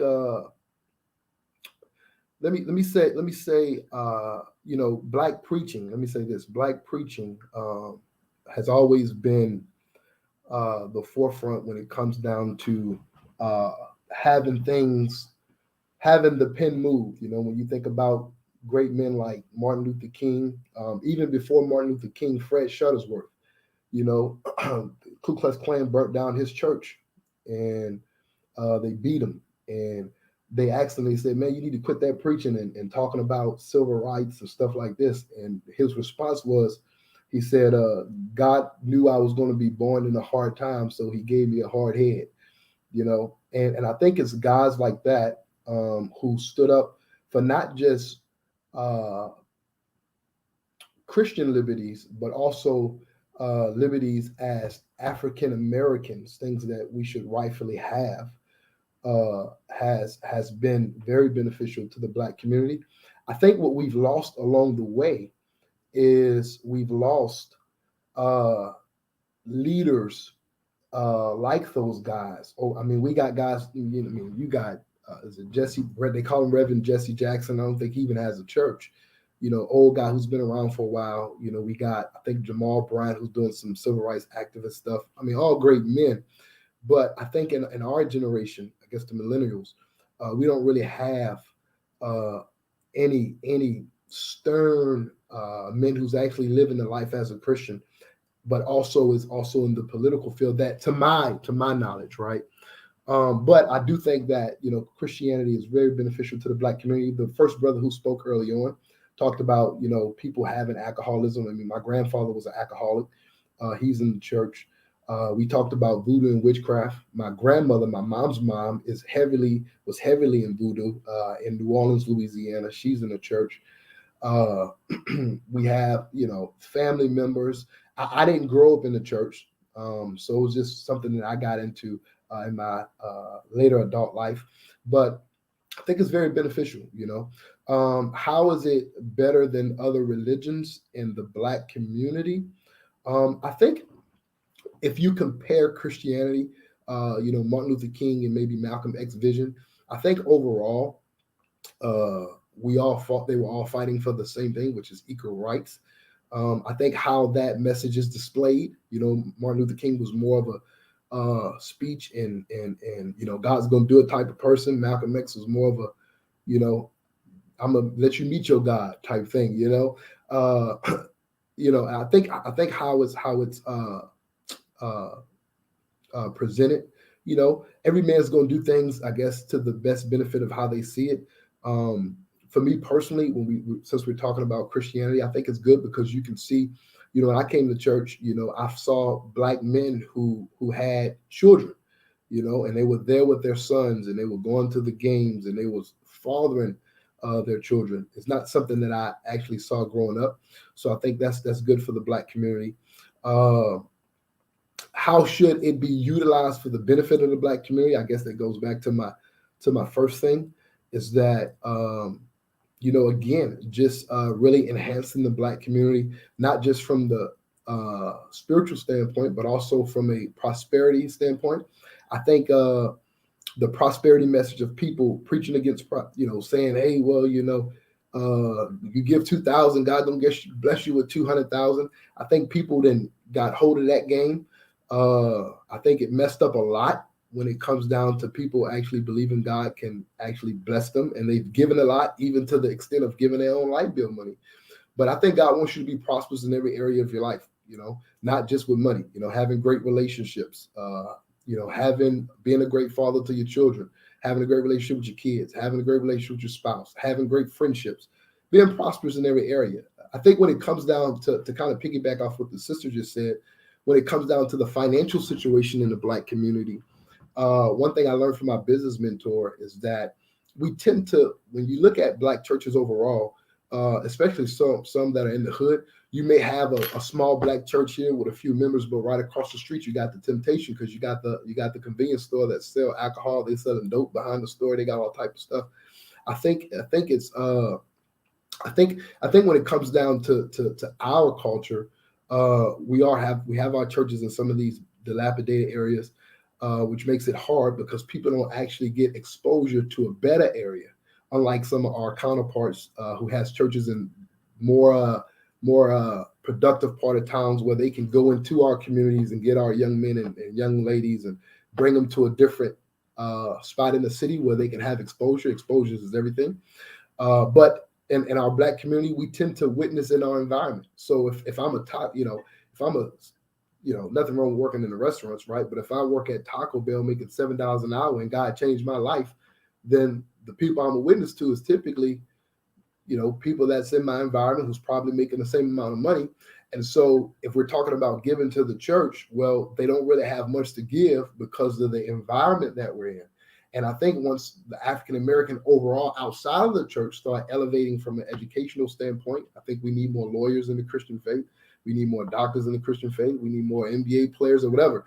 You know what I'm saying? Well, we can start witnessing to people in these arenas. I think somebody said earlier, do you believe that God wants you to be poor? I'm definitely not a believer in that. I think God wants you to be productive. And so I think we just need to step out the box. There are some things that happen outside of the Christian faith that affected our community.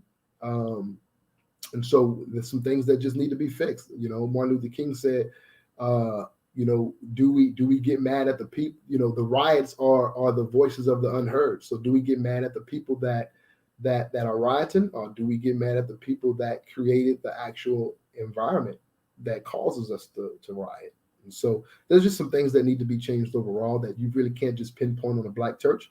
I think it's just from educational, financial, just different things overall that we just need to be elevated in. So that's my take on it. All right. So then we'll go ahead and go with, let's see here. 1 second. New Growth, go ahead. Yeah, I think I said this a lot, but I always reinforce that the black community, the part of our culture, the backbone of it is Christianity. I mean, we can take it how we want to, from slavery, from the Negro spirituals to everything. That's what led us out from, you know, we talk about ministers like Martin Luther King. We can talk about ministers like Demar Vesey. We can talk about ministers like Nat Turner, you know. So these were the things that willed us through, you know. So that's always going to be a part of us. And I feel as though my faith is, and my understanding is, the further we have been moving away from it, the weaker have we been becoming as a community. The less we had control of, like, you know, the black colleges came through the black church. You know, the black church and the which was the spearheads for the marches and the civil rights movement. So I just think that what is it? The prosperity preaching really did a number on us. It became to be more about what I can achieve, or what can, you know, worldly things made it seem like, okay, this is what it was all about, and it became less about the people. But as far as the brother was just saying that, you know, we don't have as many great ministers out there. I'm listening to a lot of guys. I grew up in the church and I kind of like fell away for the same reason, but it's guys like Jeremiah Wright, Geno Jennings, and I'm listening to these guys and I'm getting, you know, a certain type of energy from them, and I'm really like excited to just be back in the fold, because I can never fall away from it. Because my grandmother, my great grandmother, they all told me, my mother told me that they wouldn't be here without Jesus. As much as I may not believe in it, I have to believe in it because it got them here. So is it how's it better than another religion? I don't think it is. I just think it's one way, you know, and I don't think we have to tear down another religion or another faith to make ours feel better or to, you know, impress God. I don't know if people do that, like Jesus is the only savior, and if you don't believe in him, I don't know if that's to feel like God make it feels better to God that we claim him over everybody else, but I don't think that's needed. Because Buddha's, I've been studying that, and I've really been reading the Quran, and it's just a lot of it's based on love and faith, love and faith amongst each other. And if we get back and keep having these conversations with an intent of bettering ourselves, I mean, I'm all for the Christian church. And look, hey, I'm gonna tell you, bro, Jeremiah Wright is actually a great preacher, and Geno Jennings. I just visited. Geno Jennings was down here in Lafayette, Louisiana, about 2 weeks ago. Oh man, it's just something I feel about him, because I think he had a service out here. And you know what? I think that'll be good for Tommy B. Tommy B, have you ever heard of Geno Jennings? I haven't heard of him. I heard of Jeremiah Wright, but I haven't heard of him. Now look, ain't Jeremiah Wright the one that Obama was with? Yeah. Okay. But you need to check out Geno. Hey, if you listen to Geno Jennings, you talking about holding people accountable? Yes. Geno actually done a lot of debates too with how you spell that name? Geno, Gino. Gino Jennings. Jennings. I would just say this: Jennings, the okay. gloves are completely off with that dude. Yeah, I he mean, don't off. care. He man, when I tell you holding people It's so accountable, bare bro, knuckle. It's so bare man, knuckle. you You taste the knuckles. oh yeah, Yes. you'll join his I church like tomorrow. that. You'll I join like his that. church tomorrow for sure. And I was listening to a show. One last thing, Unfiltered. You were talking about how the church needed to stand up and protect themselves, and I forgot what show it was, but you was going deep. I was loving what you're saying, and I was getting that from Gino Jennings, and I was like, wow, Exactly. that's what I can get on. So we may have fallen away, but we can still come back. And I'm not all the way there, but I'm willing to do whatever it takes to make our community better. Right. Bro, when I tell you Gino is so powerful, look, when I went to the service, typically you're not, normally in church services doing Bible study, you're not really asking questions. But when I tell you the church service was so crazy, like he was hitting people so hard, people had to interrupt the service, be like, look, I got a question. It was that bad. But he was answering every last one of them with scripture. It was really good. Understand this. When you go like that, you're gonna be held to a higher standard. And you're gonna have some people out there that's gonna look for those, that chink in the armor. Right. So that's the dangerous part of being like that. Like I respect people like that if you really hold it down like that. Right. But don't be like that and then have something hidden in the closet that I can find. And then when I find it, oh no, I'm human. Nah, ain't nobody told you to go that hard. Because even with Martin Luther King, they asked him about his transgressions. And what he said was, if you listen to my preaching, I never even really messed with infidelity too much. You see what I'm saying? And whether you like that or not or whatever, it is what it is. I kind of respect that too, because I'm like, all I say is just be about what you're preaching. Period. Be about what you believe in and be about what you're preaching. I don't ask for too much. But I think that's part of what kind of pushes me away is when you hold people to that standard, then what you get back in response is, oh, I'm not perfect. And some of the stuff I'm looking at, like, you don't got to be perfect enough to be in the club. You don't got to be perfect not to hang around these. That's not acts of perfection. That's acts living what the hell you say you believe in. Right. Yeah, that's reasonable. You would like him. Then you would like him. You would like Gino. I think you would like Gino. But that's reasonable stuff. I'm gonna give him a small taste of it right now. Listen to this. Hold on. You can read it here because I didn't share the volume. So give me just a second. I'm gonna give you a taste of him right now. Let me protect myself because those blows are heavy. I'm telling you. You don't play around. He punch heavy. All right. You ready? Tommy B? All right. Here we go. You so-called Christian-looking whores, jumping in some church, flapping your ankle chains around, all on the choir, breasts hanging out, lips all red, nails painted red, purple, blue, green, long like bird claws, all this fake hair, breast implant, toenails painted with little fake diamonds in it. Your toes ain't richer. You're nothing but a prostitute.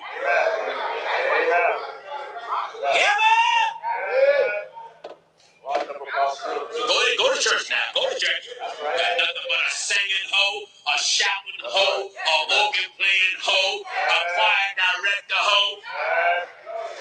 Hey, preacher. If what I just said describe your wife, you're married to a hoe. Am I right, sir? Talk to me. Yes. Amen. Hallelujah. A man that's a real man don't want his wife out in the street looking like a prostitute. And you a holy woman? Amen. Or claim you's a Christian with skin-tight pants, showing the very shape of your birth canal. Going to some church with the shape of your birth canal exposed in public and jeans all up the backside of your behind, carrying a Bible. Going to church. Yes, sir.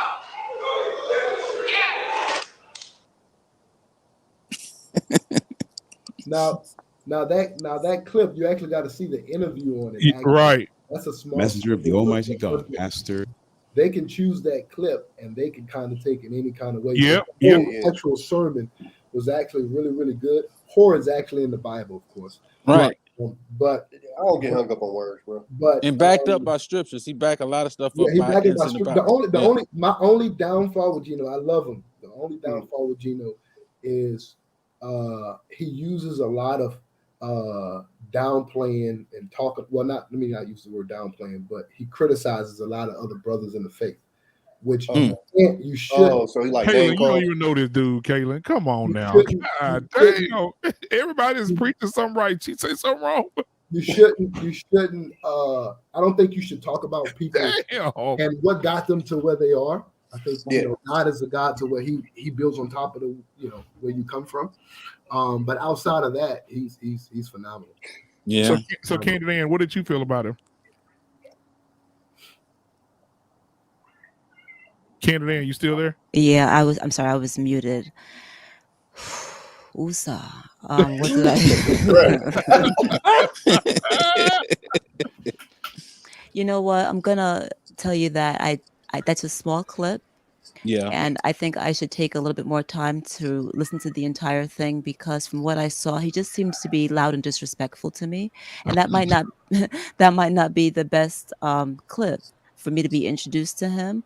Right. Look up at church and you have a full. So I saw the longer video. Yeah, because I don't need. I'm gonna say this. I don't. Let me just say this. I don't need anybody telling me. And I'm not gonna swear, but I don't need anybody telling me how to dress, how who's a hoe, and like, how is this making me better? How is this helping me by telling me how to dress and that your wife is like a hoe and the breast implants? You think God gives a fuck about your breast implants? Is this really what we're focused on in the church? See, but I think the message is more to the men. Right. As being leaders of their house. Don't let your wife. So that's why I started off with, let me take a look at the whole clip, because I'm not exactly sure the context that I'm fully getting here. A lot of women offended by it. Say again? No, I was saying, when you like a small clip like that, it definitely women offended by it. But I've heard him in person. It's not just women. It's not because I'm a woman. It's because I feel like he's rude. It's not just that I'm a woman. That's why I'm offended. I'm offended because he's simply rude by telling a man. I was talking about, I'm looking at your vaginal canal and the pant. Like, what are we talking about here in church? Like, I'm dead serious. So let me. So I know I'm not getting the full. I understand I'm not getting the full understanding. I do understand that, but from what I saw there just now, it just leads me to like. But we got to see it. So if a woman feels pastors comfortable enough to show it, why can't he say? Well, Candyman, what he's saying. Candyman, hold on. Yes, what sir. he's saying was not what I told in Nigeria, because it was a pastor who stopped in the middle of a service when he saw a woman with a short skirt, sat close to the front. He stopped the service right there and there, called a deacon to take her to the back. If she was a regular member, she said, "You better go back home and change your outfit." If you were a new member, she said, "You sit at the back and have your arm covered with a coat and your leg covered with a coat. You're not going to have no one come in here thinking you're going to entice people in the church," because he had a problem with women dressing in a certain way to draw men attention in the church. Did happen in Nigeria. A lot of people thought he was crazy. He said, "If you come to my church dressed in such way, I will call you out right there and there. I'm not going to allow you come in. I will stop my sermon, tell you to go back home, change your outfit, and you can come back." So Gino is no different from that man. The only difference is he just call you out right off the back. He doesn't care. Yeah, it's Candid. At the end of the day, this is why you choose pastors that you feel like can actually speak into your life, because everybody can't sit under Gino, and he has people that faithfully follow him. A lot. But so take it from me to be the one to defend the pastor. But again, if that guy lives his life strict by the book and you can't find no hoes, then I can respect that 100%. Because and I get the fact that women can dress the way that they want, but we all know what he's talking about. Like we all know. Like we can't sit here and act like we don't know what he's talking about. I can go on Facebook right now and show you exactly what he's talking about. And I was to usher. And I've seen women come in the outfit almost not wearing no damn drawer. And my partner is like, and trying to watching the woman behind. So But he yes, couldn't have I've said it seen in a that. respectful way though. Like you could just say, "Oh, you should dress Exactly. modest." Like Yeah, you feel me? Like for that's real, my y'all point. really up in That's my that. point. That's The all I'm problem saying. is some Like of us I have grew up that as a argument. Jehovah's Witness, and they had the strict rules about they don't play this, you don't come in with this, Yeah, you but don't here do the that, thing. you don't do that, and they never had to say it that way. Exactly. I'm right there with Brianna. I feel like it's just disrespectful. Like But I he spoke to you gotta about get this out before, and I'm gonna make a video about this. We gotta talk about Cause maybe we want to have they a be crying. discussion. Maybe we want to have like when we want to pull people to Christ, or you want to have a discussion in which we can help each other, teach each other, learn from each other. We have to use respectful language. I mean, Right. Can I ask y'all ladies a question? We don't have to use disrespect. Mhm. Hold on, let me make this little point. Okay. We do not have to use respectful language. What I'm going to say is I find it fascinating that when, for instance, I'm going to use women in general, right? Something that the manosphere speaks about, women in general. A popular YouTuber will say, you know, the woman's tongue, the way that we teach, the way that we talk to our Black men is rude, disrespectful, it's uncalled for, we're unfriendly. We don't, all these different things that people in the manosphere will say about Black women as to why we can't keep a husband. But then, right, they have no problem telling it like it is, right? However, in return, you want us to speak to you kindly, but you are so vicious with us in the way that you speak to us, the way that you talk about us, the way that you got to get the raw truth. We got to hold you accountable. It's the raw truth. If you don't like it, so what? Don't be afraid of my tone. Why I got to tone it down in order for you to receive the message?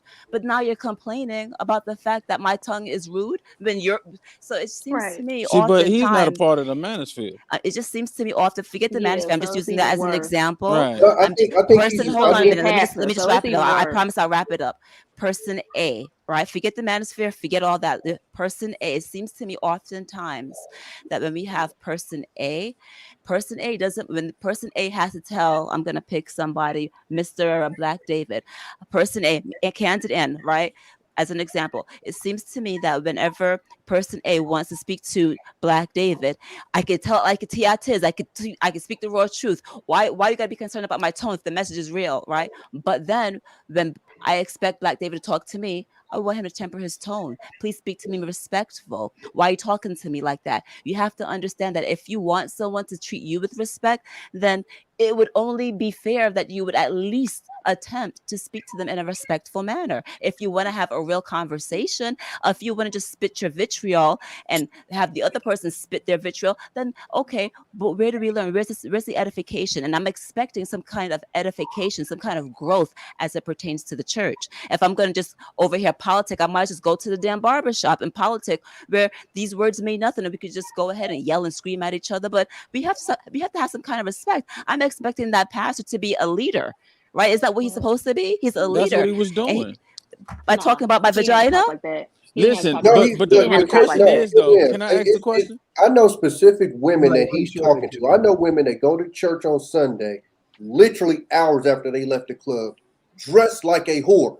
Okay, but I'm not saying that's not true. I'm saying, does he have to use that the way that he's speaking? Is that Yes, that's what they did. But all listen, right, well, that's what I'm they talking need to- about. That's where I have no problem with the message. I have a problem with the way he is delivering the message. But you gotta But just understand like, the man, but just like any other church that you go to, and the person's either doing the traditional black whooping, and any other message, you got to find your. This might not be the church for you. But not even that. If he came out talking about y'all out there dressing like thugs and your pants hanging out, did it? I hit dog a howl if I'm out there doing it. He did a sermon on it. He had two mannequins. He had Black two man. The reason why I said that because I was pretty sure he had. Yeah, but he my has point two is, mannequins I'm in not front gonna of the hear church. that and go. He did that. Yeah. Why didn't he say that nicer? If I'm doing that, I'm gonna be like, damn, he reading me. Because Like, you got to it's just think about it, dude. If a woman, why aren't you putting that responsibility on a woman? That woman knows I for do. vaginal. No, hold on. I Let me finish. absolutely Hold on, let me do. finish. I believe that women should watch the way that we speak. Let me finish.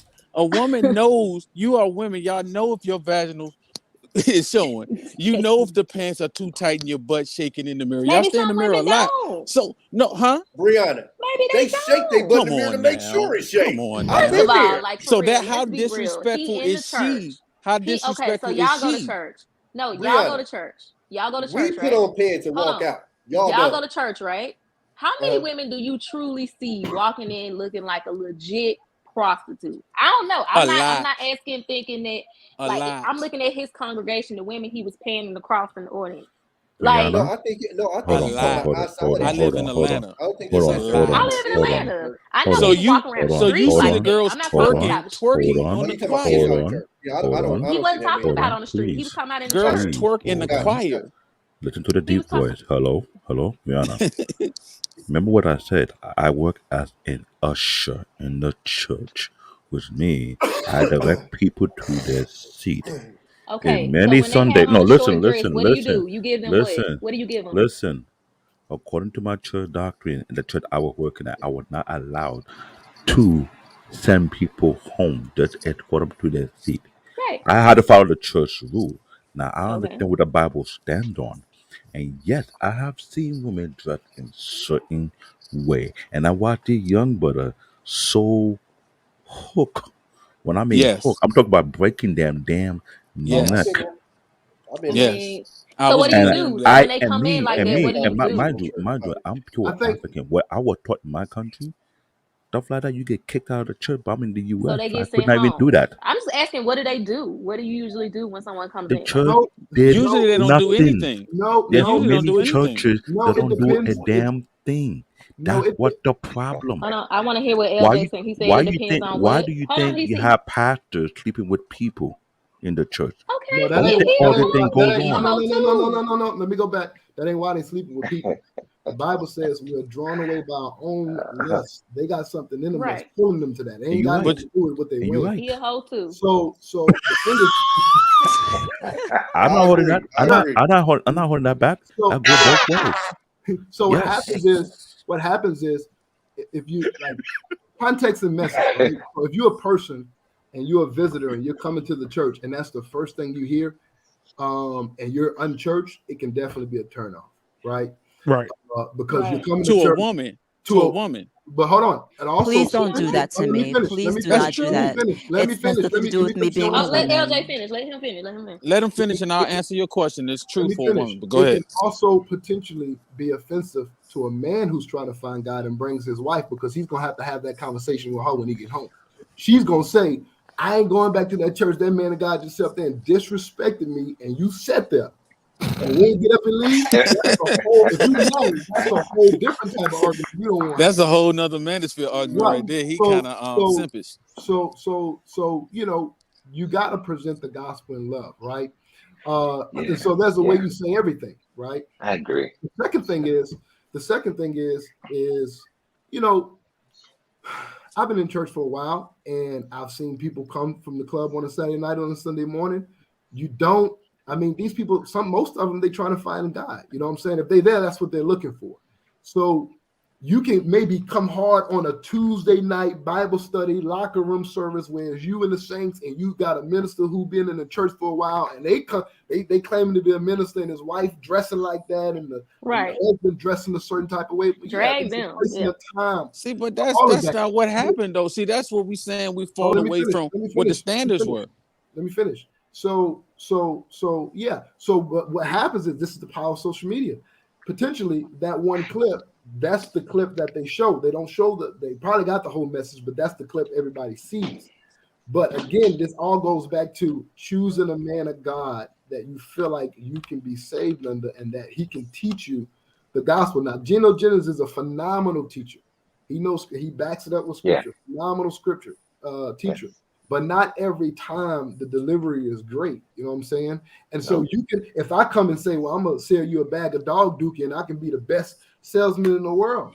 You know what I'm saying? Like at the end of the day, you're gonna be looking like what? Like I'm not eating no dog dookie. You know what I'm saying? And so presentation is everything. We know when our parts are out, women do possess. Yeah, because typically, I mean, maybe they are coming in there getting yeah, we do know attention. that, But it's we're who not- you presented to. Geno is talking about church people. That's what he's talking about, the church. He's not talking about the visitors. He's talking about the church. And I think the bad part is Okay, so he's not talking to everybody because he He's just not said talking to women. everybody. I He's thought talking he about was just the talking church. to everybody. But what happens is we use social media, we use that clip and we apply it to everybody. Right. You know what I'm saying? So let me clear it up. Let me clear it But up. the reason why it hurts LJ is because the people that ain't in the church still know they wrong. But the thing about it is, I don't the think thing that's why is, we're saying it, because I don't dress like that. I'm not talking about y'all. I'm not talking about y'all. The I'm thing saying about people it, in general. can I get one point? Hold on. I'm gonna I love this clip. I'm gonna let you, this is gonna clear it up, because this lady right here, this young lady she did an interview with him and asked him about that very sermon, and I want you to hear what he has to say about his own daughters. So watch this. Listen, Dustin, can I address what you just said? Because I don't disagree with you. I agree with you 100%. But again, it's just a segment of the message that's being played. But if you heard the entire message, I am addressing the men. In fact, I'm very adamant about the condition of our men. And some men say that I'm too harsh on them. Okay, thank you. I think you stereotype. Yeah. Pastor. Yes, sir. Were you always like this? You said you grew up in North Philly. Yeah. You grew up in Hunting Park. Mm-hmm. Were you always, this way? Straightforward? No, not even straightforward. Were you always, man of God? Were you this strict to the Bible growing up? I was raised up in a very disciplined home. Okay. Very down to earth home. 8 of us. And a lot of people think love is just when you're passive. They have like a one-sided interpretation of love. When I was coming up, and my father took that belt and took it to my behind because I was hard-headed, I felt as though he didn't love me.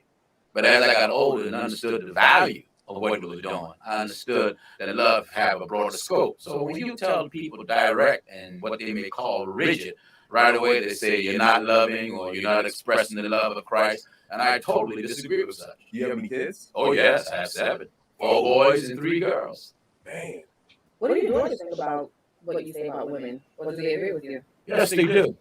And they don't agree with me because I'm their father. I believe they should be an independent thinker. But I also don't want my daughters out here walking the street with tights on and a halter just so men can walk around or drive by and bump their horn at them and whistle at them. So is it their fault or is it the men's fault for sexualizing them? It is the nature of a man to be attracted to a woman who hardly have anything on.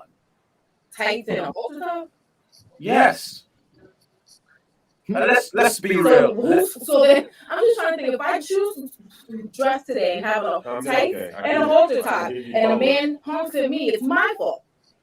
It's the fault of both. If you dress in a way, you don't believe that a woman can dress in a way that can lure a man to him? That's just like saying if a woman puts on a tight dress, she deserves to get raped. No, that is not saying that. Because regardless of what a person wears, they don't deserve to get raped. But at the same time, let me make this example. Please. There are some men that drive a very fashionable car and look a certain way. And sometimes that look attracts certain women.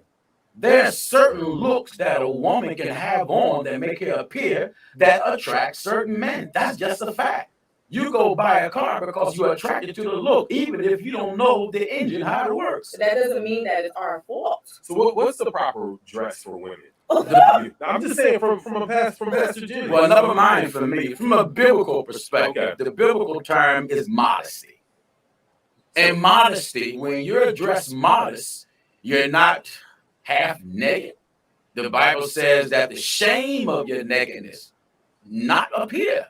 Say if your daughter says, well, 3 of your daughters, they come home and say, Daddy, they straight A's. I don't know how old your daughters are. My oldest daughter is 27, my second one is 25, and my third one is about 20. I can see you smile when you like sorry to keep up with all the Exactly. Your daughters come home, they say, Daddy, I just got straight A's in college, and I want to go see Rihanna or Beyonce go perform. Yeah. Do you give them the money to go to this concert? And sometimes Beyonce and Rihanna are dressed in certain ways that you may not agree with. No, I wouldn't. No, I wouldn't. I look at our young kids today. They use celebrities as examples. And they feel as though if I don't look like this celebrity, I'm not beautiful. What's wrong with the way God made you? What's wrong with the texture of your hair? What's wrong with the color of your hair? What's wrong with the shape of your lips? What's wrong with the complexion of your skin? You mean to tell me that God, who's all-knowing, who's infallible, who's perfect in everything he does. He done made a mess in his creation. Beauty is something you don't buy in a carton. Beauty don't come at your house in Amazon. And beauty is not something you go to the store and buy in a jar. Beauty is not only outwardly, but beauty is also the conduct, how we conduct ourselves. So because, and again, on the flip side, you can have a person that go to church and dress modest and everything and be the worst devil walking.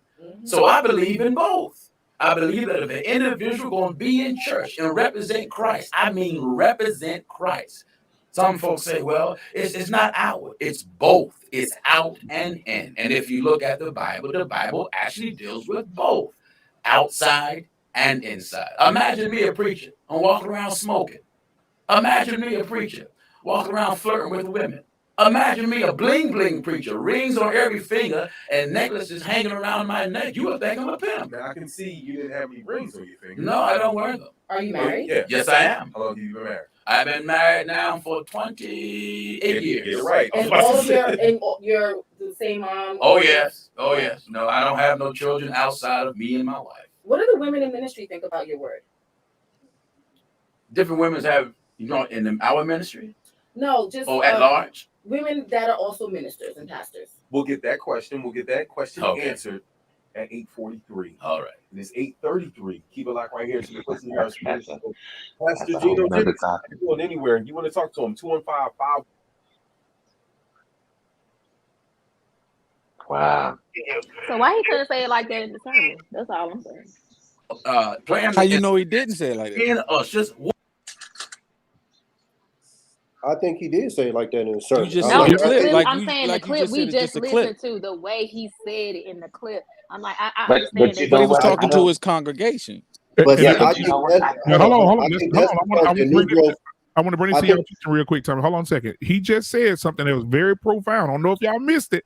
He said, if a woman dresses that way, we can't call her a hoe. He said, but if I came in with rings on everything, with necklace around my neck and a purple You suit, would call me you a would pimp. immediately call me a pimp.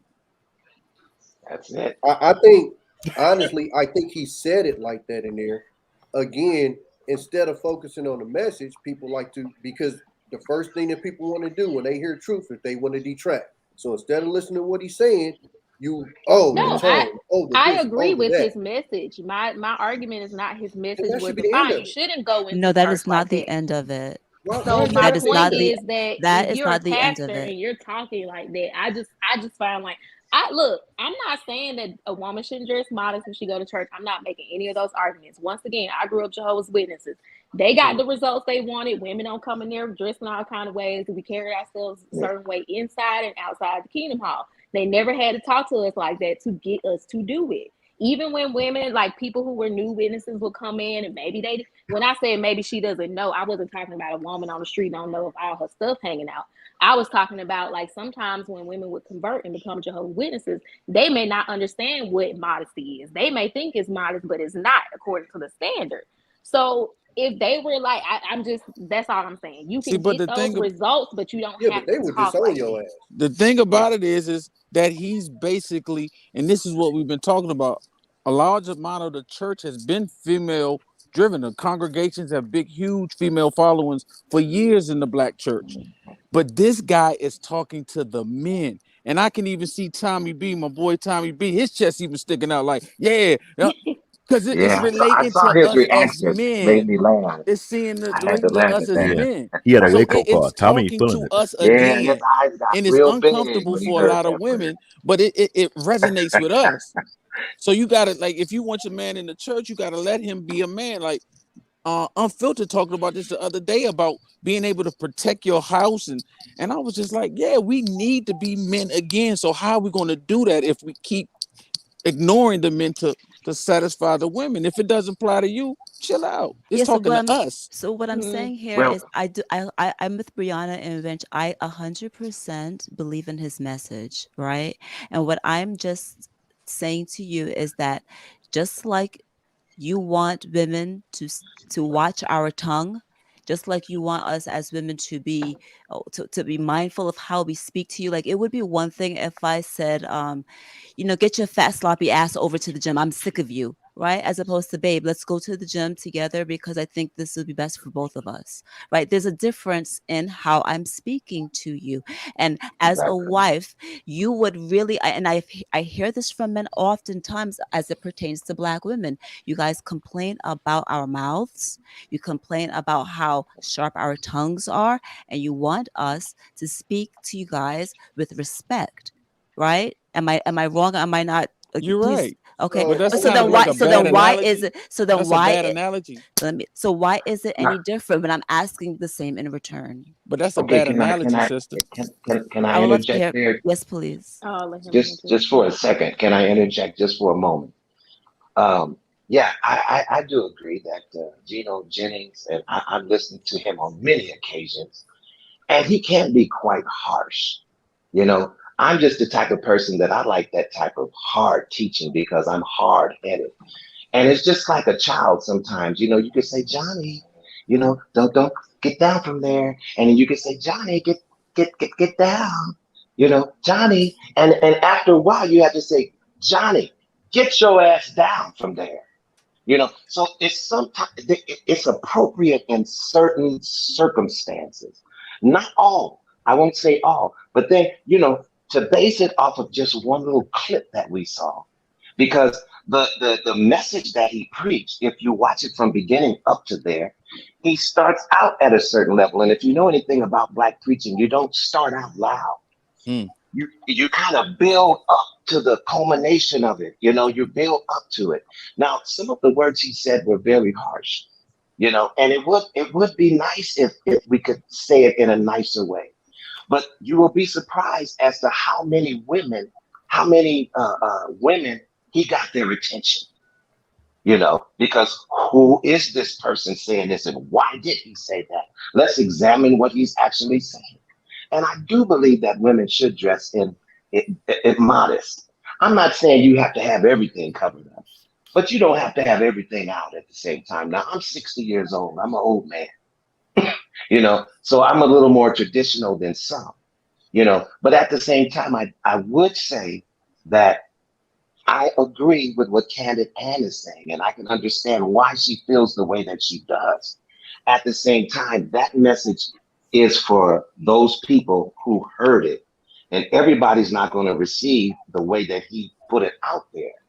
And if he's the type of minister that you just don't like, because I know a lot of people that can't stand Geno Jennings. They can't handle that kind of A tough teaching. lot of people. You know, they cannot handle that type of tough teaching, you know, but at the same time, sometimes, you know, you need to hear it just a little bit raw like that so that it can hit home, you know, but then everybody, they want to hear it nice. They want to hear it, you know, buttered up. They want to hear it, you know, put a little sugar on it and mix a little of that in it, you know, and I do believe that a kind word will turn away wrath, but at the same time, there's a time and a place in Ecclesiastes.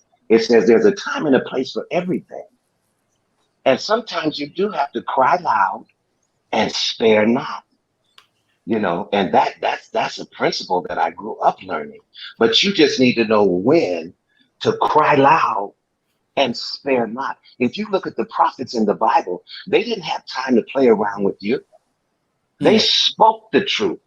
And the They word was spoke harsh as what the well. truth was. And the word was Yeah, harsh as well. they, Even they harsh. and if you thought Geno Jennings was tough, you need to read what the prophets were saying to some of the people in the Old Testament, how they broke it down. And that's what he And said. you He know said what? all the Hold words on, he big bro. used came I from the think, Bible. I think also, I mean, the same thing I've been saying, but I think also too, if you see him in person, Geno, like again, what I said, Geno's a phenomenal speaker. I think sometimes what we see when they're speaking on stage, we get a certain perception of them. But how you speak in the locker room in front of people, I mean, he's totally different when you're off the stage and you're doing one-on-ones. And so he's definitely not the same type of boastful preacher, you know. And I've met him. So, no, it's not that you right, but that's the thing. So like it goes back to choosing who you feel comfortable with sitting under. And most guys are like, oh, shoot, man. And you can look at Martin Jesus. Luther King. I mean, saying? look at how Martin Luther King spoke. You know, I believe this, that, and this and that. But when he's at the dinner table, he didn't talk like that. Right. When he was at the restaurant, he didn't talk like that. Right. But he's addressing. Can you bring me some eggs? Yes. Can you bring me a couple of slices of bacon? Exactly. So when he is addressing a congregation, and when you are a public speaker, you do have to project. You know, and then some things, some things are just they're gonna come out like that. You know. Well, my problem is the lighter you go, the more leeway you give people. And that's my issue.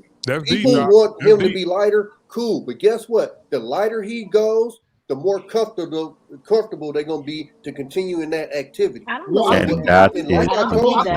agree with that at all. I don't agree with that. I don't agree. Problem. Also, because Kaylin had made the comment that when you talk to your kids, I don't believe in yelling at your kids. I don't believe in beating your kids. But wait, you can be firm. You can be firm and direct at the same time with a smile. Yes, I've firm is not an issue. I know how to be firm, direct with a smile on my face, but people still get the point. Firm and direct are fine. It's just on how you deliver the message. And again, it's a small clip, and he's talking to his congregation. So you really, I mean, right. what they say? But you keep bad saying advertisement is still good I don't think it's nothing wrong with the clip at all. And just do some studying on to him. you, right. Then it applies to you. Because he's a really upstanding man. He doesn't take money from the church. But let me say this real quick, guys. Let me say this real quick. There are y'all just saw that clip. Then I just showed you a more calm him explaining his sermon, right?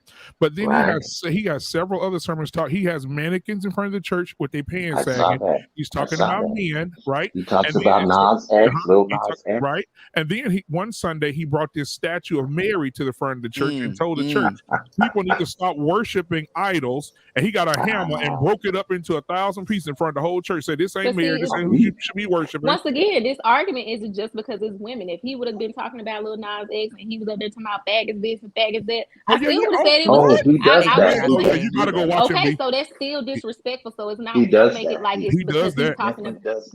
But don't make it just because he's talking about women. I'm like, No, oh, I said no. I'm just saying his language. I don't think he needs to speak.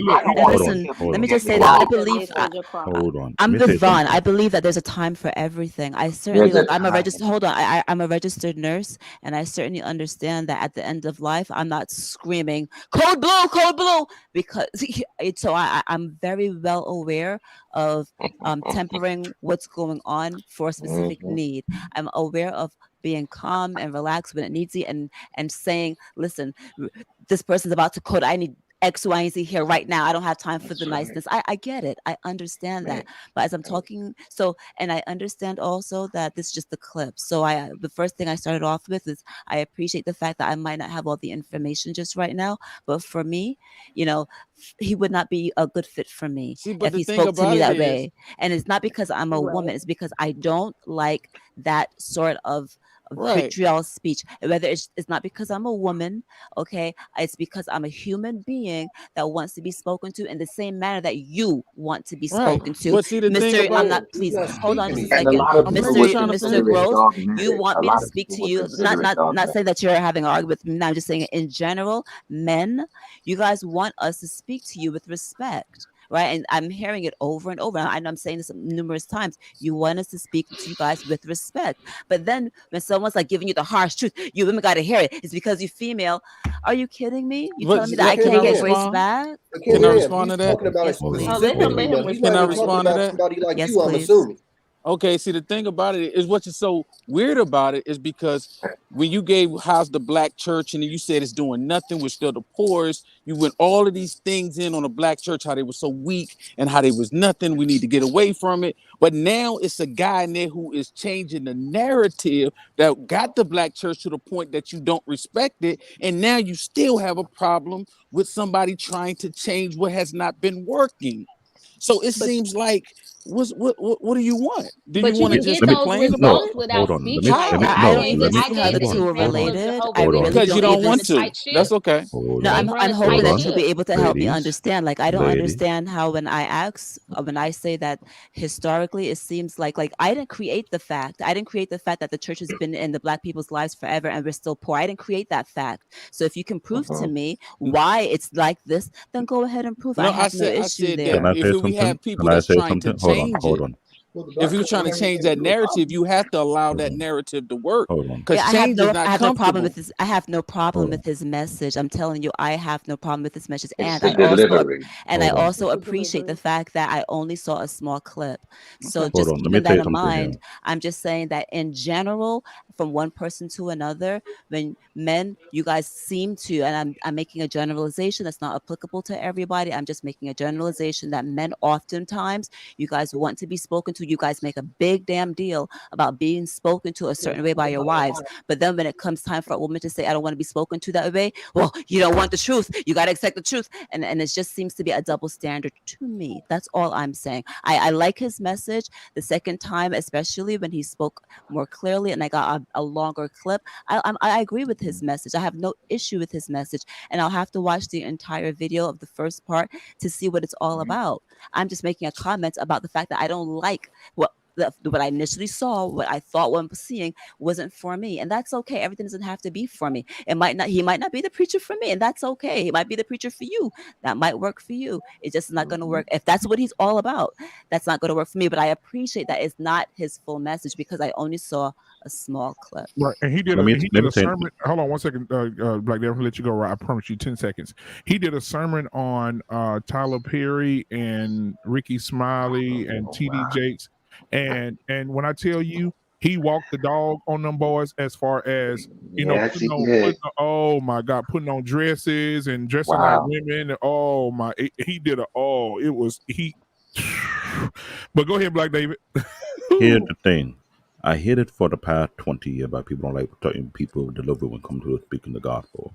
But what people forget, if you actually take the time out and read the Bible for yourself, you're going to find that there are words far, far harsher than what the ministers are putting out there. Yeah. That's one thing. Number two, I'm not trying to sidetrack from here, but let's put a perfect example. The military. We have drill sergeants. Their job is to build you up to be a soldier. Not to be no mammy pammy, but a soldier. But when the Mammy drill pammy. sergeant, Yeah. when the drill sergeant is getting at you with a very hard, tough voice, are you gonna tell them bring it down, take it easy, but you want equal opportunity? Or you will get in line and get with the program? Which one is it? Because So I last I told you checked, already. I no, told you I'm a no, registered nurse, so I I know, understand. I I know, understand the appropriateness that I get sometimes what you're coming from, is but needed. I get what you're coming from. What I'm trying to point out is this: when it comes to the military, they have a certain agendas to build people for a particular purpose. If you go into the military to be a soldier, you have to be retrained and reprogrammed on that mindset you have as a civilian because a civilian cannot survive the battlefield.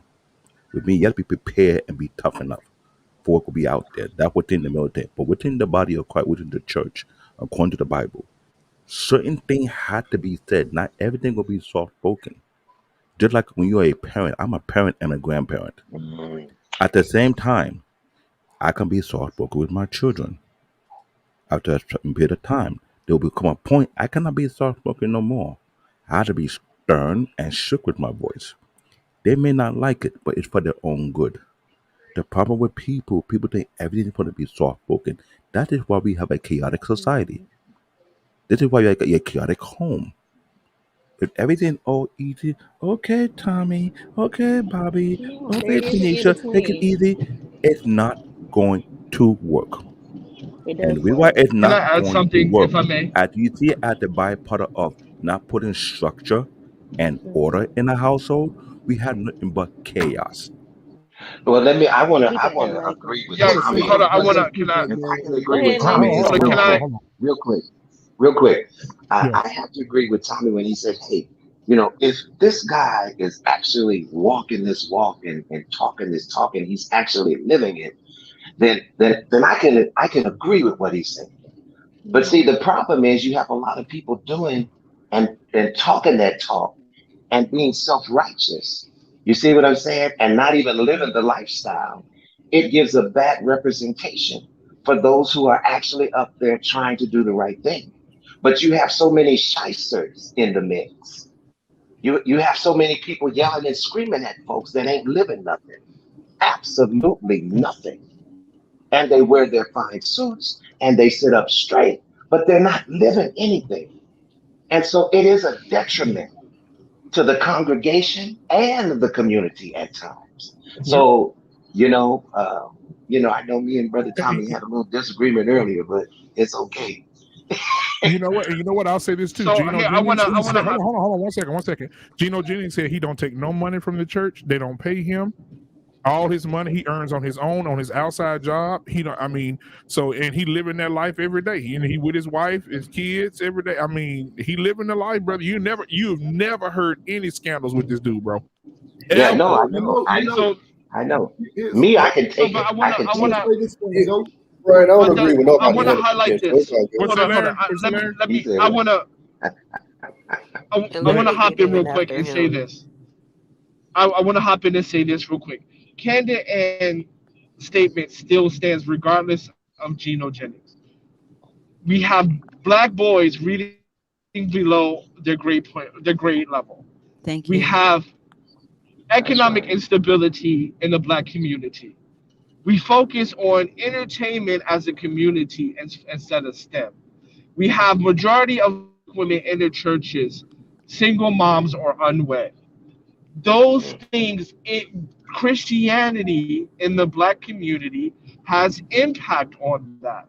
And despite one person doing the right thing, does not negate the institution and the institutional impact it has on the community.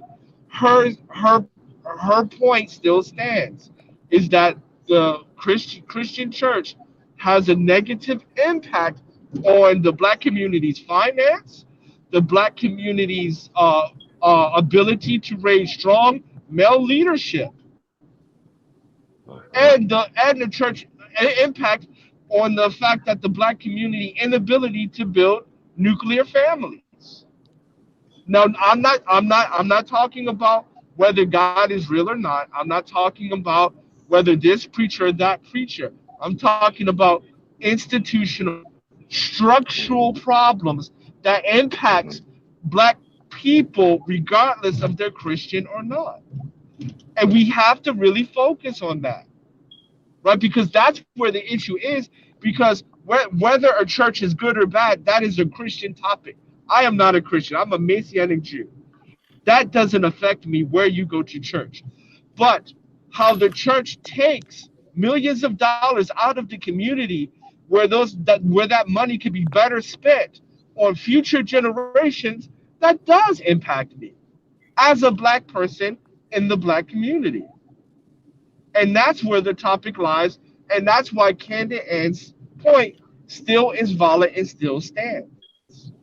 Can And I I'll can close I with say that. But something real the, quick? th- the thing is, Can it's like such a fine line between being able to have freedom of speech and speak what you believe is the truth, without being uh, uh, not just judged, but just you get yourself in trouble doing it.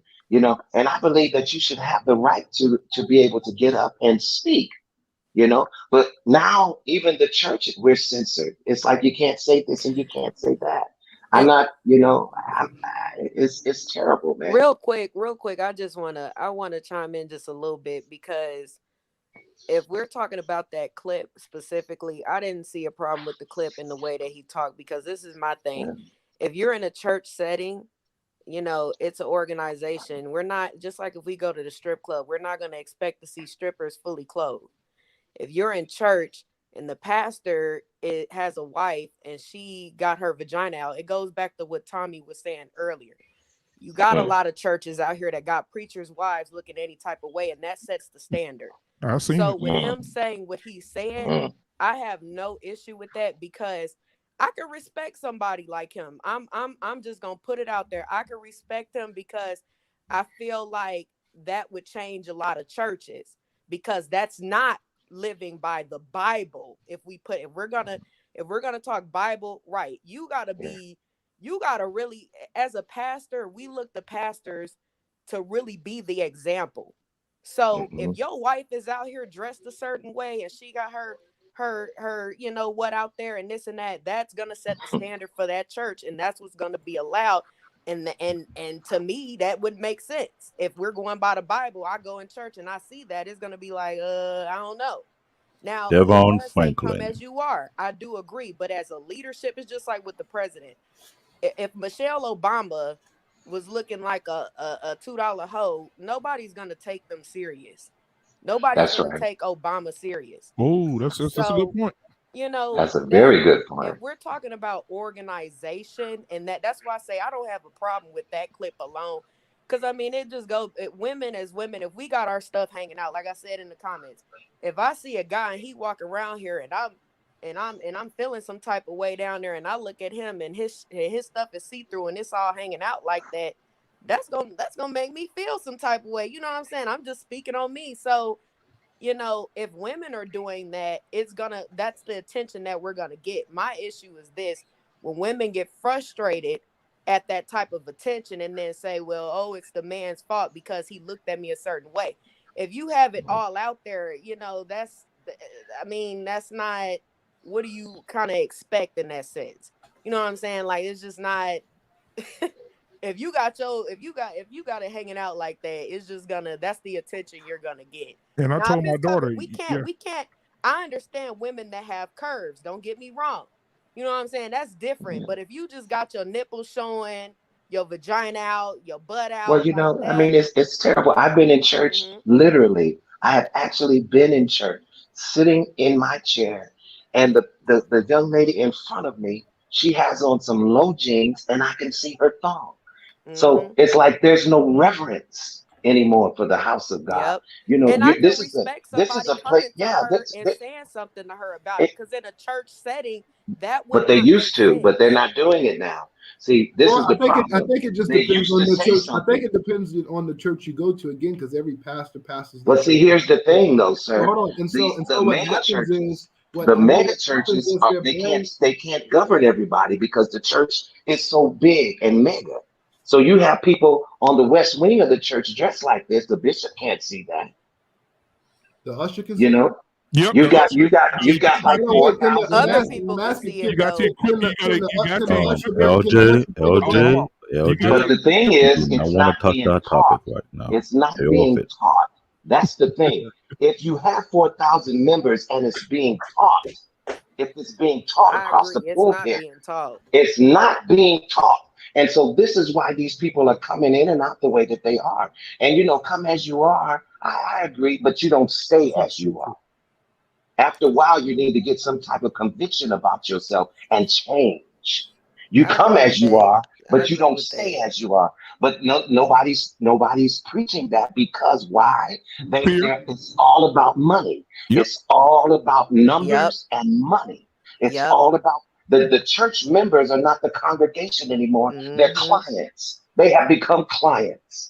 Yep. So like I have no problem with I'm gonna anything say that this on anyone is throw saying. Like y'all. I have no pushback in regards to the appropriateness of what he's actually saying. I'm saying, okay, so what? Let's pretend that all the women have an outfit on from their neck all the way down to their feet. How then does it change the Black community? We're still broke. We're still poor. We're still not doing well. We still have single moms in That the part. church. Like, Well, how is it there's other changing issues. the So how does the community? church That's a I different have no issue, though. issue with his Exactly. message. There's other I Different issues. support issue, it though. 100%. I do not think that women should be coming to church inappropriately. I have no pushback on that. But when talking about the community aspect and how is the Black church helping the community, that's the part where I'm like, okay, well, how is talking to me like this about how, at the end of the day, how is this helping us? So I think That's how one to help message. is Can I? I Hold on, think That's it. that's Zoe, that's one Right. message. We were only The on main one hold on, message. topic, hold but on. it's the Let's say same something. One second, thing. one It's a second. whole different thing. The church, listen, the church should not, let me say this, because we ain't signed and said it, Candy ain't said it. The church is, if we're looking at it from a different perspective, why are we putting all the blame on the church? That all of that, I'm just being candid here. All of that starts at your house. Absolutely. It starts at home. Right, but this How do topic was they about the say it? church. With this topic, I'm just saying, we need men to step up and teach their sons. The sons need to get up and see daddy more in the yard and fixing the car and fixing the plumbing and doing the work around the house. These girls need to see mama folding the clothes, washing clothes, cooking in the kitchen, and dressing properly. The daddy treating the mama. It starts in the house, and we expect the church to come put a duct tape over what the house is failing. We can't say the church is failing the family. It starts at home. I don't disagree with that. I don't disagree with that. But the topic was about the church and the community, and so therefore I was responding to the church and the community. Right. I think that message directly affects the community because I think the way that you the way that you dress affects it the way that you almost live life. I mean, I think if most of these I need to dudes push were back forced to on wear, that. I think if most of these dudes were forced to wear suits, I'm not gonna say that it still wouldn't be no thugs because of course it was back then when they was wearing suits. But I think it would make them mentally. I think mentally it would make you feel like if you've ever seen like a thug type dude like have to dress up for like a wedding or something, like they look so different. It's almost Is that how pimps felt when they were putting on suits? Not to cut. Is that how pimps felt when they were putting on suits and whoring women You know out what? on the You know what street? you know what spiritual The suit does not matter. The suit does not matter. Self-righteousness. If Martin Luther King walked around with his stuff out, we wouldn't have had a Martin Luther King. Agreed. Hold on. Let me answer Candy then. So hold on. Can I address? That's why I directly addressed With, that. Black I'm Man not Filter saying said? it would change everybody because everybody is going to have their intention. Just like Yes. becoming a preacher ain't going to make you a super good person. Wearing a No. suit simply isn't going to make you, an all right person. But I think if we all started and it went down to the youth, I think walking to school in a suit would make you feel completely different than walking to school in jeans with your down to your ankles damn near, and I think that would make you feel different. Do I think that would 100% avoid people going the bad route of being absolutely not? But do I think that would make a difference? Absolutely. I think if women would dress the way that he was trying to enforce or more modestly, do I think that means it'll be no whores? Absolutely not. Just like he said in the interview, you could be dressed modestly and be a whore. Absolutely. But I do think that affects the self-esteem of said person because we know how we dress and we know what, even with pimps, when they wear specific type suits. We dress how we They don't wear suits like they're going to a business. I think the black community is too interested in acting like a peacock all the damn time. To be honest with you, like the suit stuff, Exactly. they're too interested in this is peacocking all the insane. time. That's backwards. I feel like who's the owner of Facebook? He wore t-shirts and jeans most of the time. Mark He's Zuckerberg. one of the wealthiest. Mark Zuckerberg. Thank you so much. Yeah, but he didn't have his penis out though. I'm talking. Okay, so listen. So I do not disagree with that. I agree with you 100%. But that's one at a time, guys. One at a time. One at a time. No, but hold on. Let me, because I want to give pushback. I want to give pushback to Black. Hold on. So we're talking about exposing ourselves. So first, I want to say Black Man Unfiltered. Dressing plain. We're talking about exposing ourselves, not just that's what I'm saying. Well, for men it'll be different though, because men don't generally expose themselves. But I'm saying for a man it'll be dressing more modestly. I think would be more going towards say like suits or even just like polos. So first, I want about the finances. So what I'm explaining to Kenny M is even when you brought up the Mark Zuckerberg thing, I get what you're getting at that, but he ain't dressing the way that we dressing. So yes, he did wear t-shirts and jeans, I guess, or whatever, and tennis shoes. Absolutely. But he ain't coming from the neighborhoods we coming from, and and the way he dressing, he wasn't indirectly representing a culture that we're representing the way that we dress where we come from. So I think that's the end all be all. No, but you asked how does that affect, and I think that has an effect. I don't think that's a change. I don't think that's the end all be all. I think that's a part of it. A part of it is like the part of what the Anton said. Our culture is shit. Yeah, because most of our young kids dress like what? The thugs, the rappers and stuff who emulate the thugs. Yeah. So if we could get them out of that and dress, and again, it ain't gonna be 100%. But again, like I said, if you've ever seen a thug do have to get in a real suit, like not the baggy shit they do to go to court, but a real life suit, anybody that's ever seen that, you see the difference in their attitude and shit. Like you literally. Can I say one thing before I go? I'll give you a prime example. He ain't black. He Hispanic. But I'll give you a prime example. Pitbull was in jerseys and shorts and jeans his whole career. When he put that suit on, his money multiplied by 100. I have one thing to say about that, the whole clothes thing. I think that my problem, one with that clip, and another problem with the church and people in general, is that people don't understand that, like, okay, why does somebody, you said the clothes change you. I think it's the other way. I think who you are affects what you decide to put on your body. So I think if a woman is coming up in there looking like a hoe, she come to church looking like a hoe, there's something going on there. You want attention. Maybe you don't know any better. Maybe you this and that, but there's something going on there. Trying to find So a sugar daddy. even her, if you got hoe tendencies, even if you put Trying to on find a a new boyfriend. hijab with a hoe, you could be covered head to toe, and you gonna still be a hoe. Trying to find one So night I just stand. feel like it's just missing the whole point of there's something But a going lot on of that but a person lot that of the possesses churches, them to do something. a lot of the churches are making these women feel comfortable to come in there like that because they're not teaching. They are not teaching this over the pulpit. And if you have a church where you know, just like a Geno Jennings, no, you're not gonna come up in here like that. We can't. You understand when I talk with the usher? Larry got to go, so I'm gonna let him go. Go ahead, Larry. Yeah, well, first and foremost, we can't categorize every church as nobody's teaching, nobody's speaking. It's just like people saying every black man ain't got no job and ain't taking care of their kids. Like that's just not true. Secondly, when it comes down to clothing, let me say this before I go. When you look at, God does care about what you put on your body. When you look at Adam and Eve, the Bible says that when they sinned, right, they took the fig leaves and they covered their front parts.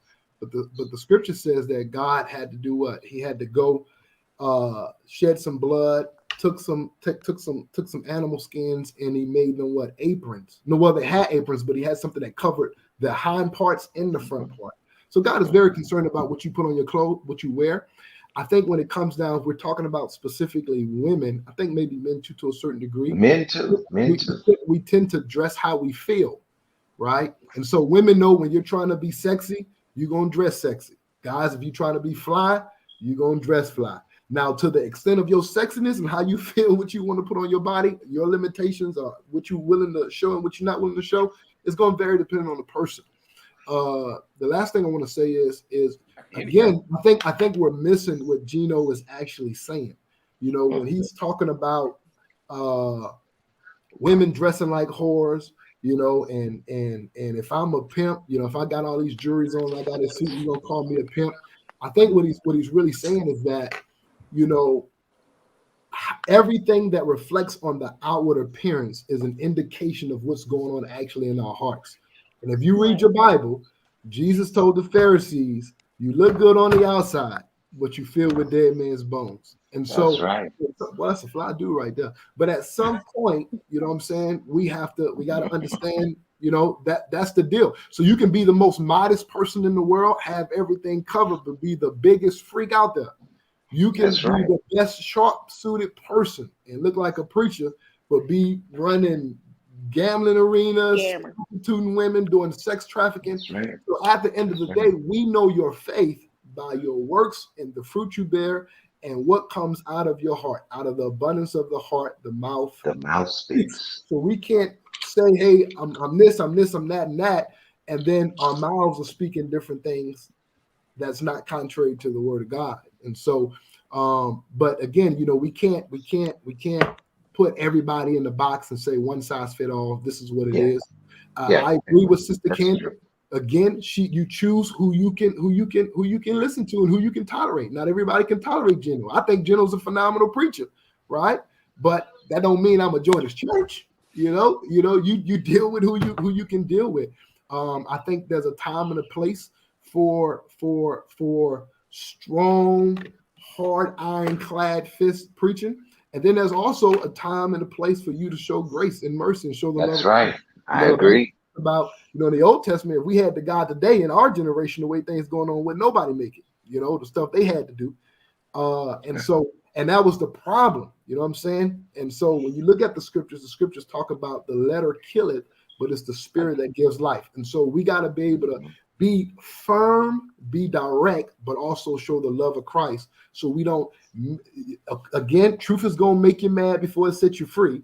But at a certain point, we got to, you know, be stand firm on what's being shown to us, and be accountable for our actions and what we do, and make a decision to change once we become aware that we need to change. And so that's all I'm gonna say before I go. Man, this conversation was great. I don't know you all personally, but I know if you're connected to Black Man Unfiltered, you are some phenomenal people. I love the different opinions and the different experiences.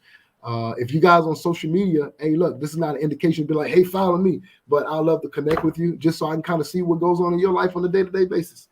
All right. And you'll find me under, I think my Instagram handle is LJ _ Jackson. I think LJ Jamad Jackson or something like that. Just type in Larry Jackson, you'll find me. I will say that before I go. Awesome. I just want to put, This before you go, I just want to say I don't have a problem with the truth. I just have an issue with the part where it has to be raw, because just like we can't eat raw chicken because it's not palatable. It's not appropriate all the time. And I do understand that it is appropriate sometimes and that it's needed. Like I said, I am a nurse, and I do understand that there are times where you have to be quiet. There's times where you have to yell. So I do get it. I don't have a problem with the truth. I have an issue with the raw, the way that people want to advocate and push that the raw truth is always needed all the time. You got to get the raw truth. No. And I don't really always feel like that's what's needed. No. And in addition to that, I don't feel like sometimes these messages are beneficial to the Black community. And I only raising that up because that was the topic of discussion. When it comes to, you know, what we're wearing, yes, I do agree with I think just about every single one of you when you're talking about how these things are not appropriate, how we could do better. But at the end of the day, I wish I could hear a couple more preachers talking about how we can be a community, because unfortunately we're not a community. We're separated. We're not a community. And instead of focusing on our damn vaginals and the damn all this stupid nonsense, I wish that we would talk a little bit more about how we can be a community, how we can speak to each other, how we can raise each other up in kindness, how we can be more righteous, how we can go home and study more, how we can go home and think better and be better wives and be better husbands and conduct ourselves with some kind of respect and decorum. I want to hear more about that, but I'm not. I mean, that's just me. Like I said, it was a small clip, and I do appreciate that. I'm not getting the whole message. So real quick, I'll have real to. quick. Let me just You know, say this real quick. delivery is everything, especially voice inflection. With you being a nurse, I can imagine somebody coming to the hospital like, "Bruh, you about to die." You know what I'm saying? Right. You gonna go crazy. Sometimes. You know what I'm saying? So, Let me just say delivery this real is quick. everything, You but- know, to Candid, and it's all respect. Of course, yes.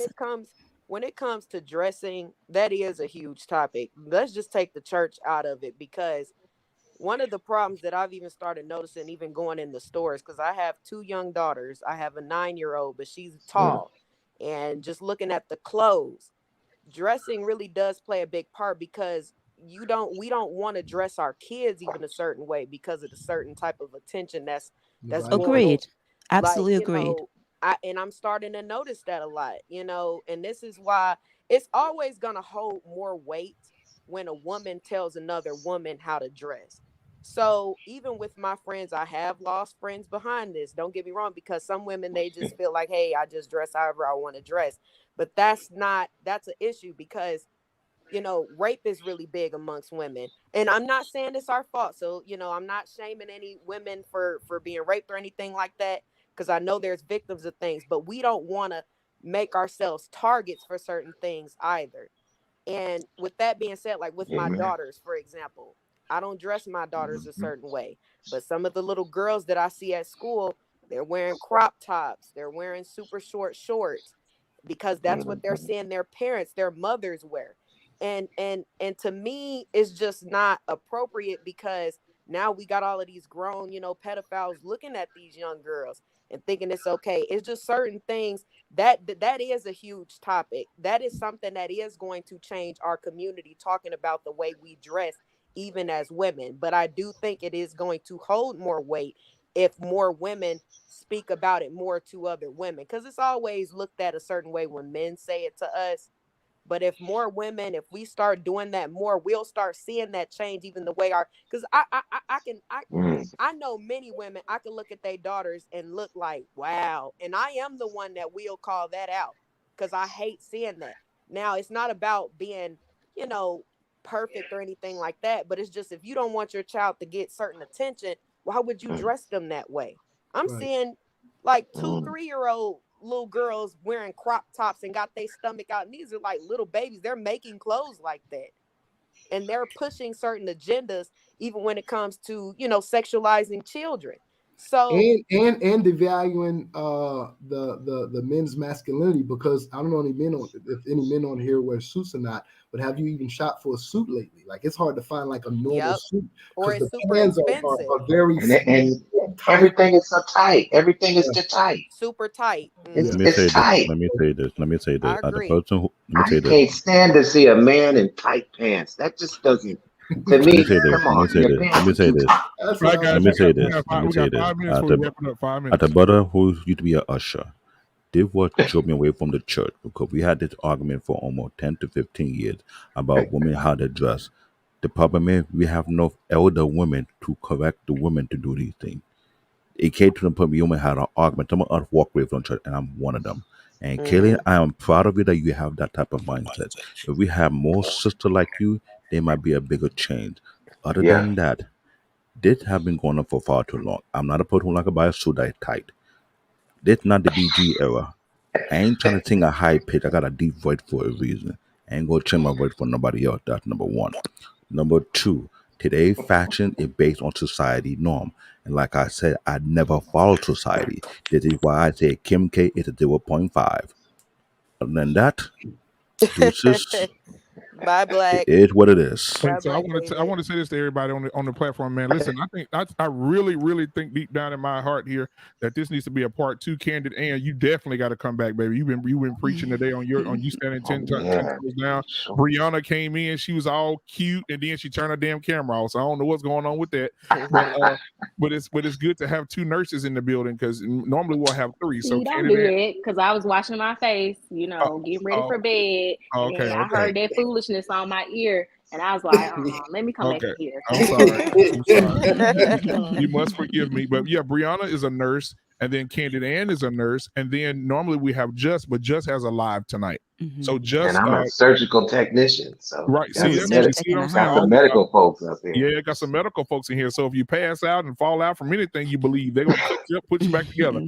So but no, so I want to thank everybody for coming, man. Vaughn, you came late, man, but you're a huge supporter of the show, man. So I appreciate you. Brianna been with me since day one, man. I used to see her in the comments when I first started, when I had 2 subscribers. She was right there in the comments. So I appreciate her. Kaylin, I always love you, Kaylin. You know that. Tommy B, my boy. You know what I'm saying? But Larry, we go way back, bro. We can tell some stories, but we gonna leave that alone. But I appreciate you, Nah, man. Joe, you gonna give me some more credit than that. Kaylin, Oh. always. Yeah, you see what he did me? We go way back. No, I'm saying, because I want. He called me earlier today, bro. I need you on the call. You Yeah, I did, but I'm saying I have so many stories that if I start telling them, we're gonna be here for another hour, especially with you, Larry. So we got some funny Black man, stories, bro. We got a motorcycle meet. The big round out gonna be in Louisiana soon. You know what I'm saying? Really?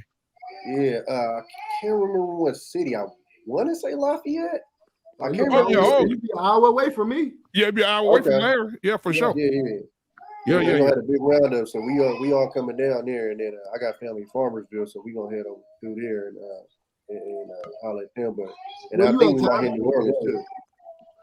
Yeah. So, but yeah. And look, he and this superstar just came in. He just got off his live over there with those 2,000 people watching him tonight. Let's give it up for Jedi Mike. The celebrities in the building. Thank you, little brother, for coming in, man. So listen, guys, I appreciate this. Got to be a part 2, man. But anyway, going back to Kaylin, me and her work together for a long period of time. I've seen Kaylin be crazy. I've seen Kaylin be hood. I've seen Kaylin grow though. Her growth Me is too. amazing. All in the comments. Yeah, yeah.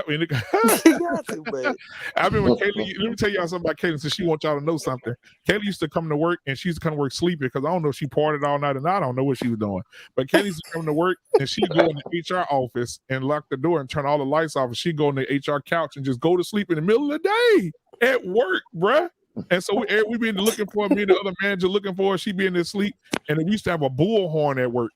And so we'll walk in while she sleep and turn the bullhorn alarm on. And she's like, you know what? I got the video. I'm gonna play it next time we all together. But I still got it in my old phone. Don't do that. Play the bullhorn. And she'll jump off the couch. I'm like, y'all stop, leave me alone. Hair all over her head. Oh my God, I'm bro. introverted. I ain't come to work today. Yeah, I ain't come to work today. I like but to sleep. I'm introverted. man, on her breaks, when she take a 15, she taking 30. If she in there sleep, we gotta go wake up.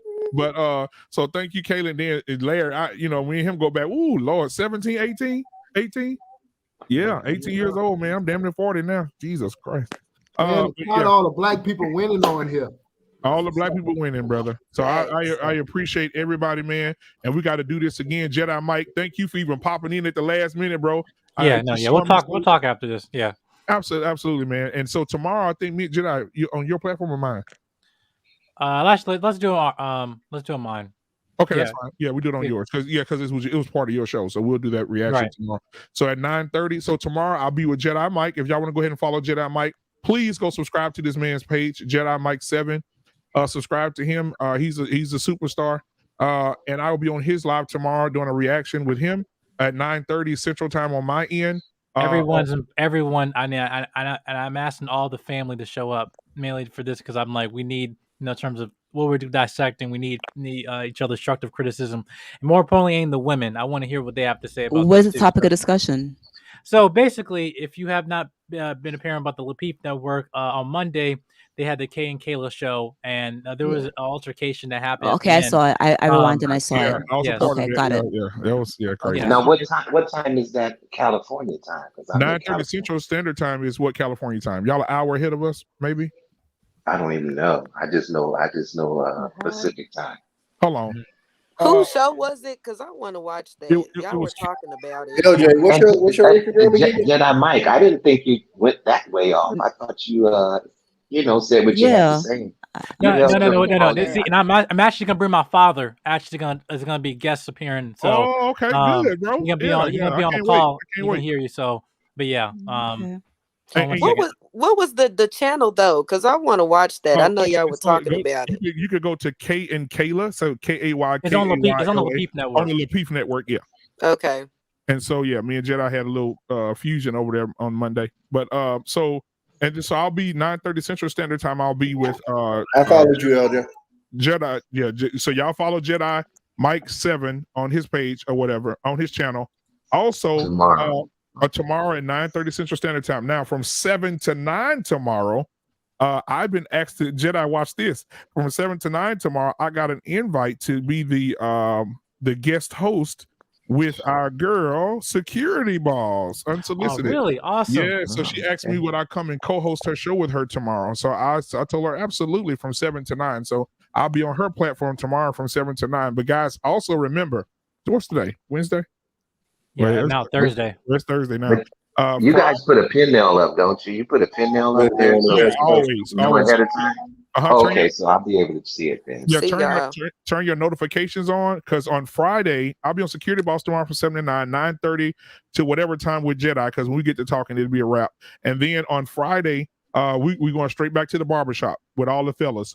So y'all come on over at 8 o'clock Central Standard Time on Friday. It's gonna be all the fellas, and then we'll let the ladies chime in on what we're talking about. We call it the Lions Den. We let the ladies in to ask all the men questions about anything they want to ask about on Friday. Mm-hmm. And then Saturday, we got the two women, Mother and S. Dot, on the Black Men Unfiltered Network that will be on at 12:30 for the ladies. And they're going to be talking about how women should conduct themselves as wives and as women, period, on Saturday morning at 12:30. So y'all make sure y'all tune into that on my channel. So I appreciate you guys. I love you guys, man. Y'all will see us around a lot. Larry, hope you can come back Friday. Yeah. Jedi rehashing that argument again that y'all had last night. Friday. I say hopefully you can come back on Friday. What? Say it again. What? Y'all you rehashing that argument from last night? You mean from Monday? Or was that Monday? Okay, yeah. It was Monday, basically. Yeah, because we were just talking about just about how I conducted myself, but also just in terms of the conversation too. But yeah, because also I mean, you guys had time. Look back at the recent Broken Dusty show we had with Jonathan Barronville. Literally, it was the best show we had so far. We had I forgot his name. He just showed he one of JB's friends, and it was we up to like about 5-6 hours, and it's still going on right now. But yeah, you guys check that out. But yeah, we're gonna link up though. Okay. All right, yeah. So I appreciate you guys, and like I said, Friday, Larry, if you can come in Friday, bro, we go straight to the barbershop, man. All the fellas, brother. And last week, that dang on Black David, man, he said that on a scale from 1 to 10, Kim Kardashian is a 0.5. I'm so mad I missed that. Yeah. Oh my God! I was in the comments on that video and went to strangle him. Hey, look, there's a guy here in Baton Rouge who does a black man's barbershop talk, and they actually go to a barbershop. And they shut it down. And actually, they was reading a book called "Stereotypes of the Black Man," and everybody. Wow. Really and so it's a guy that a book that somebody wrote. It's very easy read, but just different things that people stereotype black people with, and everybody got to share their views and ideas and things they got from the book, and how can they impact their community. So, Tommy, hey, where you from, man? Oakland. Look, you had Louisiana food. Oh yeah, I've been in New Orleans before. Oh, well, you the man then. Yeah. Yeah. And you know what would be wonderful if we had everybody that was on the panel tonight just take a trip to New Orleans. Boy, that would be amazing. Man, that'd be amazing. Love New Orleans. Absolutely love New Orleans. Look, you gotta bring that iron with you now. I don't know if I want y'all to see that side of me, boy. But do you guys really want to go everyone's titties out? Is that really what we're gonna do over here now?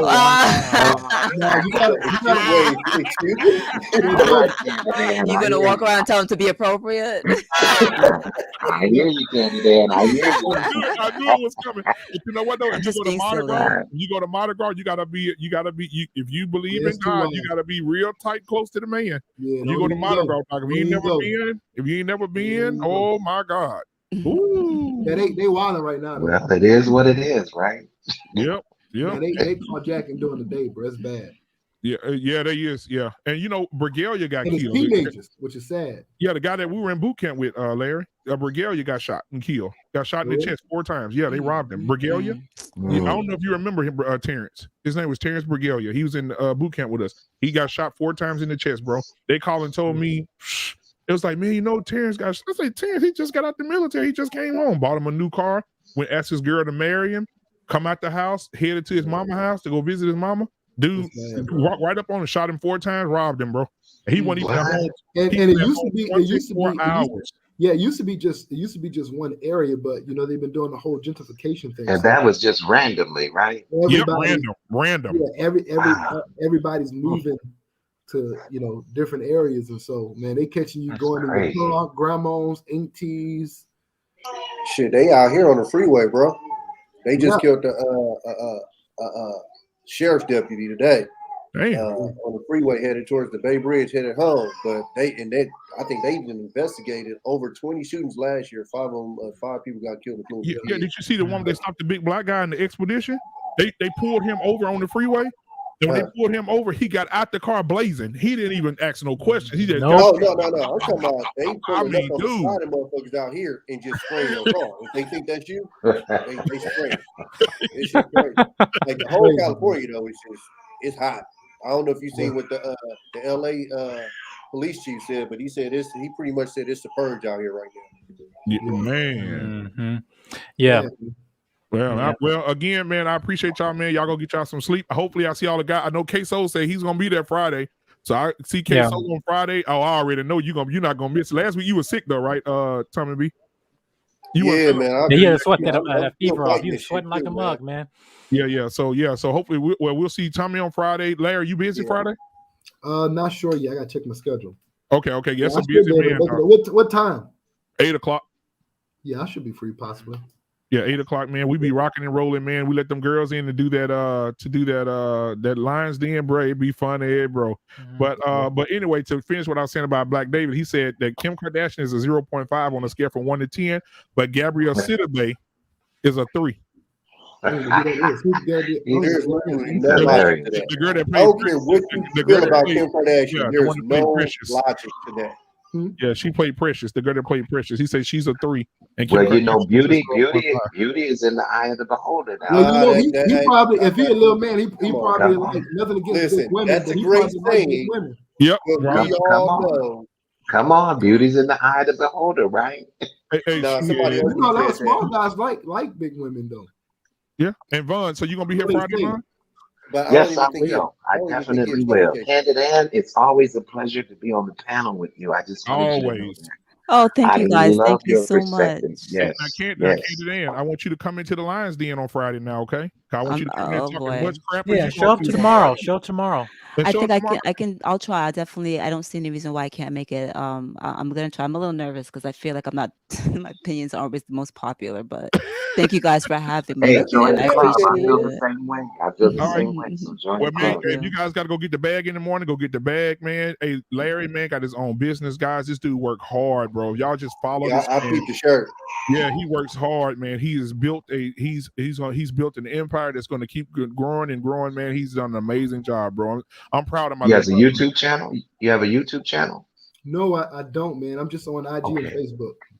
You need to Oh, get you one though. And I him and his know, wife, man. him They've and been his telling wife, me for years I need to, man. I just never did it. yeah, him and This his first wife time too, I've been man. on a live podcast Ever. ever. Yeah. Oh, wow. also tomorrow morning I'm gonna be doing like it's kind of like my morning or afternoon show. I'm actually gonna be this could be a tutorial for struggle streamers. I know Tommy B, you haven't about to start your channel too.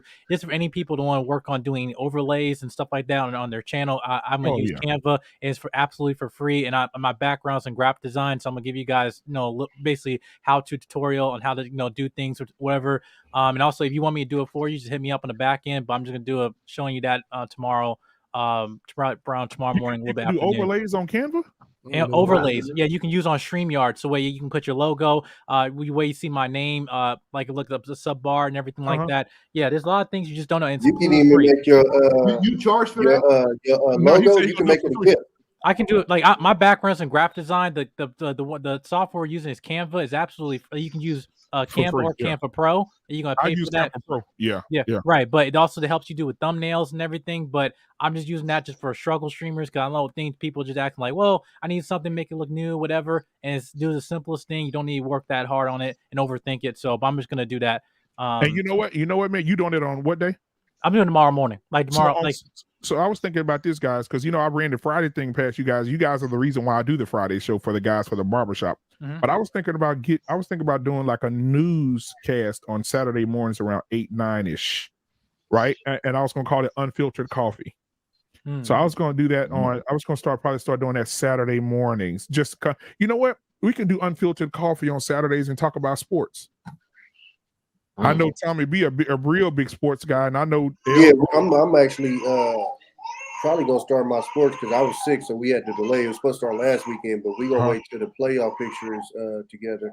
So probably not this weekend, but next weekend we're gonna start our so what days you gonna do yours on? Because I don't want to bump heads with you.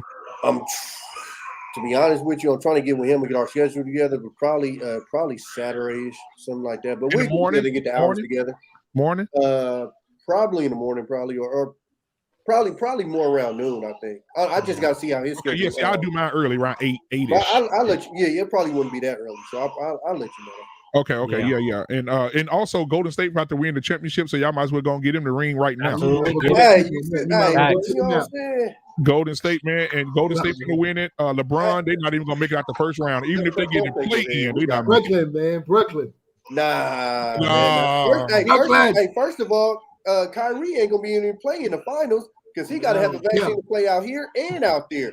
Right. Out, and we got Clay coming back, and we come on. Hey, I'm gonna tell you something, man. That damn what's old boy name? The Gary Payton Jr. stupid hops and Oh defense. my God, This bro! boy's a monster. Hey, black man, I don't even like the fact that you know that much about it, man. I've been trying to keep it on the hush. I ain't saying nothing to nobody. I'm Man. informed. I ain't saying nothing. Hey, I just followed you, Jedi Mike. You gonna post? thank you, You man. gonna post your thing on your IG Mike in the morning? What? I am doing my IG, but I can send it. Like you subscribe. If you followed me, I can send. I'm gonna send a link to it. That's fine. Yeah, and you can go to Jedi Mike 7 on YouTube and just subscribe. Yeah, I put my link. To his I put page. my link in the back chat. I don't know. You got it. Oh yeah. Look in the private chat. Yeah, you see Yep. Put in the back chat. Yeah, but we smoking everybody boots. Know that. When Clay get back, and the stories I heard about Clay. Dude, when is Clay coming back, bro? He's supposed to be back Sunday. Sunday. Against the Cavaliers. Against the Cavaliers, right? Mm-hmm. Yep, the Cavs. Yep. Okay, man. If Clay it's not promised, but I think that's when it's gonna happen. Man, if Clay come back 100%, bro, they just over. Clay, aka John B. Huh? Clay, aka John B. Oh my God, dude! And then I think for the NFL, I think you might as well. I think Cincinnati finna give everybody the blues, bro. Now, what's up I think they're gonna get the blues, but they not ready. You always got to get tested first before you make it. Yeah, man. And then Henry back too. Oh Lord Jesus, the Titans finna be a full. Oh, Derrick need to get their asses in there though, man. Derrick Henry back. Who's your team, bro? Who you roll with, Tommy? It's all home team. Raiders, A's, Warriors, and then I went down to USC because I don't mess with Cal Berkeley. They used to mess with us when we cut school. And them damn Rams ain't playing no games either though. Them Rams, they look nice. And you heard they talking about if they can't have a Super Bowl in LA, they might swing it down to Dallas. Yeah, Jerry's World. Well, he'll love that. You know how Jerry be talking. We thank you everybody for coming out. We don't gonna go run the ball in here. I was thinking about trying to go down there for the Super Bowl, but man, the way this weather been going and the way LA been going, I'm cool. Because I'm gonna tell you right now, they about to rob everything moving out there. I know Sheree. Oh my God, listen, y'all. Sheree is beautiful, bro. She is like gorgeous. Oh my God! Look, bro, I was on her channel. I was on her channel earlier, texting her. I mean, messaging her channel. Let her know how I was supporting her, or whatever. But I saw her pictures, dude, and she does like pictures of evolution of herself, like when she was younger, and then now with the long hair. Oh my God, she'll fool you. She'll fool you. Goddamn, I saw. I was like, Sheree, girl, what are you doing, girl? Yeah, I'm a fan of hers. No. Yeah, I am too, man. She's wonderful. And she learning. She got the notepad game. She's part of the notepad. And now listen, I'm trying to find a bunch of clips. There's one. I'm gonna try to clip that one with the when we were interviewing Kaylin and stuff, and we had the whole row of folks with the. I'm trying to get clipped that. I mean, that was priceless. Hey, I gotta find the video where we were in the middle of the I think it was on Sir Hale's when we were on. I can't stop laughing about it. When we were on Sir Hale and we thought in the middle of the interview, we thought you had farted, bro. You remember? Oh. Dude, like, oh my God, Tommy B, it was in the middle of it was a serious conversation, and we were just talking real serious. Wait, hold on. Let me do it. All right, let me see. And all of a sudden, you heard, all of a sudden, Jedi moved like this, and some said, and right in the middle of the interview, Sir Hale said, "Wow, hold on." Hey, give me the close up. Give me the close up. He's like that, dog. Dude, I was laughing so hard, bro. I couldn't breathe, man. I was about to die. Childish for it, dog. That's hilarious. We the ones we laugh at funerals, dog. We be at funerals cracking jokes. I'm trying to tell you, Sheree. Yeah, Sheree, please, yes. I'm a fan of you, Sheree. I love you. I love Sheree, man. My God, she's an intellectual thinker, bro. Oh my God, she's coming on Tuesday. Baby, dog. She's about to kill me. Yeah, go ahead. No, you go. Yeah, go ahead, bro. Yeah, she's gonna come on Tuesday. She said she's gonna come on Tuesday. Man, when she come on Tuesday, I just need her to just sit. I'm gonna put her in the middle of the screen. She's so intellectual. She was talking to. We had a conversation on I think Kaya's channel when she was talking about connections and spiritual connections, and oh my God, I was like, ooh, you can't look her in the face because she's like, what's the Greek goddess with the snakes in her head, Medusa. Yeah, she's like Medusa. She'll turn you into stone. Oh yeah. No, Lily, dude. We had the show we were in. It was very good. Like we had the dude came in and we had Cam, but we also brought in what's his name, Manny and Tamika. We had a balance stream because we're trying to get more women up on there. Especially in our age and everything though. But who was on there with y'all tonight? So we were talking about social media, right? Saying how that affects people in our generation. And, Right. I saw the thumbnail. I'm saying, who did you guys have? Just a regular cast tonight? So basically regular, and then we brought in JB because this. I'm telling you right now, what he was. I need to get this dude name. He had his channel. Hold up. I don't. I'm gonna give him justice. Wait 1 second. No, because he was spitting fire. He's a police officer. He was his name was Nathan Dale. Oh yeah, I know who you're talking about. Yeah, no, Nathan Day. he came in and he was lecturing. Everybody was quiet, and it was just like he was spitting straight game. I always try to get him to cam up. He never cams up on my channel. He was like, no, I'm just gonna support. He has a channel too. Yeah, Nathan Dale at Nathan Dale, right?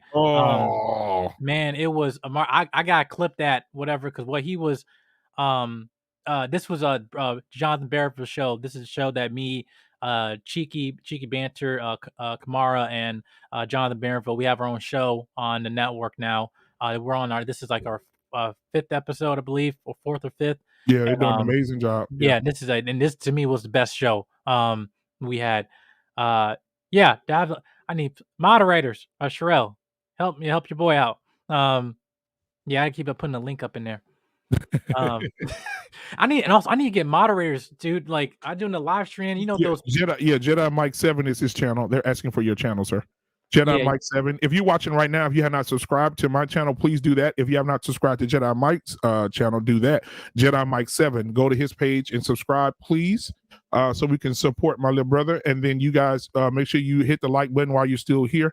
I need those likes to go up. Yeah, because I have a plan. I have an interview with I think his name YouTube. I forgot this dude's name. He basically does interviews with people in the network, whatever. But I'm gonna have an interview with him on Sunday at 2. At least I think we'll probably record. I don't know if he actually go live or anything, but things are moving, man. Things are moving.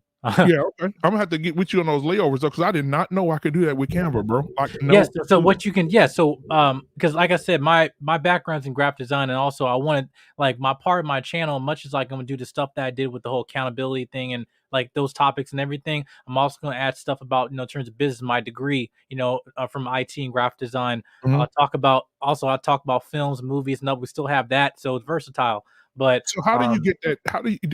Do you work with? Because I like, what I really like, what I really want. I want a cartoon image of myself as my background. Mm-hmm. So you see my background where it is right now, but I want a cartoon image. Let me give you an example of what I'm talking about. Oh, perfect example. Lapeef. See how he has his cartoon background of his face?